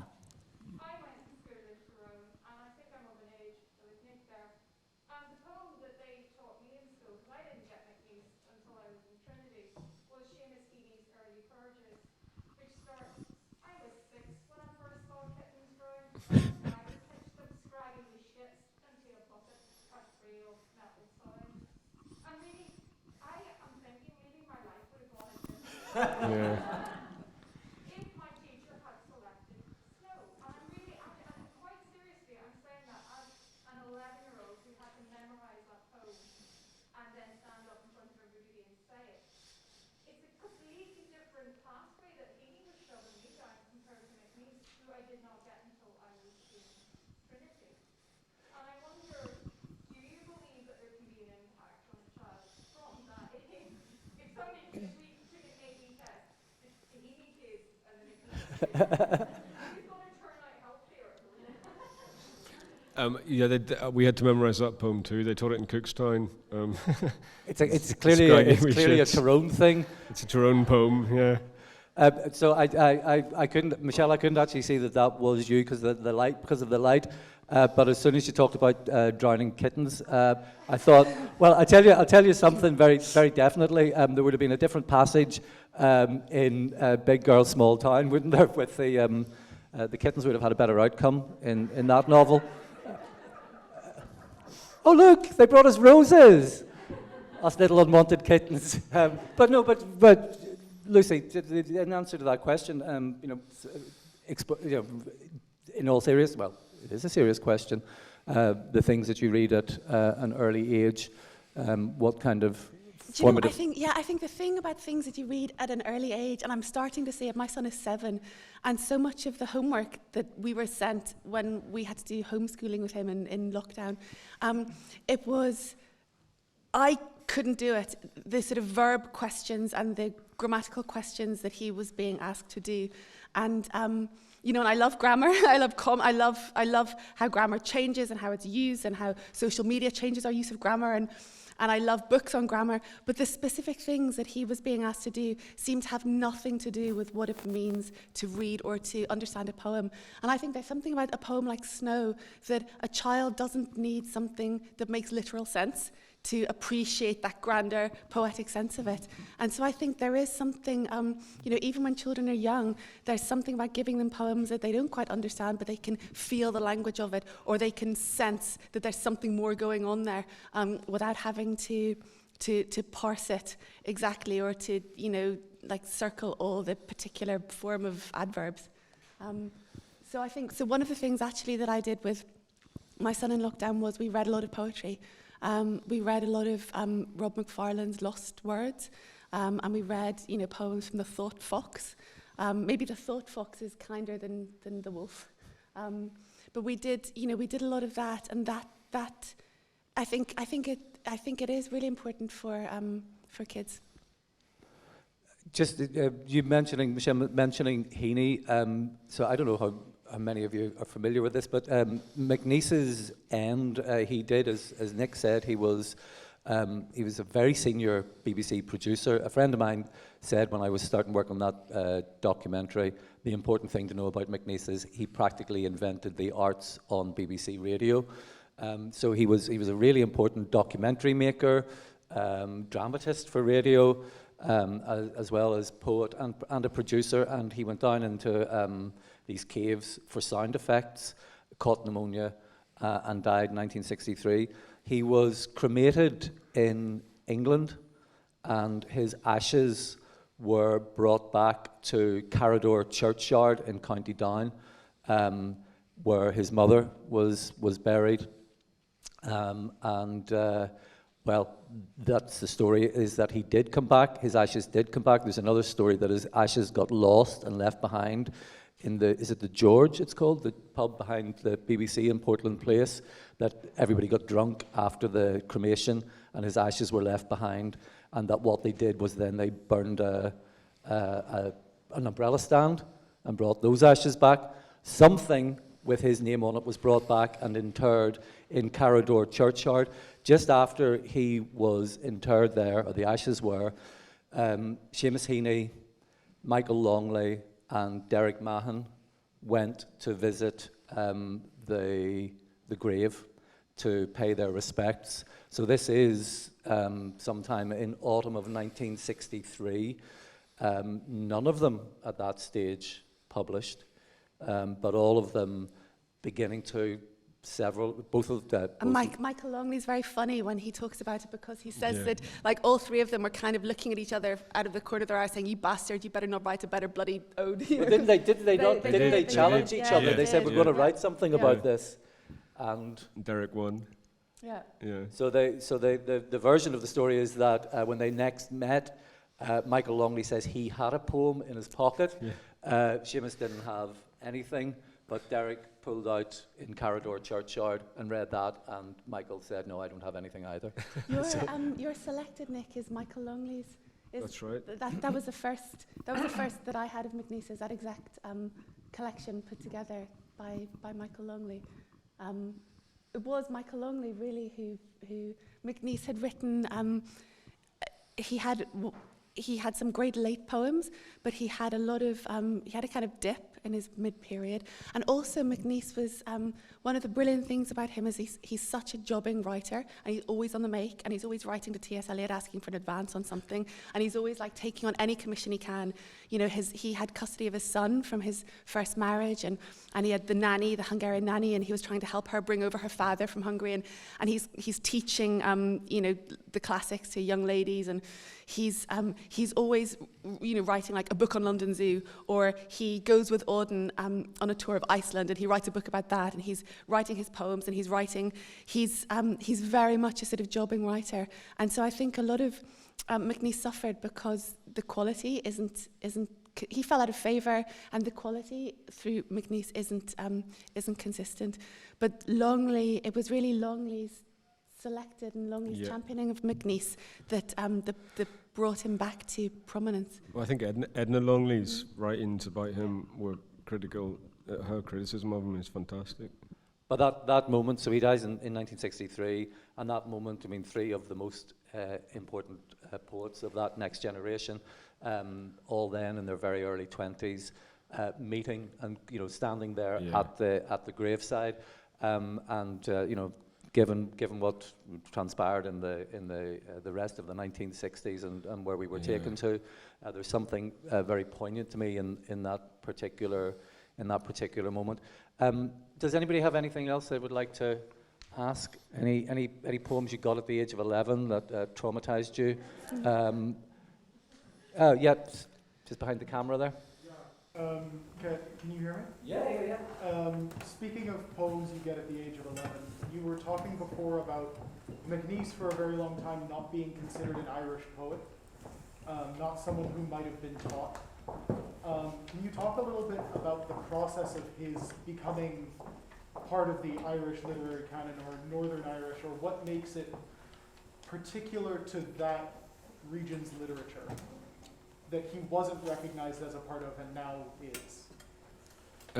Well, Edna Longley's criticism was instrumental to it, but it really, I suppose one of the things that started to bring him in was whenever Paul Muldoon edited the Contemporary Book of Irish Poetry, instead of having an introduction, he had a kind of frosty exchange between McNeice and an Irish poet called F.R. Higgins, where F.R. Higgins was given a lot of nonsense about the native blood music of the Irish, and McNeice was being kind of rational and cosmopolitan and intelligent in response. And Paul printed this dialogue without any commentary at all, but it was obvious what he was trying to say about it by that. And then Paul had a wonderful selection of McNeice in this contemporary book of Irish poetry. I suppose that was one of the things that pointed at it, but also he's just so good. Like, wouldn't you want him in your canon if you could have him? Do you know, like, we'll have him on our team. Thanks very much. Yeah, there's a famous essay by the poet John Hewitt, the great Ulster planter poet, an essay that he writes just after the Second World War called The Bitter Gourd.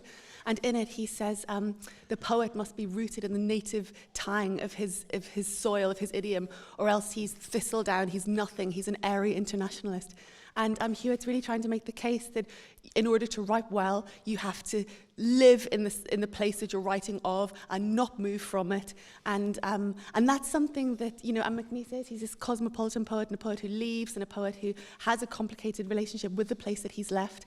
And so I think there's an element of that as well. And that's something certainly that, time and again, I've questioned my right to write Belfast or Northern Ireland whilst being in London. And if you come back at 4 o'clock, you'll hear more about that, because we're not going to talk out all of your stuff before we get to 4 o'clock. Yeah, but I think there's that kind of tension there as well.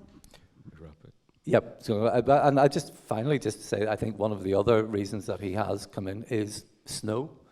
I think because of those lines that the whole poem, for all the reasons that you've just heard there, but very particularly those lines, I think, they have a resonance, and I think that, I've thought that we don't need a new national anthem, but we could have a national lyric, and the national lyric would be Snow. And on that note, because the man on my left said, let's rap, guess what we're going to do? We're going to rap. The rap version. yes, of Snow by Declared. Listen, thank you all so much. We're going to break there, and we're going to reconvene at 4 o'clock for Lucy Caldwell. But would you thank Lucy, and would you thank Nick, and thank you all so much. Thank you.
Okay?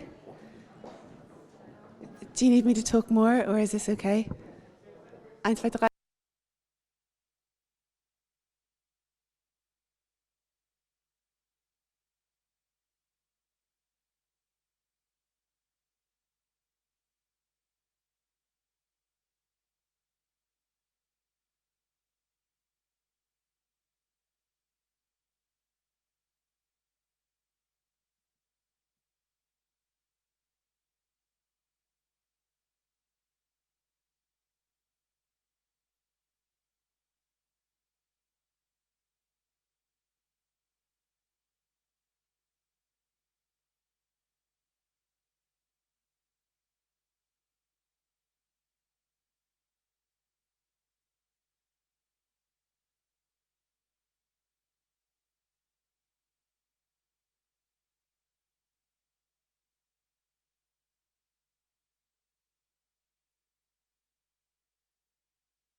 Ladies and gentlemen, good afternoon.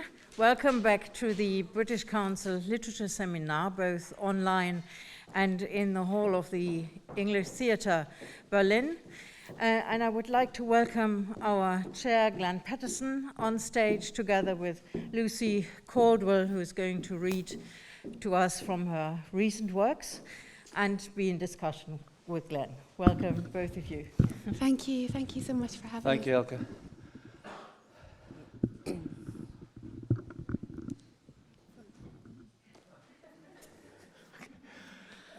It's out of print. That's like a very rare. Yes, sorry. artifact, It's. Due respect. Is that is the? Hi, lovely to see you all.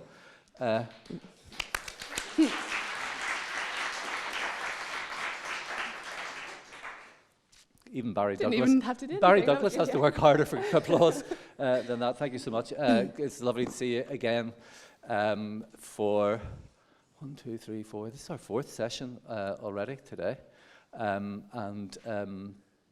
We have one more to go. Can I just say something before? I've been meaning to say this all day. Rubbing. Rubbing. So could you just explain the rubbing? You don't have to spend all tomorrow afternoon rubbing. Just to let you know. I know it says on the schedule, rubbing. And it may not really explain very much beyond that. But so the idea of the rubbing, and maybe remiss of me not to have added a little line of explanation in there, is that tomorrow evening we're going to be in L'Écritage, and we're going to be, B.B. Ashley and Padraig Regan are going to be reading, and Padraig also will be the launch of Padraig's pamphlet, and in it there's a short film that accompanies that. Padraig talks about his rubbings that he takes around the city of Belfast, and I had thought it might be a nice idea if people with a little bit of time on their hands might get a piece of paper and a crayon and just find something, a surface that interested them, and put the paper on top of it and just kind of give it a wee rub. And that tomorrow night we might gather those together and make some kind of group rub exhibition. I mean, it's really unfair to just throw that open to me. No, I was just. So that's what the rubbing is, because a couple of people have come up to me and saying, "How long do we have to rub?" And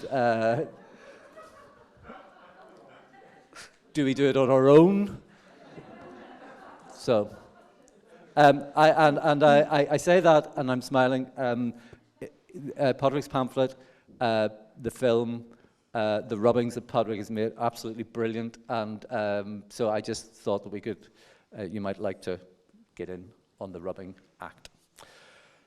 Now that we've cleared that up, it's my great delight to introduce Lucy Caldwell. Lucy Caldwell, novelist, short story writer, playwright, phenomenal writer of plays, and very frequent writer of plays for radio. Lucy Caldwell, born in Belfast, and I think it's just bears saying East Belfast, and went to school in East Belfast, where one of her teachers in the latter part of her time at school was Wendy Erskine. Wendy Erskine, very fine short story writer, who's only recently started to publish. Lucy has been publishing since 2006, her first book, which is now very rare and which I just nearly dropped. In fact, she mentioned that as we were in that last session that we had on McNeice.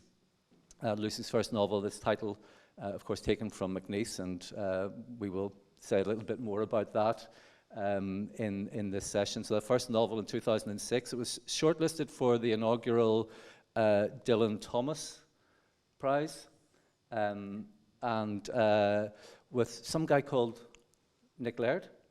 Whatever happened to him. So it was also shortlisted. He was also shortlisted not once but twice. Twice. Poems. Right, poems. Novels. Yes, in the same. Neither of them won it. In that inaugural one, but Lucy went back and had another go and got it in 2012 for her second novel, The Meeting Point, another title taken from a McNeice poem.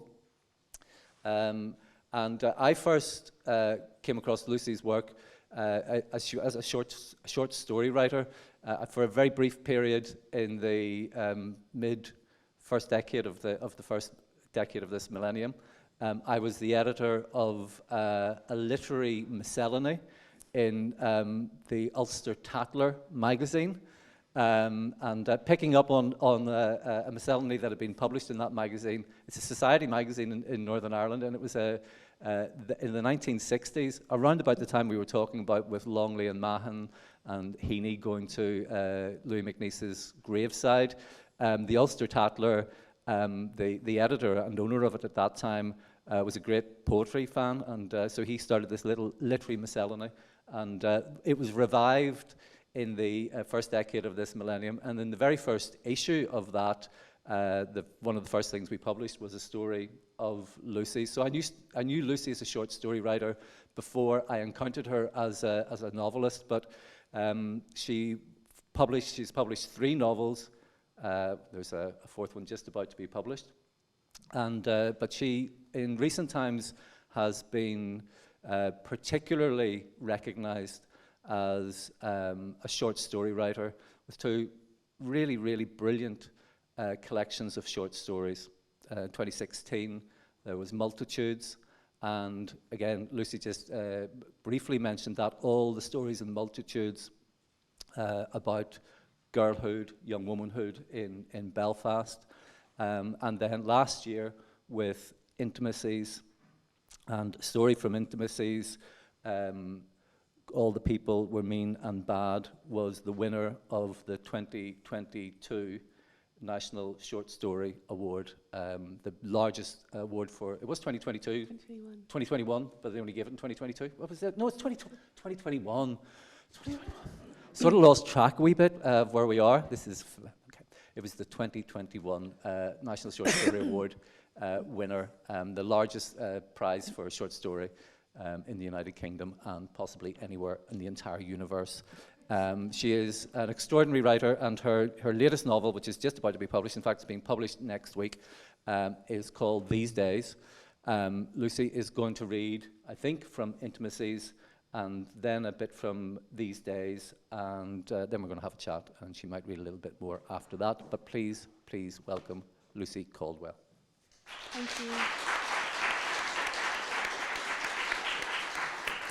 Thank you so much. I thought I'd start off by reading a little bit from All the People Were Mean and Bad.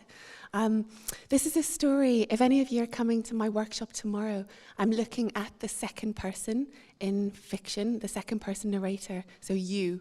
The way that I use it, the way that I found of using it in my stories isn't asking the reader to role play, to pretend that that's what I don't like. In the second person, you are 16 and this is the best sum of your life. I kind of bristle. I'm a bit of a contrarian at being asked to do that. But I found a way of using the second person when I'm a natural playwright. I can ventriloquize my characters. I can write in first person. I find third person a lot more challenging. But with my stories, I reached a point where first person just didn't work because the character might not know enough about themselves to be able to articulate it, or they might not like themselves enough, or if you tell it in past tense, they're telling a story, it's packaged up, it's an anecdote, it's already happened. And so I found this way of, I was thinking about intimacy in fiction, and I found this way of writing with a second person narrator that positioned the reader almost as eavesdropper. So the sort of dynamic, the tension is between the narrator and the version of themselves that's having this debate. Maybe it's the voice in the character's head, or maybe it's a future version of themselves. But that's a dynamic. And in this story, the narrator, the collection is called Intimacies, and so I was thinking, about some of the greatest intimacies that I've known, growing another person inside you, and then realizing the real work is and letting them go.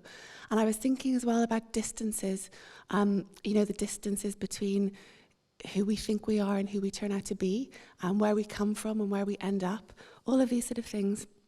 I think quite often with a short story, it comes from several places, so that was kind of the underlying thinking. At the time, my daughter was maybe 1, and I took her to this playgroup every week. There was a really nice playgroup run by an evangelical Christian church, and so they had really clean toys and good snacks, but you did have to sit through a bit of a sort of sermon, and they had all these picture books for children, and one of them was the story of Noah's Ark. And I was thinking about how in all of those Abrahamic faiths, and I wasn't raised religious, one parent Catholic, one parent Protestant, and I was never baptized, never christened, and I've always been fascinated, probably for that reason, by religion. And I was thinking how children of most faiths or no faiths, everyone will know the story of Noah's Ark, the cozy animals going in 2 by 2. But I was thinking about what a terrifying myth it actually is, that there's this capricious, petulant, vindictive God who will just decide that, everyone is to be smitten, smoted, apart from whatever verb form, apart from, this one person. And so I was thinking about that, and I thought about this story for about a year before writing it. And it was because I needed to know the tone of it. And as soon as I could hear the tone, and as soon as I realized that the tone of this story is one of elegy, I wrote the story in 2 days. And so it starts off, it's an elegy. It's literally an elegy because the narrator is on her way back from her cousin's funeral, but it's also an elegy for the paths not taken and the compromises made and the losses of faith and the compromises that we have to make to live well. So this is the first bit of the story. All the people were mean and bad.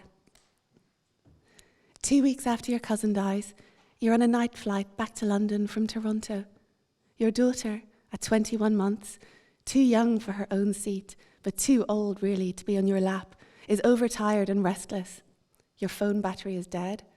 With no more cartoons, all you have to entertain her while the plane taxis and waits, inching towards a runway in its takeoff slot, is a book your auntie gave you as you were leaving, a book from your auntie's church.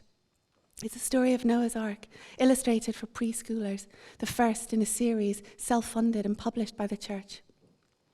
All the people, it says, were mean and bad, except for Noah. Noah was good, and because he was good, God saved him. You hate this book.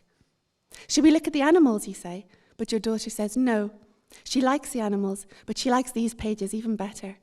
Over a whole double-page spread, the mean and bad people are doing mean and bad things, pulling each other's hair and laughing, aiming slingshots and catapults at each other, gurning and scowling and spitting and stamping their feet. You point at each of them in turn, naming their misdemeanors, and your daughter makes extravagant faces and laughs with delight. Okay, let's look at the animals, you say firmly, and turn the page. But your daughter throws back her head and wails. I'm sorry. Sorry, it's just a wee bit of COVID. I'm going to lean this way, just like... I'm sorry, you say to the man sitting next to you. The man who has the misfortune to be sitting next to you for the remaining 7 hours and 36 minutes of this flight. The only admittedly small consolation being it's a whole half hour shorter than on the way here.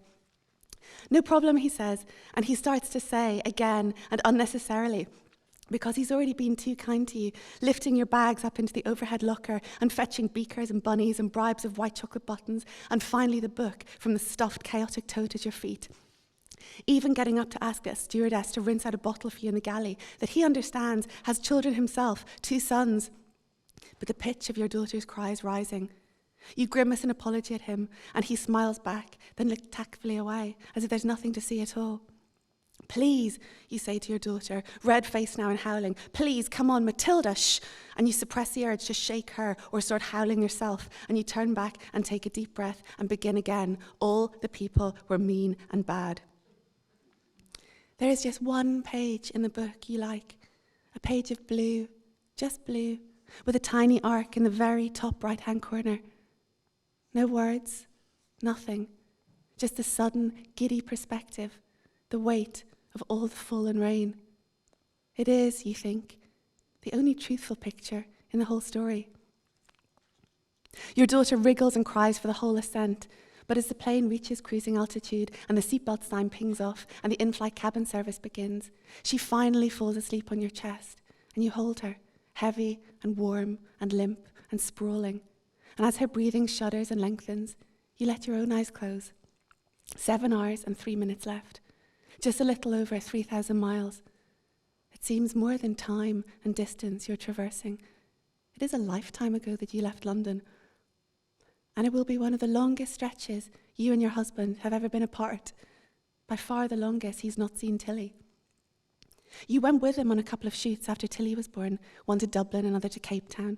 But it wasn't what either of you had thought it would be, and it certainly wasn't a holiday, trying to placate a baby in unfamiliar surroundings, endless hours wandering alone or lying in a hotel room trying to sleep while half waiting for him to come back. A driver each time at your disposal, but where to drive to and when you got there what to do. It was, in the end, far lonelier than being at home with Tilly would have been, and after those 2 trips, you didn't do it again. You think of times apart early on when you, or usually he, would be away, and of meeting each other again at train stations or getting out of taxis, and how strange and shy you'd feel, wondering if he'd look different to how you remembered him, or smell wrong, and how sometimes at first you could barely look him in the eye. You've tried, for Tilly's sake, to talk every day. Cape Town is 6 hours ahead of Toronto, so you FaceTimed each night at her bedtime, his midnight. But he was inevitably still up, either drinking with the crew or trying to resolve more problems on an already fraught and overextended shoot. You are trying not to think of it, this prolonged separation, as a separation, as a test. Anything for your wife? The stewardess's voice says, and you open your eyes. Oh, you say, we're not, just as he says, oh, we're not. And he grins. I think, he says, she needs a gin and tonic too. And you smile and say, yes, thank you, that sounds good. And the stewardess scoops the ice and drops in lemon and opens a little green bottle and flips a can's tab with deft, practiced movements. And he takes it from her and sets it on the tray table next to his. Thank you, you say again. And you shift your daughter's weight to free a hand and take the cup from him. Cheers, he says, the twang of his accent making it almost 2 syllables like yours. And you reply with your almost 2 syllables. Cheers. And you touch cups and sip. To sleeping babies, he says. And you say, look, I'm so sorry. And he says, I once flew solo with the twins when they just turned 3, Vancouver to Sydney with a layover in LA, oh boy. Solo with twins, you say. And he says, yeah, my wife was away and the childminder was sick. It was like a bad farce. I wouldn't wish that journey on anyone. And he's quiet for a moment and says, my sister died an hour before we got there. And then he says, sorry. My cousin just died, you say. And I hadn't seen her in years. But for a while, she was like a sister to me. I'm sorry, he says. At the same time, you say sorry too, because a cousin you haven't spoken to in years is not the same as a sister. And even if there's no real metric to grief, there must be a hierarchy of loss. You touch cups again, somberly this time, and sip, and finally break eye contact and look away. And neither of you says anything for a while until he says, that's 20 years ago now. And you say nothing because what is there to say? The blazing sunshine and high blue skies, t-shirt weather, the leaves just turning on the trees, a stupidly perfect day. The cool and calm of the mortuary chapel, old for Toronto, designed and built, you read, by John G. Howard in 1842, white brick and Georgetown stone, deep-set trefoil windows and a steeply pitched roof, a fine example of Gothic revival architecture in Canada. In the little vestibule, the tinny bluegrass of Hey Dougie from your phone as the squirrels arrived again and again at the clubhouse to bake carrot cakes for the stoner bunnies. Rolly, the excitable little hippo, Happy, the crocodile with his adoptive elephant parents, Betty, the octopus, rocking up on her dad's little orange submarine, Nori the mouse, Tag the rhino, all leaping up to Tilly's delight for their Dougie hug, while in the nave, the priest intoned, the mourners responded, standing and sitting and laughing and weeping, and your cousin was no more. We are all ashes and dust eventually, you think. But now she already was, her warm, taut body pressed next to yours and your sleeping bag zipped together as she confided about a boy she'd kissed. Her long brown legs and their blue shorts with the red piping, taking the stairs 2 and 3 at a time. The tattoos she tried to give you both when you were 12 and she was 14, with a spike of her compass and a cartridge of ink from your yellow Parker fountain pen below your hip bone where neither of your mothers would see and where a smudge of blue dots still remains. You think of all this. And you think how impossible it is that all of it's gone. How the fact of its being gone makes none of it, nothing feel true anymore. Not that people can ever really know each other or truly love, or that it matters in the end if a marriage fails or ever could have worked. And yet, how can it all not matter? Thank you.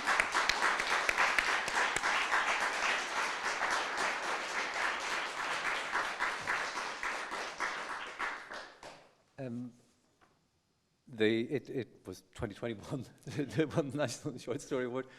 The judges of that, when it was being announced, were speaking about about human contact, and coming at a time the book was when the book came out, and where we were in the pandemic, and something in that particular story about meeting people, chance meetings, the kinds of things that seem to have been, had been denied us, and also small kindnesses.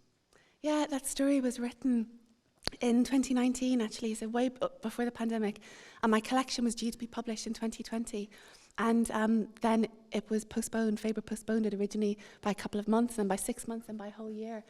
And it's funny, the things that unexpectedly resonate once something is out of your control.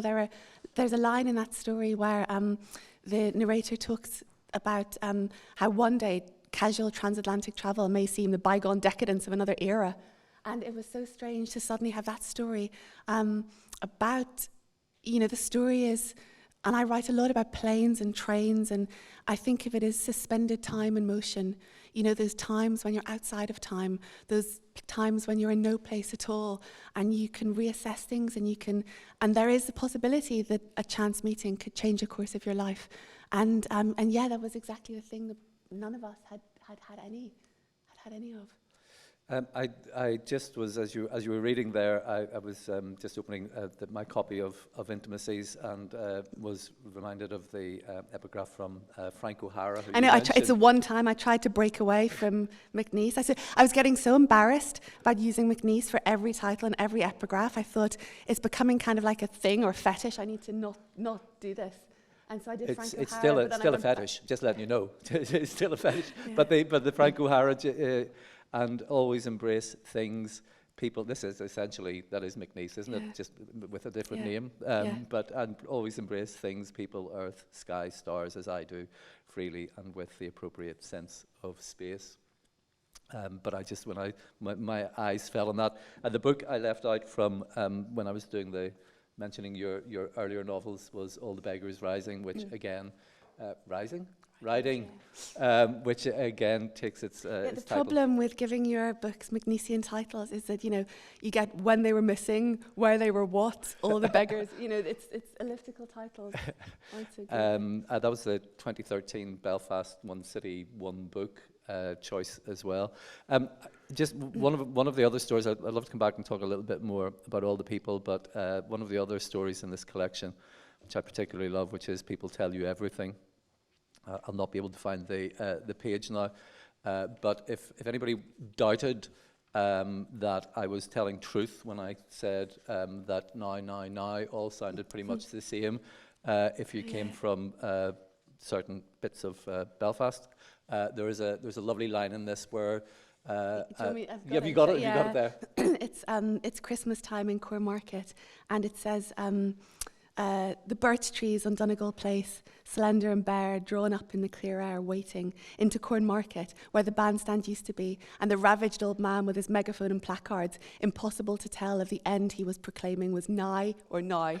Yes, which, I love that. And can I just say 2 shout-outs in 2 nights to Cornmarket, which is pretty good going. We're getting up there. Cornmarket is getting up there with Tyrone in the course of this seminar. The collection, as you say, was initially due to come out in 2020, but then was, because of the pandemic, it was postponed. Had you always intended this? So Multitudes, as you described, 11 stories, all with characters or around growing up and young girlhood and young womanhood in Belfast. And dedicated to William, your son. And this second collection then, Intimacies, had you, which is dedicated to Orla, your daughter, had you conceived of them, clearly you conceived of them, had you thought of the collections after Multitudes, when you came to collect the next lot of stories Multitudes, together? It was funny, I wrote my first novel at university, and there was sort of a weird 18-month gap between the publishers buying it and the time it was slated for publication. And I had this idea in my head that I wanted to write a series of stories. I'd always wanted to write short stories. And it took me years and years. And I wrote this whole first cycle of stories. And none of the stories were any good, and the collection was somehow even less than the sum of its parts. But I just couldn't. I couldn't let go of the idea of a couple of them, and so I think 2 of the stories, maybe 3, in Multitudes, their first drafts went back those 11 years, and every so often I would come back and see if I had enough craft, enough technique to be able to make the idea work, and the stories were starting to work. And then the title story, Multitudes, comes last in the collection, but it was actually one of the middle story that I wrote. And I wrote it, my son was very ill. It was a very traumatic birth. And I mean, both of us, you know, you sort of assume you'll be fine, and then you come very close to dying, or to feeling that you might actually die. And my son was very, very ill shortly after birth, and we were in and out of intensive wards. And I wrote the first draft of this story. I know that I wrote it because I have the date that I sent it to my editor, which was when my son was 7 weeks old. And I wrote this story in bursts. I wrote it on my iPhone. I wrote it in bursts when I was breastfeeding him at night. I wrote it with him in a Moby Wrap sling, sort of juggling him. I would play, if I played like Candy Says, which is about 5 minutes long, he would kind of doze off for a few minutes, and so I'd play Candy Says and I'd write a bit, and it was formally, that sounds chaotic, but I was trying to capture something of formally what it felt like to be in those intensive care wards, where things are simultaneously completely urgent and really boring, where you lose all sense of time, and when you don't know how far through it you are. You don't know if you've got months of this to go, or if, you know, you've got hours of your child's life left. And so I wrote this story, and it felt like writing for survival. And it's funny now, because I can feel that I've blotted a lot of the experience out, but I have it in the story. And I sent it to my editor, and he said he was dreading reading it, because he knew, you know, what I'd been through, what my husband and I'd been through with our son. And then he read it, and he said, "That's the title story of your collection." And there was something, I'm generally, quite a private writer, private person. I don't share drafts of things that I'm working on. I don't really like talking about myself. I prefer keeping the creative freedom. But there was, at the same time as I was writing that story, Multitudes, I read the stories of Lucia Berlin that were collected posthumously by Picador as a manual for cleaning women. And cleaning women, not cleaning women. It's like and her stories are extraordinary. She's such a stylist. Her sentences can like turn on a sixpence. They're so fleet, they're so deft, and she writes really, really close to the bone. And she had a very chaotic life, and she was an alcoholic, and but she writes with no shame, and she writes of her. And reading her was like a portal for me to how you could use your own life in a different way. And so after that, I was able to go and write the rest of the stories. There was I had simultaneously a kind of new sense of vulnerability, I think. I think if you have anything that makes you more vulnerable as a person makes you a better artist. And you do have that when you have a child. And I didn't care. I didn't care anymore what people thought. So I wrote that collection, and I loved writing those stories. And so the second volume, I could see the whole thing, and I knew that I was going to do another 11 stories. And by that time, I'm not sure which was. I think my daughter was conceived before the collection, but I thought, yes, I've done this, and I've dedicated to my son. This was very much a sister volume, and so I wrote a title story, kind of to match it. And so 2 collections, 22 stories, and I mean, for that, I know from talking to you at the time that Intimacies was coming out, that you were thinking that the short story really was you felt that you'd really found your form. Yeah, I still do. I love it. I think there's something about a short story that, plot can fall away. For me, a short story can be pure tone. That's all it needs to be. And there's something, you make the formal decisions around a short story. Like with All the People Were Mean and Bad, I was thinking of one of my favorite short stories. It's a very famous short story. It's Chekhov's Lady with a Dog. And it's about a man. He's a sort of serial womanizer, has all these affairs, and then he meets someone, assumes it's going to be another affair, and then he can't quite end it. And by the end of the story, it's a beginning. And you read that story, and sometimes you think, they're completely doomed, and sometimes you think actually they're going to have a chance of it. They are genuinely in love, and the way that that story works is so interesting because it's constructed almost as a series of endings, like it's a series of aftermaths. You know, an ending that doesn't end, and it's a technique that I think is very similar to what a lot of Alice Munro does in a story like you know, you read Bear Went Over the Mountain, and every time you think that story should end, it has a new lease of life, and it does something kind of really unexpected, and really it deepens your response to the story when you keep getting almost another chance. It starts doing something, you know, kind of almost religious, with the sense that you do have another chance. And so with All the People, I had decided that I was going to start the story as a plane journey. You know, the story starts when the plane takes off, the story ends when the plane lands. But then I continue the story beyond the plane lands, and the husband's not there where he said he should be. And so the story continues, and then it continues.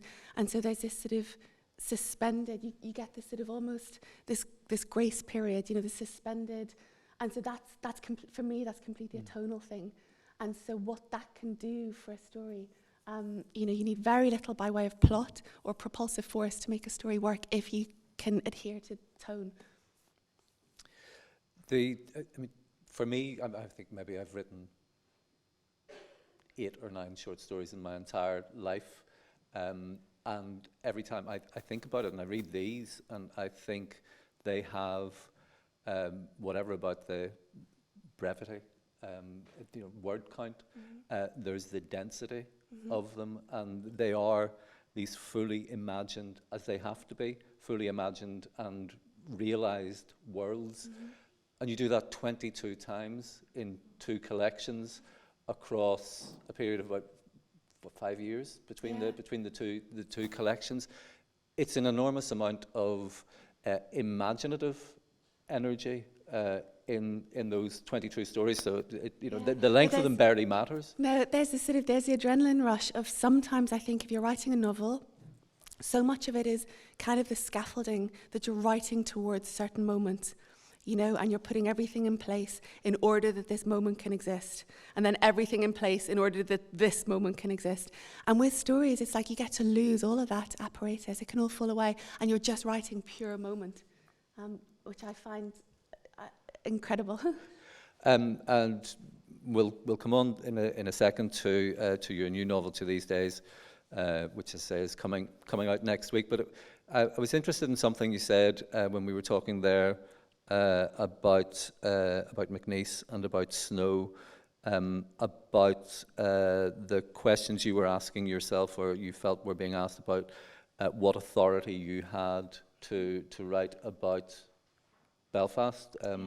As I'm thinking about that in relation to very much the first novel, which, as you said, is about leaving. It's about returning. But it's a very Belfast book. Yeah, I remember with All the Beggars, that's someone who has a connection to Belfast through her father. She grows up and her father has had, he's married with 2 kids in Belfast, and she realises that her mother was his sort of mistress, his second family in London. And so it's about her discovering this part of her. And after I'd written that, I thought, you know, how can I write Belfast? And I was writing these stories of 90s Belfast, and then I realised that if I did still live in Belfast, I couldn't have written those 90s stories, because having left, the place was more perfectly preserved than it would have been had more quotidian memories overlaid. You know, if I'd been living back in Belmont, I would have written other stories, but I couldn't have written those stories because it wouldn't have been so perfectly preserved. And then I did feel with Intimacies, you know, the thing that I quoted from John Hewitt earlier, that, you know, you have to be rooted in the native tang of your soil, and otherwise you're an airy internationalist thistledown sort of thing. And but then I realized that what I did have was a particular, you know, you work with the material you've got, and a lot of my stories have been motherhood, parenthood, because that's been the stuff that I've had. And I realized that one of the things I had is that it's very easy being Irish abroad. You're kind of welcomed everywhere. It's very simple. It's much more complicated being Northern Irish abroad, or Northern Irish in London. And so this collection, Intimacies, is actually dedicated to my daughter, but it's also dedicated to, I've said it's for all London, particularly Northern Irish. Because there's something about this sort of, complexity of leaving a place and of being, it is diaspora, but you're only an hour's plane ride away or a ferry, which is no distance at all, until suddenly it is. So that kind of sense of distance, and I realised that I did have that. That was the stuff that I had to work with. I always remember reading Where They Were Missed the first time, and I think one of the things maybe that we are always on the lookout for, and I think maybe Nick alluded to this when we were talking again about snow, you're looking for some new angle. It's what you bring to a place, to an experience, to a period in history. There's something in it, and for me there was right at the end of the book, it was like a shift in one of the most famous views of Belfast. So Belfast, because as those of you who will know it, is surrounded by hills and has very dramatic hills to the west and to the north, Cave Hill, Black Mountain, and Divis. And most of it's a great invitation to writers to go up the hills and look down on the city and see it all spread out and see all those lights. And with you are looking at it from the lesser known hills of Belfast, which is the Craigantlet Hills in the east. And at the very end of Where They Were Missed, there's this beautiful moment of the character coming back down into the city from there. Yes, from C.S. Lewis's Green Hills. Well, that was so the C.S. Lewis connection. Do you want to say a little bit just about that connection of C.S. Lewis and East Belfast? C.S. Lewis. He his family house is on. It's like a few doors down from my family house, and so I used to walk past his house every day on the way to school. And I used to think, I was 12. And I used to think it was so unfair that in the Narnia books, I'd obviously loved Lucy the best, but I always thought it was so unfair that Susan, at the end of the books, C.S. Lewis bars her from Narnia because she's suddenly interested in lipstick and nylons and invitations to parties. And I always thought that was really unfair that he did that. And I found a letter once from a young fan who wrote to C.S. Lewis objecting to his treatment of Susan in the Narnia books, and he wrote back to her and said that maybe she should have a go at writing Susan's story instead. And I always think of that as the stories that you have to write, that the stories are that you each have a particular combination. There's a lovely sort of Sufi Islamic philosophy, mystical philosophy, that imagines creation, all of God, Allah's creation, as every single person is a different note, a different vibration. And if you're not vibrating at the right frequency for you, and if you're not, singing your songs or telling your stories, the whole of creation is out of tune. And so I love that, and I love the sense that everyone has a particular story to tell, and you might undermine it or diminish it because you think that other stories are more worthy of being told, but that's the thing that you have to tell.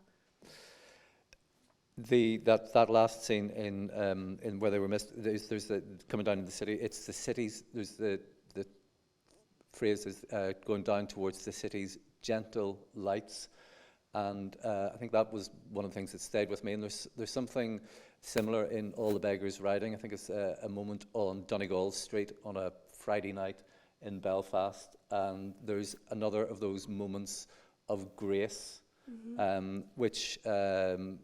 Just a recurring thing in your work of finding those moments and finding them in the city of Belfast is very particularly. Yeah. So I obviously just told you that instead of asking you that, didn't I? Is that right? Yeah, I think that is right. Yeah, grace is what is it? It's not deserved, it's not earned, it's freely given. Yeah. Which sort of leads me towards these days. These days. You had written the two collections of short stories. You were talking about, that was the form that you thought you were most likely to carry on working at. And then a new novel appears, and appears really, really rather quickly. Yeah, it was, yeah, and a funny thing, I think that sometimes a lot of our work, and maybe especially if you're a writer, you're more conscious of it, is to work out, what blueprints you're running that are just assumed or inherited, that, don't belong, that aren't true, what software programs you're running. And one of the ones that I was running was Pram in the Hallway is the enemy of art. I always assumed that, I always feared that as soon as I had children, any kind of creative or artistic life that I would have would be completely over. And it was such a sort of joy to discover that wasn't the case at all. And there was one, funnily, these days comes from when my son was a toddler. He was obsessed with this book by Janet and Alan Alberg called Peepo that I had loved as a child. And it goes like, here's a little baby, 1, 2, 3, stands in his cot, what does he see? And then you sort of peep through the hole in the page. And it's a very sort of sweet, rhyming couplet. But in the background, it's set against the London Blitz. And so you have the bombed out buildings, and you have the Zeppelins, and you have the father at the end is dressed up in uniform, so he's going to go away. And William loved that book so much, I had to read it every night for maybe 9 or 10 months. And I was so scared of losing that book. I had a copy at my mum's, I had a copy in the buggy bag, I had another copy. But when I used to read it to him, we were living in a flat in East London at the time, a sort of converted warehouse. And I would lie in our bedroom reading this book to him, thinking of the vagaries of chance that in that flat, that Victorian flat, we would have been safe from the whole London Blitz. But nowhere else on the street. Safety can be measured in inches, because on the other side of that wall, everything in the whole street was flattened. And of course, coming from the place and time that I do, you can't help thinking about, being 5 minutes early or being 5 minutes late, or going into that building or leaving that building, or running the way they tell you to or not, or, all those kind of vagaries of chance. So I started to think that there had been a Belfast Blitz, but I knew nothing, almost next to nothing of it. I could remember my grandma telling stories of the Blitz, but there's next to no fiction. There's Brian Moore's The Emperor of Ice Cream, which is one of his best novels. It's kind of very autobiographical. It was reissued by Turnpike Press actually last year. But that's it, there's no other fiction. And it was so curious to me, as if these later versions of The Obliterated City had obliterated that version of Belfast as well. Because the Belfast Blitz was 4 bombing raids over the course of 2 months. And more people died than anywhere else apart from London, more than Plymouth, Bristol, Coventry, Glasgow, Edinburgh, anywhere. And there are Luftwaffe pilots on record saying, like, my God, what have we done? And I started to realize that this was within living memory. So I started interviewing people about their memories. Glenn's mum is one of the people that I interviewed. And as this was happening, we were in COVID times. We were closing in on, our first lockdown. And so the Belfast Blitz was April to May. Our lockdown was April to May. So by the time we were in lockdown, I started writing this book almost in real time.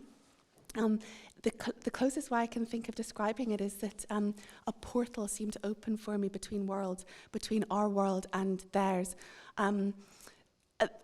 I would be, there were so many things, I would be writing, there was one moment in the Belfast Blitz where the city had been devastated and the comms were all down, red telephone rang, and the head of the civil service picked it up, and it was Churchill. And he thought Churchill was ringing to offer assistance. And instead, Churchill was saying, tell me you're doing everything you can to preserve the statue of Edward Carson. The statue of Sir Edward Carson at Stormont must not fall. And as I was writing that very day, they were toppling the statue of the slave trader, Edward Colston, in Bristol.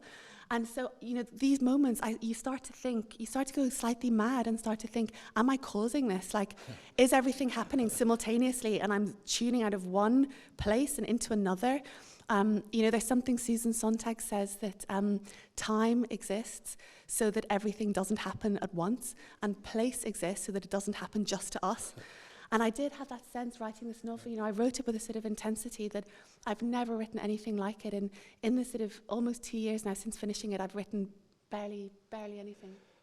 Because the having written is nearly as important as getting ready to write and the writing. There are 3 phases to anything that you do. Would you mind reading a bit from the novel? I'll read just the first couple of pages at the very beginning, and then shall I read the Yeah, maybe read a little bit and we'll see if anybody's got any questions. Maybe you get to finish off. Okay. It's Emma who wakes first. Emma has spent what there's been of the night so far running, searching, racing through the corridors of her dreams. When she eventually found her supervisor, Sylvia's face was stern under her steel helmet. And when Sylvia stepped out onto Templemore Avenue to talk to her, because, of course, she was where she always is, where Emma should have looked first, she was incandescent with rage, more furious than Emma has ever seen. How many times, she asked, are you going to do this? And in the dream, Emma understood. And when she wakes, her mouth is bleeding where she's bitten the inside of her cheek in her sleep, struggling through her dream to find the right thing to say. She has not been sleeping well for weeks.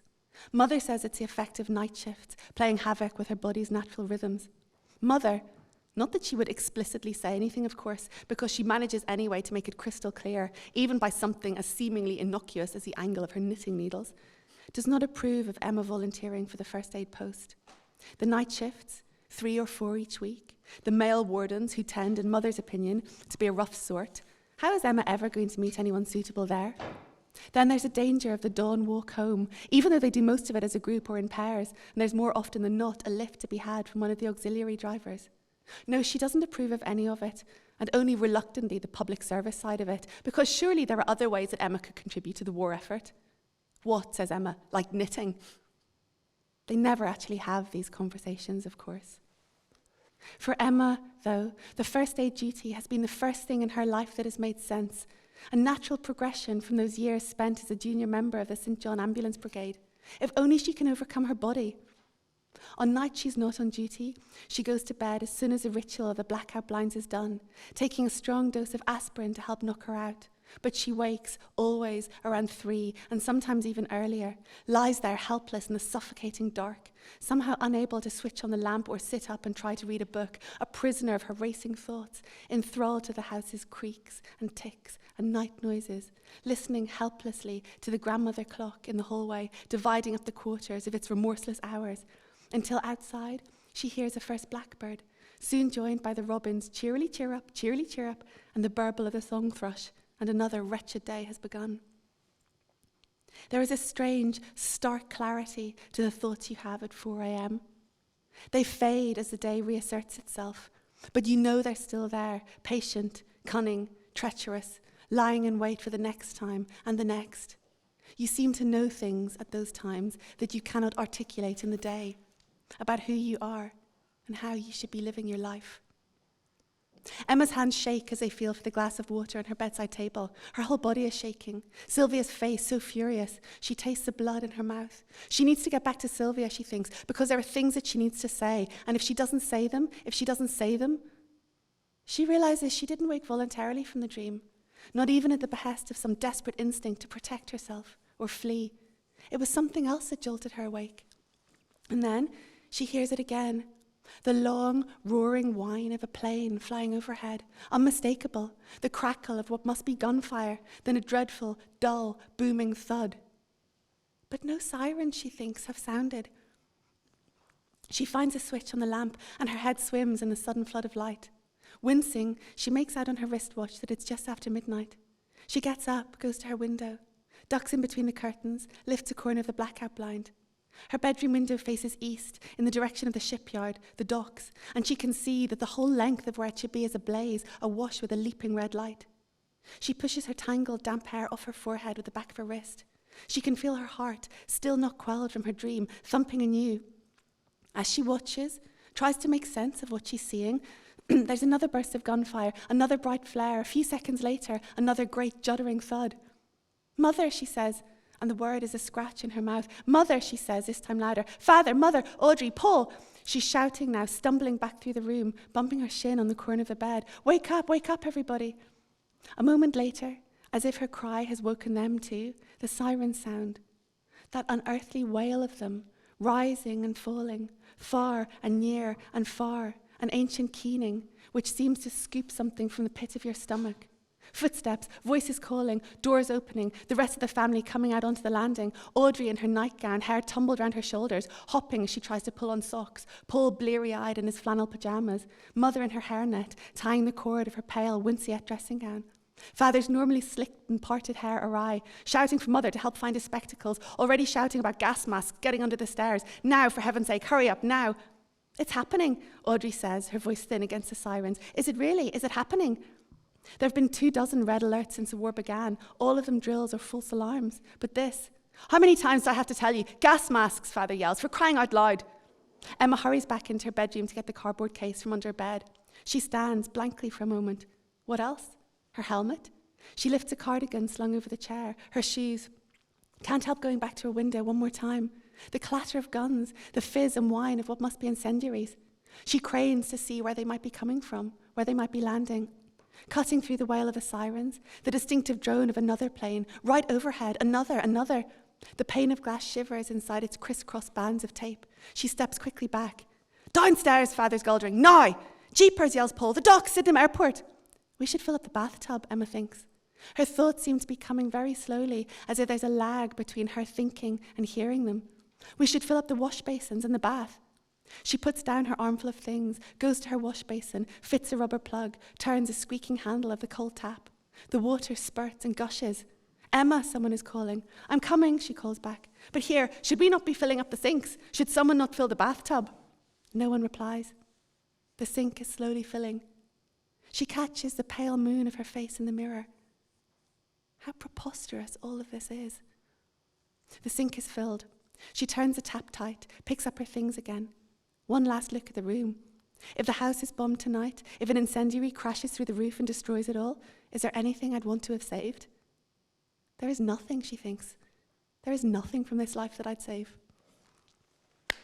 Thank you.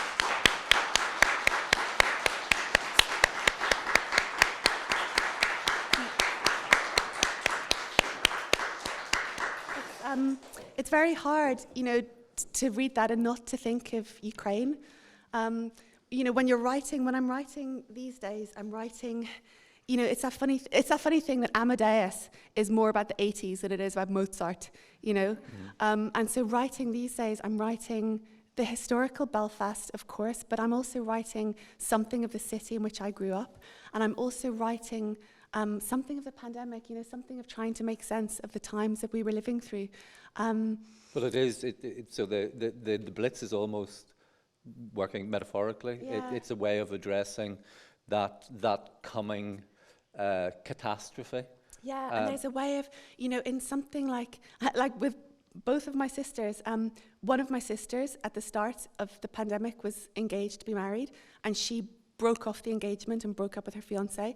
My other sister was single and got engaged within about 2 months, and there was something, people made radical decisions. Things were speeded up. People knew what mattered. They did things at a pace that they might not otherwise do. They did things with a clarity they might not otherwise do.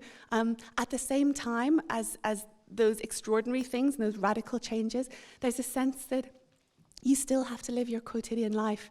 The line that the title comes from, the epigraph is, these days, though lost, will be all your days. And I was thinking how, you only get one chance to turn 6 or to turn 15 or to have your first kiss or to have your baby, like normal life in the midst of whatever else is happening, it still goes on. You described that moment of the toppling of Carson and the toppling of the statue in Bristol, and you said you kind of felt you were going crazy. Were you causing all of these things? I was talking last night. I was saying that there's something about when you start to write something, it's almost as though you're magnetized, and things seem to come. Of course, things that are around suddenly have a different significance. Where this book, by awful chance, has landed as when it's coming out, a book that maybe if circumstances had been other, might not have been the thing that you had written, and here it is landing and coming out as we watch this unfolding in Ukraine. And I was listening to you read there, and that incomprehensible, the reaction of your characters, and you just Yeah, I look saw a citizens. tweet. in Yeah, Kiev. I saw a sort of tweet that had, got lots of retweets, and it was from someone in Ukraine, and they said, "You're about to see our city completely bombed and destroyed, and us as victims, but we're just normal people, and until yesterday, we have been living completely normal lives." And there was something, the work of my days writing this novel became somehow to plot a course through the horrors of it, and to cling to that idea of resilience. And a city that will rise again, people that will. But it was also, I'm going to read just to finish off just under 2 pages from the very end of the book, because it became also the work. I would occasionally arrange to speak to someone about their memories, and that conversation wouldn't happen because the person had already died. Because in that first wave of COVID, it was the elderly that we were losing first and most rapidly. And I had this sense that I wanted... the best thing that I read last year was Nick Laird's poem, Up Late, which is a completely shatteringly brilliant, published by Granta and online as well. And it's an elegy for his father, who died of COVID.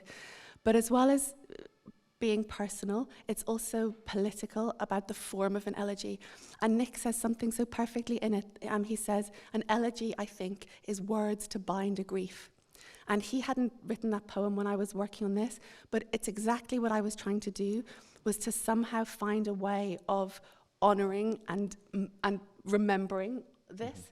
And so the last little bit of the book that I'll read is, there's something that Ian Rickson, the theatre director, told me once that has been one of my sort of guiding lights, that there's no such thing as a minor character. That all of your characters, no one can be there for the purpose of, delivering a line to your main character.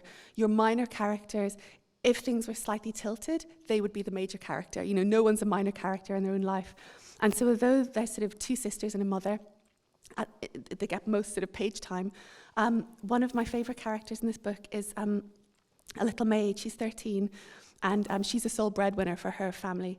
And there's a true story that she's inspired by, that is, a man had a vision before the Blitz happened in Belfast of 10 coffins falling from the sky, and there were 10 people in his household. The rest of the street thought that he was mad, but he took off the front door and he nailed it over his kitchen table. And the incendiaries came crashing through his roof, and because his family were under this reinforced table, they survived. And I gave this story to little Betty. She has survived the first bit of the Blitz and thinks because of it she's marked out for greater things. But then, in the true story, everyone but the little girl did die in the later Blitz. So this was my attempt to find words to bind a grief. Wee Betty Binks then gone, along with her dreams of growing taller, her ambitions to take over the running of the big house, to take possession of the hand-me-downs and the excess jars of preserves and veg. Gone her apron cap and bobby pins, and gone her drawer of sticking plaster strips. Gone the chipped enamel pudding basin that her ma would send them out with for a block of ice cream on a Sunday from the man came round on his trike. Gone the big oak press taking up half the front bedroom, where each of them had slept as babies, snug in the bottom drawer. Gone the knitted swimsuits, saggier by each sister, that her ma had made for the annual day trip to Bangor. Gone her treasures, her Sunday school book for good attendance with its coloured plates, the story of Pegasus, the winged horse who fell from the sky, and her sister Clara's Heidi. Gone the big family Bible with all of the Binks' names written in, going back up past her father to his grandfather, which would be hers one day. Gone the look on her dad's face when the great hooting siren would sound out over the docks, and he'd haul himself to the doorway to watch the shipyard workers streaming home, striding easily, laughing and talking, groups of 3 or 4, boots, jackets, flat tweed caps, some for home, some for a swift pint before their dinner, and he'd sit in the doorway on his chair, and they'd raise a hand to him, Evening John, and she'd rest her head against his shoulder and feel how much he missed it all. Gone the time he took her, aged only 7 or 8, to Queen's Island, to the Thompson graving dock, to see where the great ships had been built and launched from. And walking home, they'd stop by the Queen's Quay, the coal quay as it was colloquially known, to watch the heaps of dark glittering coal unloaded from the snub-nosed tugboats with their bright red funnels. The bright glinting light on the water, the sudden soot-brick shadows in the arches of the bridge, 2 men rowing a boat underneath. The way he pointed to the hazy city beyond the bridge, beyond it the gasworks, smoke tumbling upwards from the tall chimneys, beyond them the hills, and he'd said, "This is your city, Betty, and don't let anyone ever tell you otherwise." Gone. Gone the bogey cart he'd made them out of wooden boxes and old pram wheels and a rope. Gone the lamppost with the crossbeam, the old Victorian sort that the lamplighters used to light at dusk, and which she and all the other children in the street used to swing around, and sometimes, despite herself, she still did. Gone the feel of the lips of the horses in the builder's yard, who would put their big velvety heads to eat the crust of bread or the handfuls of grass you pulled for them, managing to eat it even around the bit in their mouths. Gone the warm breath of your wee sisters as they toddled across the floor and got into bed with you in the night, twisting at a strand of your hair until they fell asleep.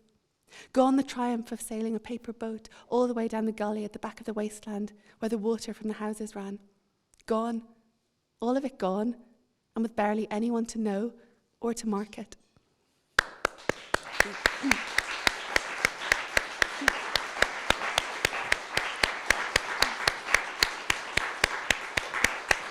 Thank you.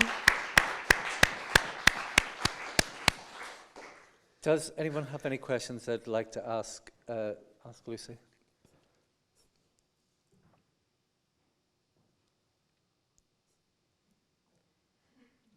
Do you know what you could have, and I just can't see? That's but maybe. Oh, I just poked myself in the eye. That's going to help me loads.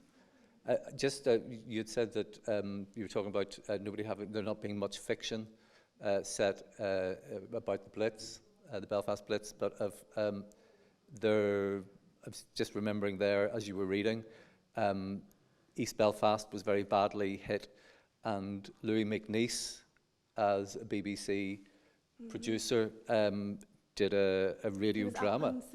He was up on St. Paul's watching the London Blitz. And recording all of the sites and describing it, like a firework display, But he did a thing called the Stones Speak, about set in Belfast, which was recorded in October 1941, and it was broadcast in October 1941. So what's that? 6 months after the Blitz, and so many of the locations in that novel, in your novel. Well, of course, they're the same locations that he's writing about in that. It's a very clunky kind of radio play, but it hadn't been broadcast since October 1941, and in October 2021, the Seamus Heaney Centre at Queen's did a live reading of it, or we organised a live reading of it with the Wireless Mystery Theatre Company. In the Strand Cinema, just down the road from where you grew up. In fact, your local cinema when you were growing up. So bringing us back round to Louis McNeice and that extraordinary episode in Belfast's history. I can't see any hands, so I am going to suggest that maybe there are no. I'm going to infer. That there are no questions for Lucy. It has been already an amazing day of readings, I'm now saying this, I'm going to say of discussions, but then I was in the discussion, so I'm saying I was indirectly amazing. So amazing things have happened, and I was nearby for some of them. We have more to come this evening. We have Nick Laird. Everything seems to be leading from one thing into another, almost as though someone had planned this. But Lucy just mentioned Nick's poem Up Late, which I'm sure we will hear later on this evening. So we have Nick Laird at 7:30. But I want now to wrap up the morning, the afternoon of this first day of the seminar by saying again to Lucy Caldwell, thank you so very, very much. Thank you, Lucy. Thank you. Thank you.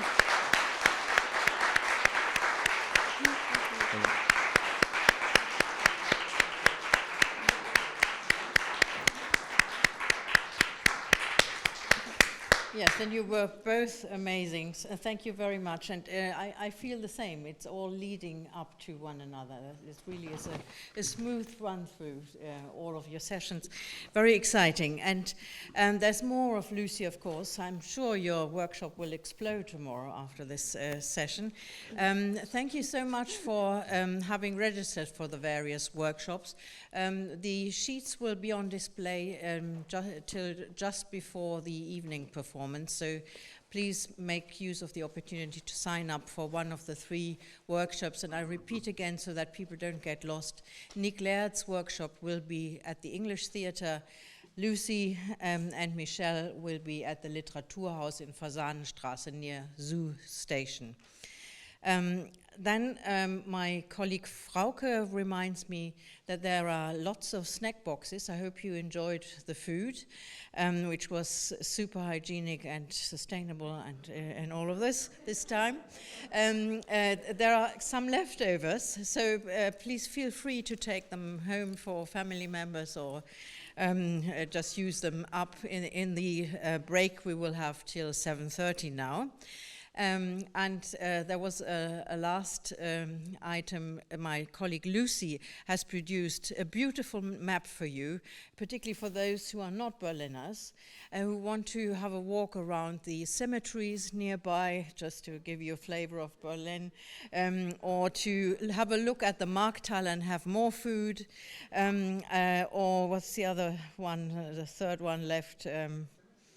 Cemeteries, Markthalle, and what else is here to see? Oh, the Temple of the airport, of course. If you haven't had the Marlene Dietrich feeling yet, coming out of Tempelhof Airport, this is your opportunity. So we reconvene again at 7:30 with Nick Laird's reading. I just said thank you, Elke. Can I just one thing? Just as we were coming out and I was holding all of Lucy's books in my hand, Lucy said, "Oh, the meeting point. Don't want to talk about that," so we didn't talk about the meeting point. But there is a line in it which I just wanted to end with, which is, "Living itself is an act of faith." For these days, couldn't think of a better line. Thanks again, Lucy, and thank you, Elke, and thank all of you.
Hello and welcome tonight for another reading as part of the British Council Literature Series on contemporary writing from Northern Ireland. Tonight we have Nick Laird for you. He's sitting right there.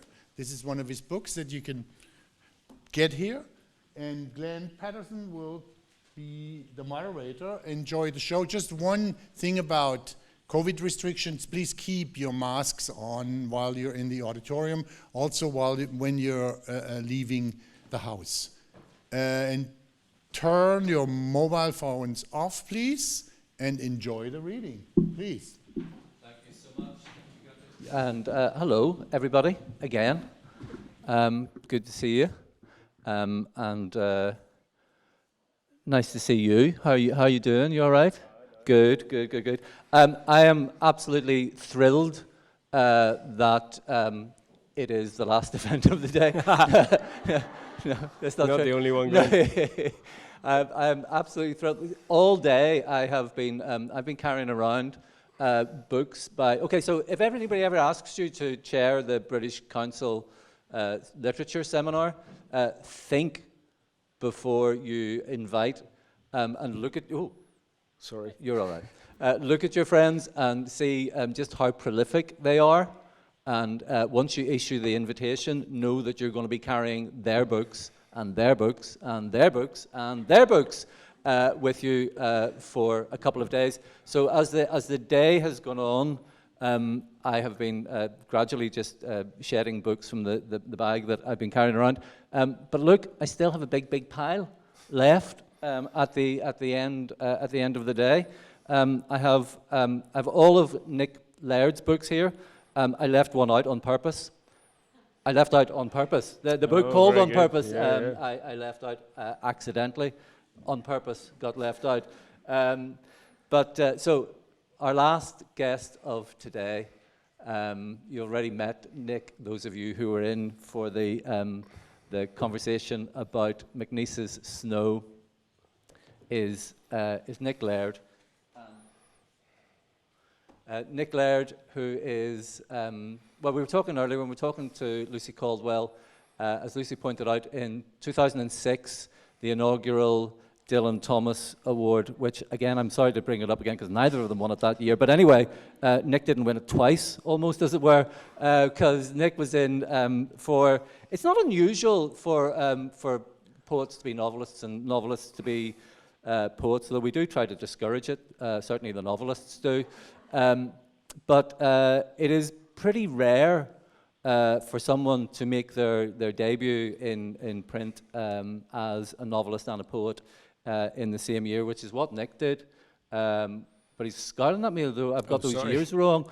But I'm going to press on here with Utterly Monkey and To a Fault in 2006. And then On Purpose, which I left behind accidentally, was in 2007. Followed another novel in 2009, Glover's Mistake, and in 2013, which we also nowadays call 2013, was Go Giants. So it's kind of alternating there between poetry and novels, and Modern Gods, his novel published in 2017, and then in 2018, his most recent book, Feel Free. I'm just letting that drop this time because I don't need that anymore. That's away. I am like a rocket, just shedding little stages as we go here. But that really only scratches the surface of Nick Laird's career, rather than the surface of Nick Laird, which I'm not going to recommend that anybody would scratch my surface. scratch your surface. That only really does scratch the surface of Nick Laird.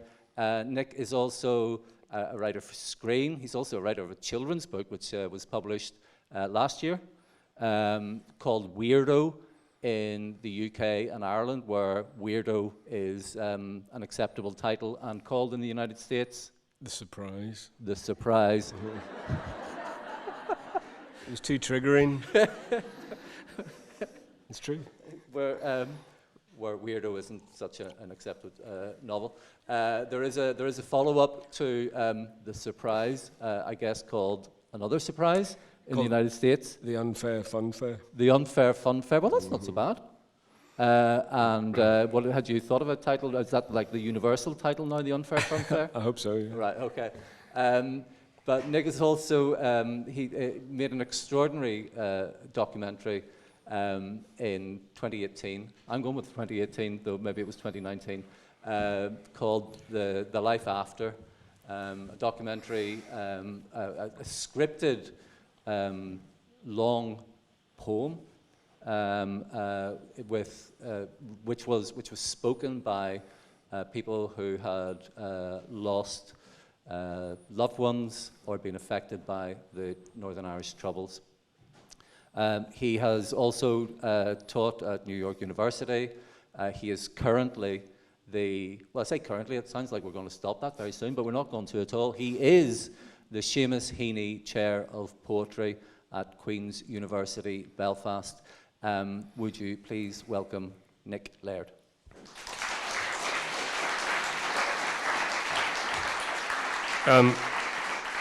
Yeah, I didn't print this out, so excuse me for reading off my laptop. I'm just going to, I didn't want to forget anyone. I'm delighted to be here in Germany with all of my wonderful colleagues. Many thanks for having me, and a huge thanks to all at the British Council, to Colette and Swithin and Elke, and especially to Glenn and Rachel Brown at the Seamus Heaney Centre.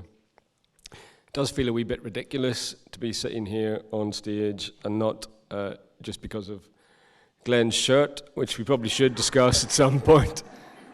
But he was stuck for a line. I said, I'll change my shirt, Nick. I'll give you a wee extra line there. It's like a magician's shirt. I don't know what to say. Anyway, it is a magician's shirt. It's like a wizard. Yeah. Uh-huh. Yeah, there's a wizard somewhere tonight who's wearing a novelist's shirt, and he's just fucked.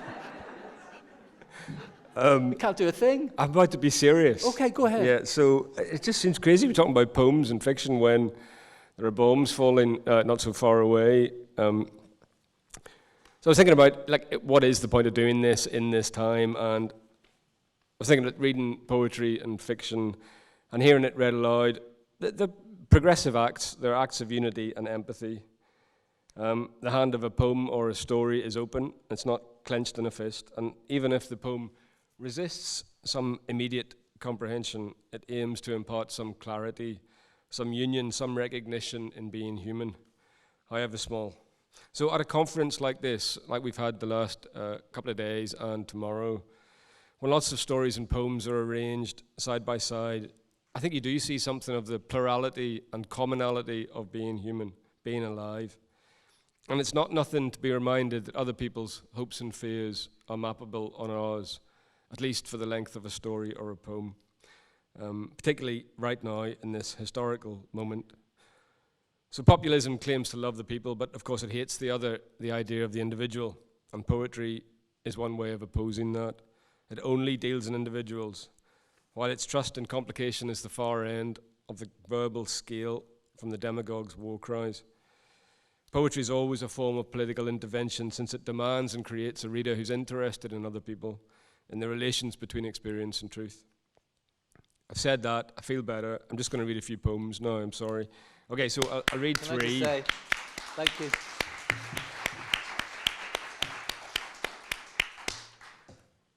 I still wish I hadn't worn the shirt, Glenn. Okay, so I'm going to start with a new poem I have a new book out next year called Up Late, which is the title of a poem that Lucy mentioned earlier, which I'll have to read, I suppose, later on. But I'm just going to start with three. The first one's called Theodicy, which is a word you might know. I learned it at university from studying Paradise Lost. It means to justify the ways of God to man. I was thinking about writing a poem from the voice of God, because writers obviously are megalomaniacs, and I wanted to think about a Freudian reading of God, what has happened to him to make him him. Anyway, Theodicy.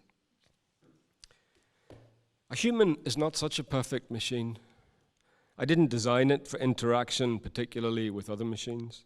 Not closely, not non-stop. I made the campfire, for example, to be nature's television, but with a human being, basically, I was thinking of a tree, of what a tree needs, a root system, distance, light and air. Even living, you are tearing through something made not of particles, but of the relations between them. This morning, it really does seem necessary to tell you, I made the mist, lying above the contours of the forest, take the precise shape of the remains of a poster a boy is ripping from a plywood siding on Rue de Regard in the 6th arrondissement. As to the question of pain, why it hurts, why sometimes we crave it, I have here a number of promising leads, but the matter is dark, so called because it does not interact with light. As you're aware, there's no decent performance without restraint, and all these polyphonic symphonies it should not be possible to generate by one person alone, and yet, when any of you come into my presence, the room takes on a new tone. I did my best, in the sense I didn't underestimate the depths of tenderness an animal, almost any animal, might stir in us like color into paint. I gave you that. And if I slept in a stone, or slept in a bomb, or slept over a brothel during the gold rush, if I slept in a cave in the mountain of Ulrith, what I dreamt of was myself as a child of 3 or 4, stood on the top step, dressed for bed, weeping inconsolably and still getting yelled at. All right, I'm going to read another poem now with the word prick in it, which is maybe an Irishism, prick, I'm not sure. Is it? You looked at me. To call someone a prick, American might say a jerk or an asshole, possibly a douchebag, not a dickhead. An English person might say dickhead, but they're wrong. A prick is a wee bit sort of, would you say, sort of smarter than a dickhead? Anyway, I'm just going to read the poem. Yeah. This is called To the Woman at the United Airlines check-in desk at Newark. Oh, definitely a prick. No, sorry. Oh, she's not the prick. I know that. Yeah. Shanique, I am in time. And I know your fight is hard. The fight is hard for everyone alive, and all those bodies in departures are naked under clothes and scarred. That granted, even deeper scratches welt and heal in days, though still they smart on contact. And I never really cared for the terms I struck with earth, more total war than limited skirmish. I seethe, Shanique, I drink, I smoke weed and seek relief from mental anguish, the peopled life, car horns sounding down in Houston. All 3 kinds of knowledge fox me, outer, inner, pure mathematics. But I understand your relatives are dying also, and I know the days are slow, the years fast, that these are facts, however surprising. Like you, I think the worst is yet to come. Plus, there's time lifting everything in sight, Shanique, pocketing orchids and mothers, the little white pebble-dashed bungalows, you in your small corner and me in mine. Let me be clear and accommodative, more like water than ice, and raise my hands to show I mean no harm, and that I'm stupid and malicious, and if I'm trying to be fearless, I know it gives me no right to act like this. What's understood is I'll be filed beneath the pricks, and fair enough. Very seldom do I note the world wears a single face with endless variations, and even then, Shanique, it tends to be a face like yours, one particularly fine. Speaking of which, your fluorescent orange lipstick lip curls up at me with such distaste I have to sit down now on my case at the rush of shame I feel, and also love, and of course lust, hate, remorse. I finish with a love poem. It's called Incantation, and it's got 3 quotations in it. I should have marked this up, shouldn't I? I could be more prepared. That's certainly the truth. Okay, 45, here we are. So it's got 3 quotations in it, quite well known. One is Frank O'Hara, who Lucy talked about earlier. One is Hart Crane, and the last one is Kurt Vonnegut. incantation. Because we time travel into the future at a blistering 60 minutes an hour, I ask you to sit down and write me one beautiful sentence I might carry in my pocket on the journey when I go. And in the window of the train unfold, oh, you were the best of all my days. Never knowing if the thing is broken or the door between us is still open, you would like me to sit down and write you one beautiful sentence you might carry in your wallet when you leave. And in the cab you take it out and read, permit me voyage, love, into your hands. Depending where one stands, each circle back is a possible fall, a fail, a spiral. And I would like you to take a few seconds to write me out one beautiful sentence to carry now across the night and ocean. And held up at the gate, I sit down and open. Everything was beautiful and nothing hurt.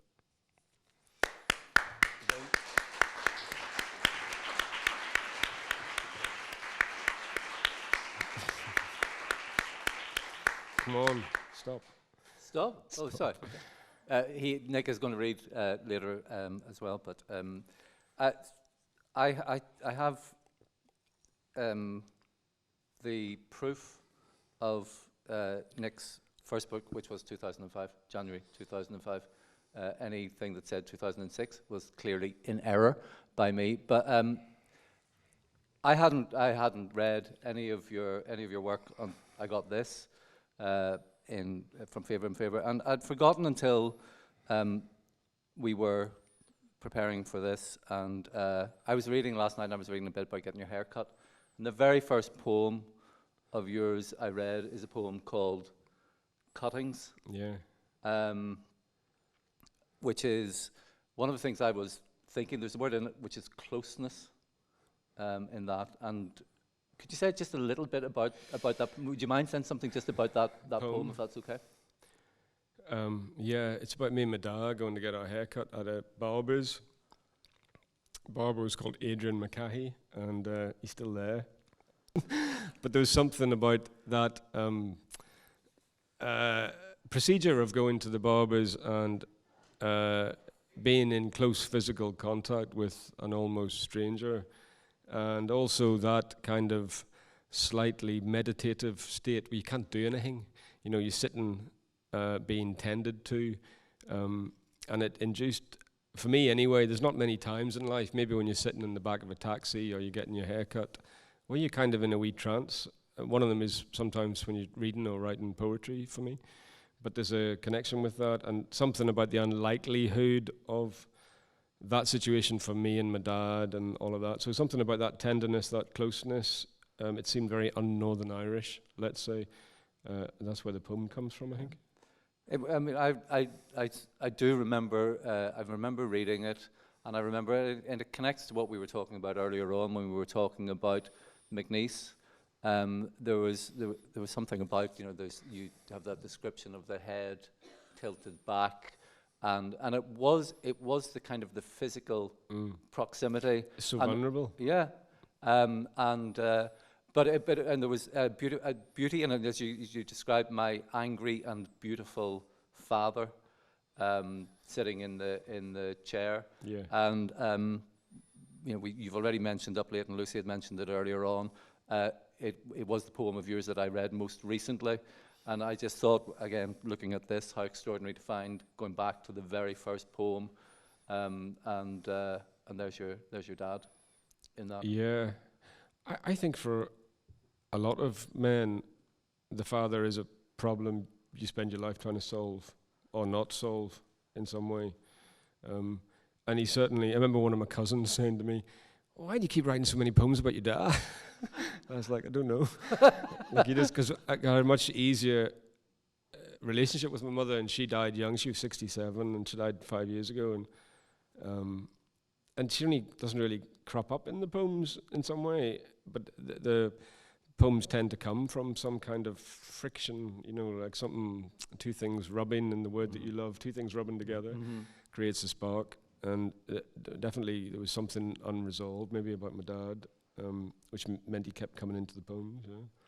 Was he a reader of your poems? No, he didn't.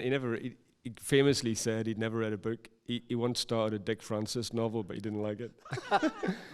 That was the only book he'd ever had a go at. I mean, he didn't go to university or anything. My dad, he was very, he was a working class Tyrone man. Well, Donegal man.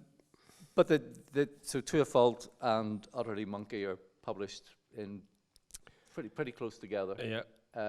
And so could you talk a little bit about which came first? Were you always doing the two together?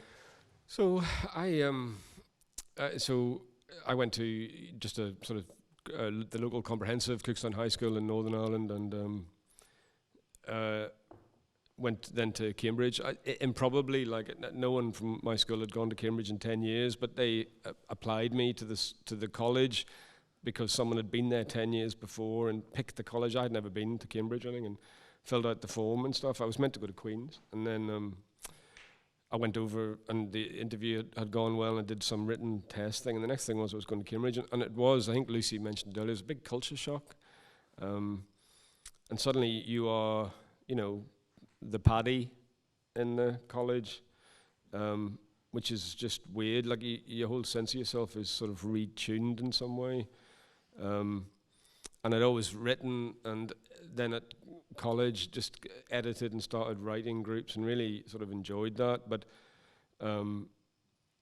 couldn't sort of figure out what to do after college, so I became a lawyer, and the law firm gave me some money to stay in London and go to law school for 2 years. So I'd always intended to write, and I was writing, from when I was 4 or whatever, kept going. And you were describing going up to Waterstones and and sitting reading just books from the poetry section. Yeah, but there's no clear career path becoming a poet. I mean, there is now, maybe with the MFAs and stuff, but I don't know. So I'd always said the Seamus Heaney Chair of Poetry exactly. at Queen's University, Belfast.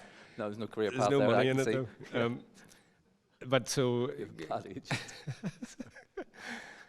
you became a lawyer sort of accidentally, but it was quite enjoyed it, and was good enough at it. So I did that for 6 years, and I was writing the whole time. And in my lunch breaks, I would write reviews for the TLS and that kind of stuff, and was still sending work off. So just kept at it, and then I had, once there was an offer for the first novel and the poetry book, I took some time off. I went to Harvard and did a fellowship and tried to write then, and I thought I would continue being a lawyer and finish the books, but I went back to work then for another 6 months, and I just didn't have the time. I was a young city lawyer, so I was a commercial litigator, but I also worked on things like the Bloody Sunday Inquiry and various pro bono stuff, the Jamaican death row stuff, like interesting work, but it was just all your time. So I'd be in every weekend, and I finally thought, if I don't quit this, the books won't get written, and I enjoyed the work, but I thought someone else can do this, whereas no one else is going to write these books. As you've described it, they both were going on at the same time. You're writing fiction and you're writing poetry at the same time. You just mentioned there, it's been solicitor in Bloody Sunday Inquiry, which, well, I mean, it's in all ways very, very close to home. I mean, they gave it to me because I was the only Northern Irish guy in the firm, and it was a strange thing because my clients were Edward Heath and Lord Crawford, who was the Defence Secretary, so it was a complicated case. Like, we were on the wrong side in lots of ways, but it was very interesting. We did it for 1.5 years, and I have a piece in the New York Review this week about the Bloody Sunday Inquiry. Anyway, yeah, it's a tragic episode in Irish history. Was that the end of your career as a lawyer at that stage on the inquiry, and then full-time writing after? No, did lots of things. I was in India for a couple of months working for a guy who Sony was. I did lots of things. Sony was suing him because he was bringing TVs in from Dubai, and I had my fingers in everything. But the poems, the books of poetry, and the fiction have sort of, they've alternated all the way through. But when you read, you do tend to always read poetry, unless there's a launch of a novel. I rarely hear you read from the novels. Fiction. Yeah. A couple of reasons for that. I think poetry is also a spoken art. So it's lovely to hear the poems out loud and say them out loud. And also, I find it hard to read fiction at a thing like this. It's quite difficult to do a long sort of chunk of text without hearing anything or feeling anything. And I like to switch between things. And so I find it harder to read fiction on stage. And I suppose if you are a poet, you know, it does feel like a vocation. There's no money in it. There's no reason to do it. You do it because you love it. Whereas, you know, you could make a living as a novelist if you were successful enough or whatever. Whereas poetry is not like that. You know, it's a vocation. So, you told me that you were currently working on a you finished a book. You've a new book of poetry coming out early next year. Yeah. Is there a novel also? There is a novel on the go. I can't help myself. Yeah.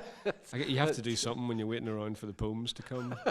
So I'm a wee bit restless. So I always have things on the go. And I find if you read a lot, and I read a lot of other people's fiction and stuff, and other people's poetry, it always makes me want to do something in response, like to speak back to it, or I'll come across something that I feel is new or interested in a certain way, and it'll spark something in me to want to be, you know, creative in response. So I just do. I have that wee itch that needs scratched. And are the poems? Are you waiting for them? Because I mean, I know you're very, you know, you go to the office every day to sit and write. You are pretty, rigorous in your regime. Excuse me, Lucy's giving me her COVID. I do, you know, I can tinker with a poem all day happily, but it might, you know, I am waiting for the actual flash of something to come new. Yeah, you need to be alert and open to it in some way, but you can't make it come. Berryman in some way talks about the odor, the chime, and that little thing that makes something happen. So throughout the day, something might happen, like maybe there's a couple of words that seem to chime together in an interesting way, and maybe you'll take the time to see what happens. You know, you'll sort of try and expand it out into something, but part of that is just really sitting staring at a blank page. You know, you do have to allow yourself to have time to see what occurs. So it can appear to other people that I'm sitting staring out the window for 4 hours, but actually I'm working really hard.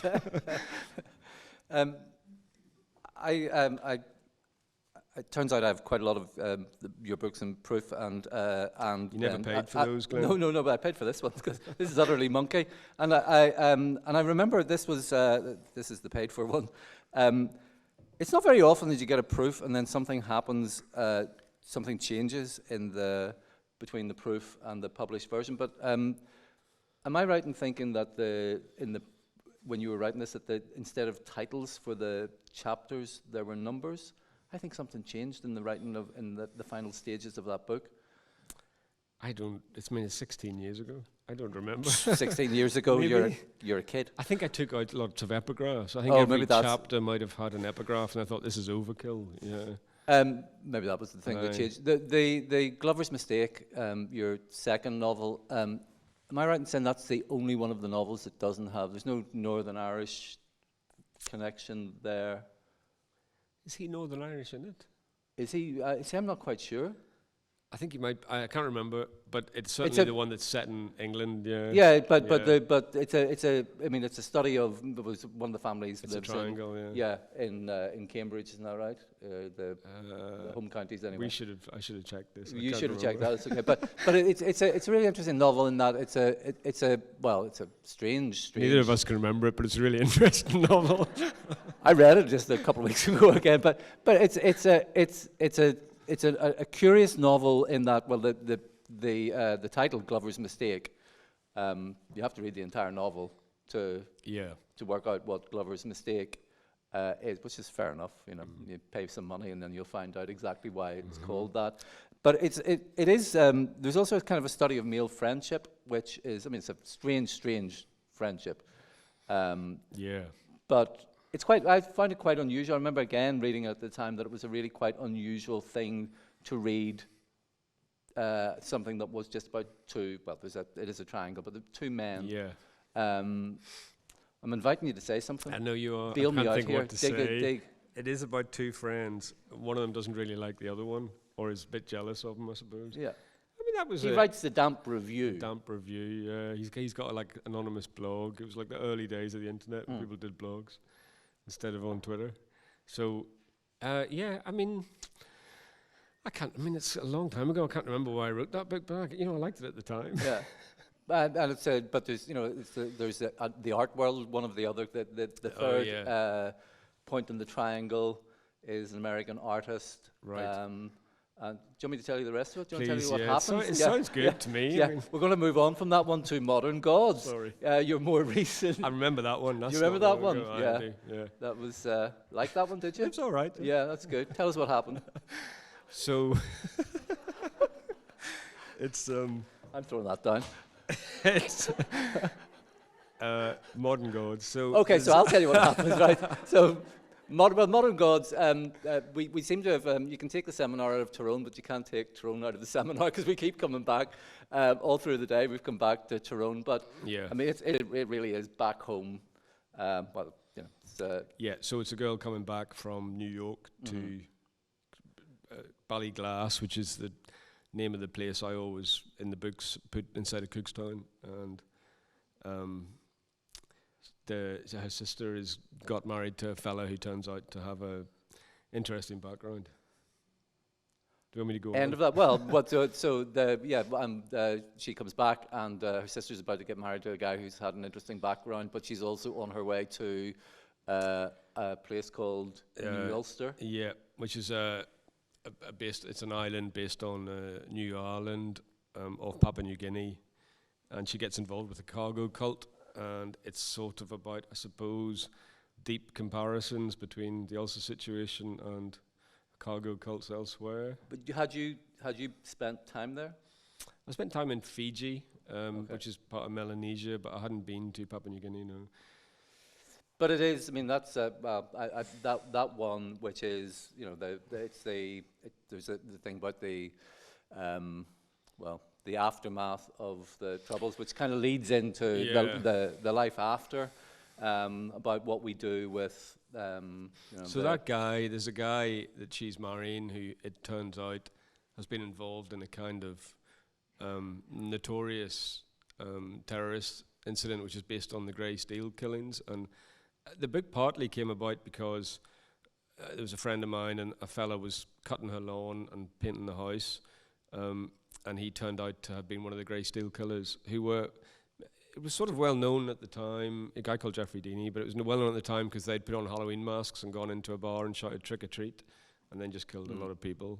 It was horrific, and I remember it happening. I think it was 93, so I was my last year at school, or the year before my last year, and I couldn't quite believe that things had gone along now that this guy had got out early under the Good Friday Agreement. I think he'd served 3 years, and he was living in the town. And I think in the end, a few times he cut my dad's lawn and various things, but he had married someone in the town, and then the next day the Sunday Life had done the expose of who this guy was, and it was opening a door into questions for me about what is, a civilized state. What does punishment mean in those terms? How do you move on from something like the Troubles? It's not an easy question, but it was something that I wanted to explore much more fully than I could in poetry. Like, fiction was the natural home for those sort of questions. And I mean, the sister who goes off to New Ulster to make a documentary about the cargo cult, uncovers something there. Yeah. There's an amazing scene in I don't trust myself to say anything at the minute, but I'm going to try it. Where so could you explain just a little bit about what cargo cults are for people who don't know? If I can remember, yeah. So it's it was a famous one where the Duke of Edinburgh had gone to an island. A few places, less so now, but there are places really where people live, like in the Stone Age and in places in Papua New Guinea, where uncontacted tribes. And during the Second World War, suddenly in some of these islands around there, the American army would descend with things like ice boxes, refrigerators and jeeps and planes and stuff that these people just hadn't seen or couldn't have any understanding of. So they responded as people would, you know, if aliens arrived and thought that these people were in some way gods. So and then they would do, cargo cult became not uncommon in Melanesia in the sort of 50s and 60s, where people would create these religions to try and get the Americans back and get the cargo back. One of them, Duke of Edinburgh, weirdly became the kind of god for one of them, and they were trying to get him to visit. And so it sort of stems from that. And this girl is exploring the world's newest religion, which Belif, the woman in it, is behind, and she gets involved in this. So it's sort of trying to deal with questions of belief and faith and absurdity. And it's just set. I mean, there's no. You just set one against the other. So she's just flown from her sister's wedding to, as it turns out, this guy who has, been involved in something like the Grey Steel. Right. So massacre. Different kinds of belief and absurdity. Yeah, they're just set side by side. But there's in New Ulster, there's a passage where the members of the cult are parading around, and it called to mind some of the things I remember seeing from the early 1970s when loyalist paramilitary organizations were actually, parading in the playing fields down, around the corner from where I grew up. Yeah. And it was just an extraordinary moment of where you don't point anything up. You don't need to do anything other than just let it be on the page. Yeah, I mean, that was part of the point of it. But I was struck whenever you were talking about the Protestant Ulster Workers' Strike in '74. My sister had just been born. She's older than me. And my parents came home, and then suddenly there was no electricity. And my sister was 5, so they'd had to go to Donegal and stuff to look after her because everything was on strike. I was remembering, like, during the Anglo-Irish agreement that we tried to get to school, and the loyalist paramilitaries and the balaclavas with baseball bats, would turn the car back, and then we'd try and get into town through a different way. And I was just thinking, Max, I hadn't thought of it in years, but you saying that made me think of that again. Anyway, sorry. No, it's okay. Yeah. Could you say, you're going to read again, I know, in a little second, but could you maybe just say something about the life after? Because The Life After is a BBC documentary I did, and I sort of feel like everything I do, it points the same direction sometimes, a kind of complication of the narrative. And certainly, if you've grown up in Northern Ireland, you know that things are not cut and dried, and certain narratives become dominant, and even Utterly Monkey and Modern Gods, they're all about trying to complicate things. The Life After, I was very sort of angry that certain narratives are now becoming, gospel, and I wanted the victims to have a say, or at least, try and open that, which is now there's quite a lot of those things, but so I'd been talking to Brian Hill, who's a documentary maker, about what we should do. So we had a lot of people just tell their stories on film, and then I would write little poems for them, sometimes verbatim, sometimes slightly different, and they would then say them to camera. And we had Brona Gallagher, the wonderful actress, and she did a narrative, and it came together. It's good, I think, and I was very happy to have been a part of something that allowed people to say, hold on a second, we're moving on in other ways, but this stuff all happened, and it shouldn't have. And we're now, a lot of the people who were involved in that stuff, on both sides, obviously, and the film is very careful to show that it's both sides. They're in positions of power, and they're pretending that things are fine, but actually there's been no truth and reconciliation in Northern Ireland, and the only plan seems to be to wait till the perpetrators and the victims are dead. It's just a kind of long game.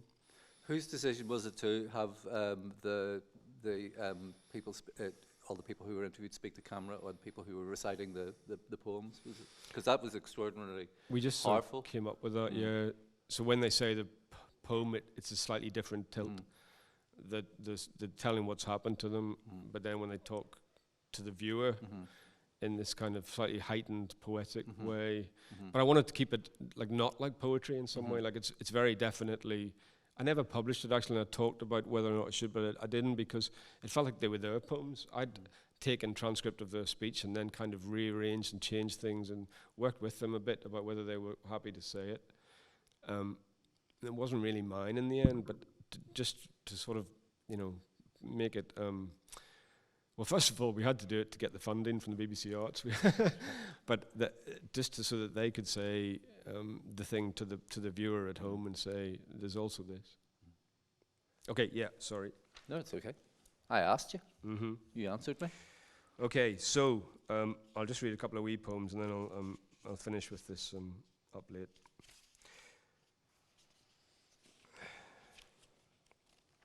So just read a wee poem about my dad after my mother died, called Silk Cut, which was the brand of cigarettes. I don't know if you had them here.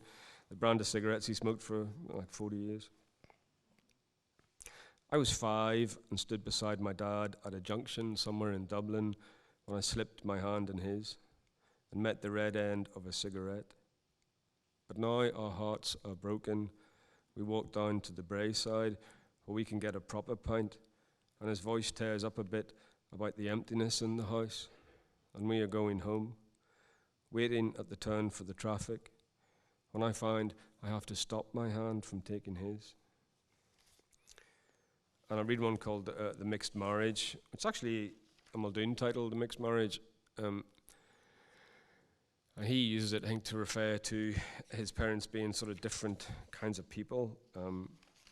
One, you know, had read a volume of Proust in his instance, and the other one knew the cure for Farsi or whatever. His father was a mushroom farmer and his mother was a school teacher. In Tyrone, where I grew up, it means marriage between a Protestant and a Catholic. But in New York, where I've lived for the last decade, it's a mixed race marriage. But I was kind of thinking of how all marriages are mixed, you know, like a drink or a blessing or a metaphor. The mixed marriage. Poetry is the art of introducing words that haven't met before and getting them to sit down in a room and agree terms, or fall in love, or try to kill each other, or first one thing and then the other. Intermittently, we knew it, a thready lining at the bottom of the pocket of astonishment, beneath the small change and balls of fluff. The best of the rest of the time, we kept our heads down and tried to make sense, standing slightly to the left of. But look how the words are getting along, like a house on fire, like a street of houses, like a cityscape erupting with sirens, collapsing in flames. And I'll just finish with, are we good? Yeah, we're I'll really, just really finish good. with that long poem that Lucy mentioned, Up Late, which is the title poem of the new book. So my dad died of COVID last year, and he'd been sitting in a room, in his living room by himself really for a year waiting for the vaccine, and then he had the first jab, and then he went to Lidl, the supermarket, and some woman was coughing near him, and then he was sort of dead in 10 days. So those 10 days we couldn't go in and see him or anything. I was in London, and we couldn't even fly over to Belfast because his house needed to be disinfected. And so the poem is weirdly circumstantial. It wouldn't have come about if, like when my mother was dying, I was sleeping in the hospice in Newry with her for a week. But this was because of COVID in some ways, like we were kept apart. So to pass the time, I just kept tinkering with this. Up late. If I shut my eyes to the new dark, I find that I start to experience time in its purest state, a series of durations rising and dilating beneath my inwards gaze, an eruptive core where the umbra blooms in crestless waves of darkness as within another umbra bubbles up from the interior, from nothingness, from nowhere. And at the center of the crest of this disintegrating, reassembling nest the jet of time generates is consciousness, the planetary mind, aloft, alone, mine, jostled and spun like a ping-pong ball. My father died today. Sorry to bolt that on. You understand the shift required. This morning, the consultant said, your father now is chlorine at the mask and is exhausted, and we've thrown everything we have at this. It's a terrible disease. He promises to give him morphine and that a nurse will be beside him at all times to hold his hand and talk him through it. It being the transition, the change of state, the fall of light, the trade, the instant of the hand itself turning from the subject into object. No, we are not allowed in the ward, and there cannot be exceptions. Thank you for making this difficult call, but I know what the body wants. Continuance, continuance, continuance at any cost. But dying then, as we speak, my father in the IC ward of Antrim Area Hospital, the IC ward, the ICU, ICU 2. On Sunday, they permitted us to Zoom, and he was prone in a hospital gown strapped to a white slab. The hospital gown split at the back, and the pale, cold skin of his back was exposed. He lifted his head to the camera, and his face was dark red and puffy, bisected vertically by the mask, and we had to ask Elizabeth, the nurse, to say his words back to us. He sounded underwater. It's been a busy day, but not a good day. I could see, even with the mask on, your little satisfaction with the phrase managed out, and the achievement left you so depleted, you lowered your head back to the slab, having done with us. Like some seal on a rock looking up as we pass on the Blue Pool ferry out to Garinish. Dad, you poor bastard, I see you. You lay like that for a week alone with your thoughts in the room, tethered, breathless, undefended, at sea as on an ice floe slipping down into the shipping channels. The eye adjusts, even to darkness, even to the presence of what overwhelms us. And as I make my way from the bed to the study, the soles of my feet on the carpet warp it as any fabric made of this space-time will distort beneath the force of a large object. And my father, as it happens, is gigantic. And if you thought an understanding could be reached, you are wrong, for it could not. The goldfish pilots the light of itself through a 10-gallon darkness, and I keep watch as the large hand of the clock covers the small and leaves it behind to the weak approximation I sit here in and finish writing. I want the poem to destroy time. What are the ceremonies of forgetting? There is a spring in Boeotia that lets the river Lethe enter our world. King Bjaki's ale of forgetfulness, excessive phlegm. But I like the notion of the angel lightly tapping the baby in its soft hollow above the top lip, erasing all the child knows, all its grief, all its terrible regret, before it descends again fresh to the world. After your stroke, you were born once more as smaller, greyer, softer, and after Mum died, left bewildered, adrift, ordering crap online and following the auctions, the horses, the football, the golf, but hungering for company, for anyone, sending money to that Kenyan who was younger than me and flying out to Germany to see her, and again, before Jackie arrived on the scene, the bottle blonde who had her demons, by which he meant she was a violent alcoholic.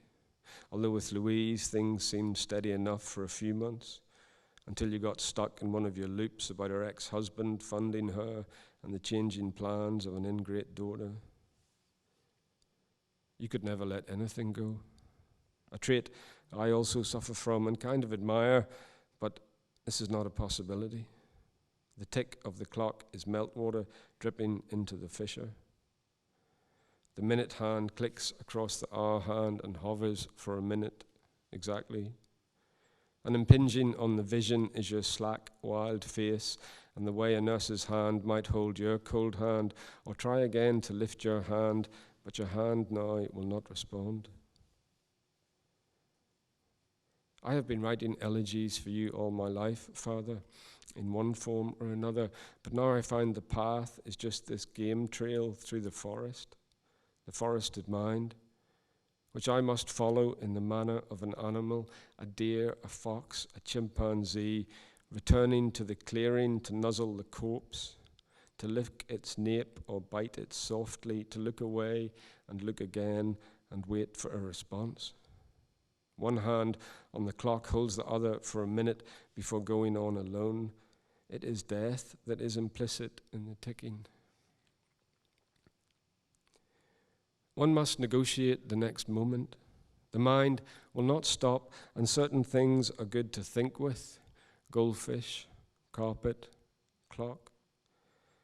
I want something fit to mediate the procreative business of redoubling the brittle world and settle on an image for a second, since it is a given that the mind will keep returning to the magic, the legerdemain, the trick. One hand holding your hand as it turns into an object, as I turn back along the track towards the fold, towards the corner of the field where the father's body lies, and with an animal's dumb clarity do grief work. Kiss your hand and kiss your cheek and leave my forehead for a time pressed against yours. When I phoned the hospital this afternoon to say goodbye, though you were no longer lucid, Elizabeth, the nurse, held the phone against your ear, and I could hear your breathing, or perhaps the rasping of the oxygen machine, and I said what you'd expect. I love you, Dad, and I want you to keep on fighting, but if you are too tired now and in too much pain, then you should stop fighting and let go, and whatever happens, it's okay. I love you. You were a good father. The kids love you. Thank you for everything. Then I hung up, and the scene. Impossible to grieve and not know the vanity of grief, to watch oneself perform the rituals that take us. Automaton of grief I howled, of course, by myself in my office, then sobbed for a bit on the sofa. An elegy, I think, is words to bind a grief in, a companionship of grief, a spell to keep it safe and sound, to keep it from escaping. There are various ways to memorize. Plato calls a mnemosyne. My grandfather Bertie liked to tie a knot in his blue handkerchief. My father wrote in biro on his palm, I cannot leave the poem alone. Do you remember the pure world? I remember it from being a kid. All was at stake in that place. One moved through it sideways, through forests of time, lost in them, and had to be called back to the moment.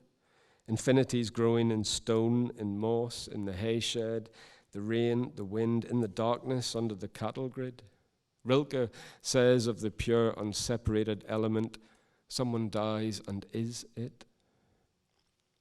It's after 2. You're dead by now, I hope. Who thought to write that? But there's no hurry now, no effort, no need to call. You might be only sitting in your red chair, endlessly flicking through the channels. When I asked the doctor, Andrew Black, he said, it could take minutes, it could take hours. And I see you slumped, your eyes shut, propped against some pillows, something in you finally given up, defying gravity, some obedience to object who'd settled in you now and set up home, set in stone. Outside on the motorway, the headlights of the vehicles are necklaces of diamonds, double strung, and trailing westwards alongside them, the necklaces of garnets. Dad, I cannot stay in the room with you too long in my mind. It is too hard. I thought there would be futurity. I thought things would happen. Nothing major. Barbecues. Why barbecues? God knows. You walking round Bantry at the Friday market in your shorts in the light rain, your white tube socks pulled up, and a bright T-shirt from some Spanish golf course tucked into your shorts. By the way, we are even. You and I, no need. Look, how absolutely still the room is. Outside, the widowed sky has grown huge with stars, the Milky Way meandering like the Ballandary, though the night has come with work to do. It sits with you and broods. It wants you to come at your own pace. And in the next moment, you might get up and speak clearly to everything. Creation, extinction, infinities rising within you. Alistair Laird is dead. Fuckity fuck, fuckity fuck, fuck, my dad is dead. Bad luck. The light breaks and the night breaks and the line breaks and the day is late assembling. Rows of terraced houses are clicking into place. Clouds decelerate and make like everything is normal. The children wanting porridge, voices forcing pattern out of circumstance, pitching rhythmic incident on little grids of expectation, satisfaction, disappointment, this new awe. And walking to school at the corner where the halfway house is, leaves animated in a briefest circle by the wind.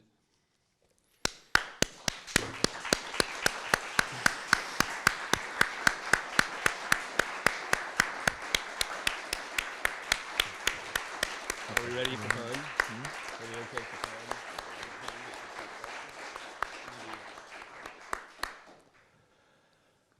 Thank you so much, Nick.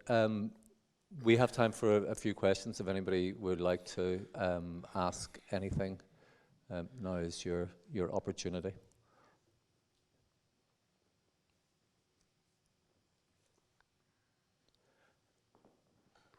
I know after sorry? Hi, up here. It is extraordinary, and I wanted to ask Nick to talk publicly about the form of the elegy.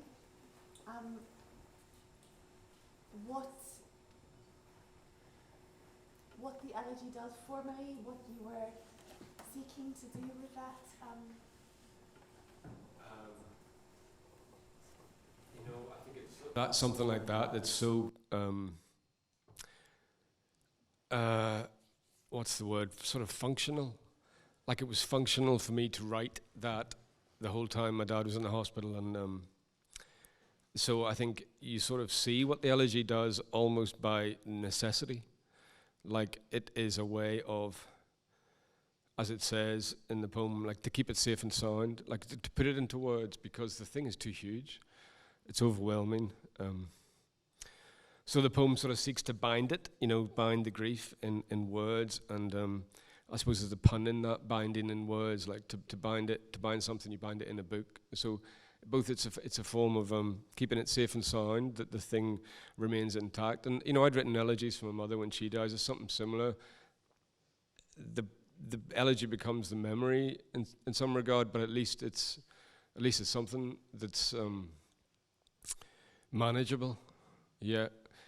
So it's ricocheting, that poem, between different things, and I suppose they were all kind of little forms of elegy, and I think it hopes to sort of try on the different forms of elegy in that regard. So there's a lot of naming. I'm looking at that as a reader rather than a writer. When you're writing it, it's just whatever is there. There's nothing conscious that you're doing, but I've noticed that there's a sort of naming going on, like the Doctor is named, various people are not named. So reading it as a sort of critic, I can sort of see what I'm doing in retrospect, but not as a writer. Like it's just too close to the surface for me. So naming, controlling the emotion, all of that stuff. I think it is sort of, it's not a good rule of thumb to write when you're in the middle of an incredibly difficult emotional time. Like the Wordsworthian definition of poetry, the spontaneous overflow of feelings, but then the second part is recollected in tranquility. And I think that's probably right. I think when you're in the middle of emotional turmoil, you tend to overwrite in some way. You tend to, and maybe that poem does that, I don't know really, but it was just an unusual situation because something was happening and you couldn't be there, and that's what COVID is about in some way, this isolation conjoined with these sort of terrible things that are happening. Like, who the fuck thought they'd have to say goodbye to their father on Zoom? So it's insane. So I suppose it seeks to capture some of that craziness and at the same time be a really straightforward elegy that you could have had at any point in the last, 300 years. Yeah. Anybody, anything else? I feel like I've spoiled the mood. I'm sorry. Seen any good films lately? No, not really. I did see. Did you write anything about any Riders good of Justice is very good. What's that? Riders of Justice is very good. Have you seen that? No, I haven't seen that. I'm going to finish with a poem. I can't bear this. I'm going to read a poem that's not like this. Hold on. So, I lived in... Oh, that was on purpose. This is the American That's the edition. one I accidentally forgot on purpose. I can't remember what fucking book this is in now. But, so, I used to What live you in... looking for? I used to live in New York for 10 years, and there was a certain corral I liked to work in the library.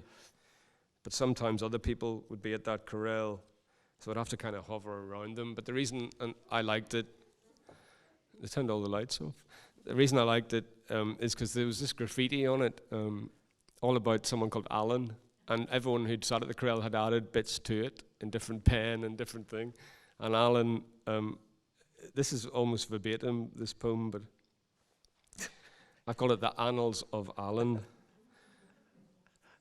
My corral on the 8th floor of Lower Manhattan has a lot of graffiti devoted to Alan.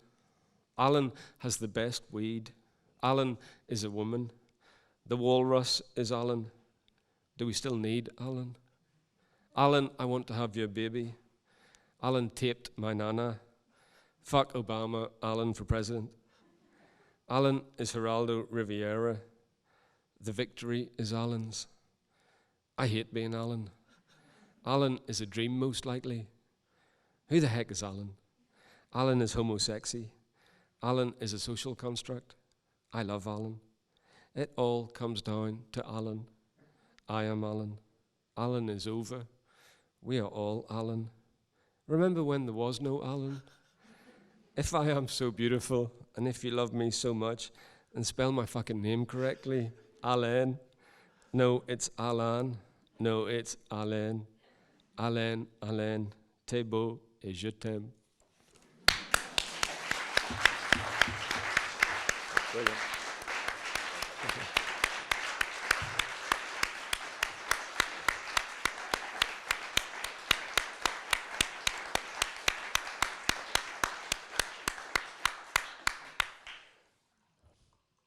Well, what are you all sitting here for? Go on. Good night. Go on, do something else. Go on, quick. That's us. We're all wrapped up for today. I'm sort of just ad-libbing here because nobody came up. Like usually when we finish, Elke generally walks up and tells you what's going to happen She's next. gone home now. We are adrift. We are Elkeless for the future hours. So I'm just going to try for the first time in my life to imagine what tomorrow is going to be like. So I think there'll be some workshops. There's going to be 2 workshops, 3 workshops, 2 in one place, 1 in the other. One of them is here, and the other 2 aren't. So I'm doing okay so far. And then after that, we're all going to come back here, and we're going to have a final panel discussion 20 years from now. Not now. 20 years from one of those 3. And then there's going to be, as previously stated, there will be a little bit of rubbing. I'm really, really recommending not too much. Limit yourselves if you haven't done it before. Just take one little bit and do that.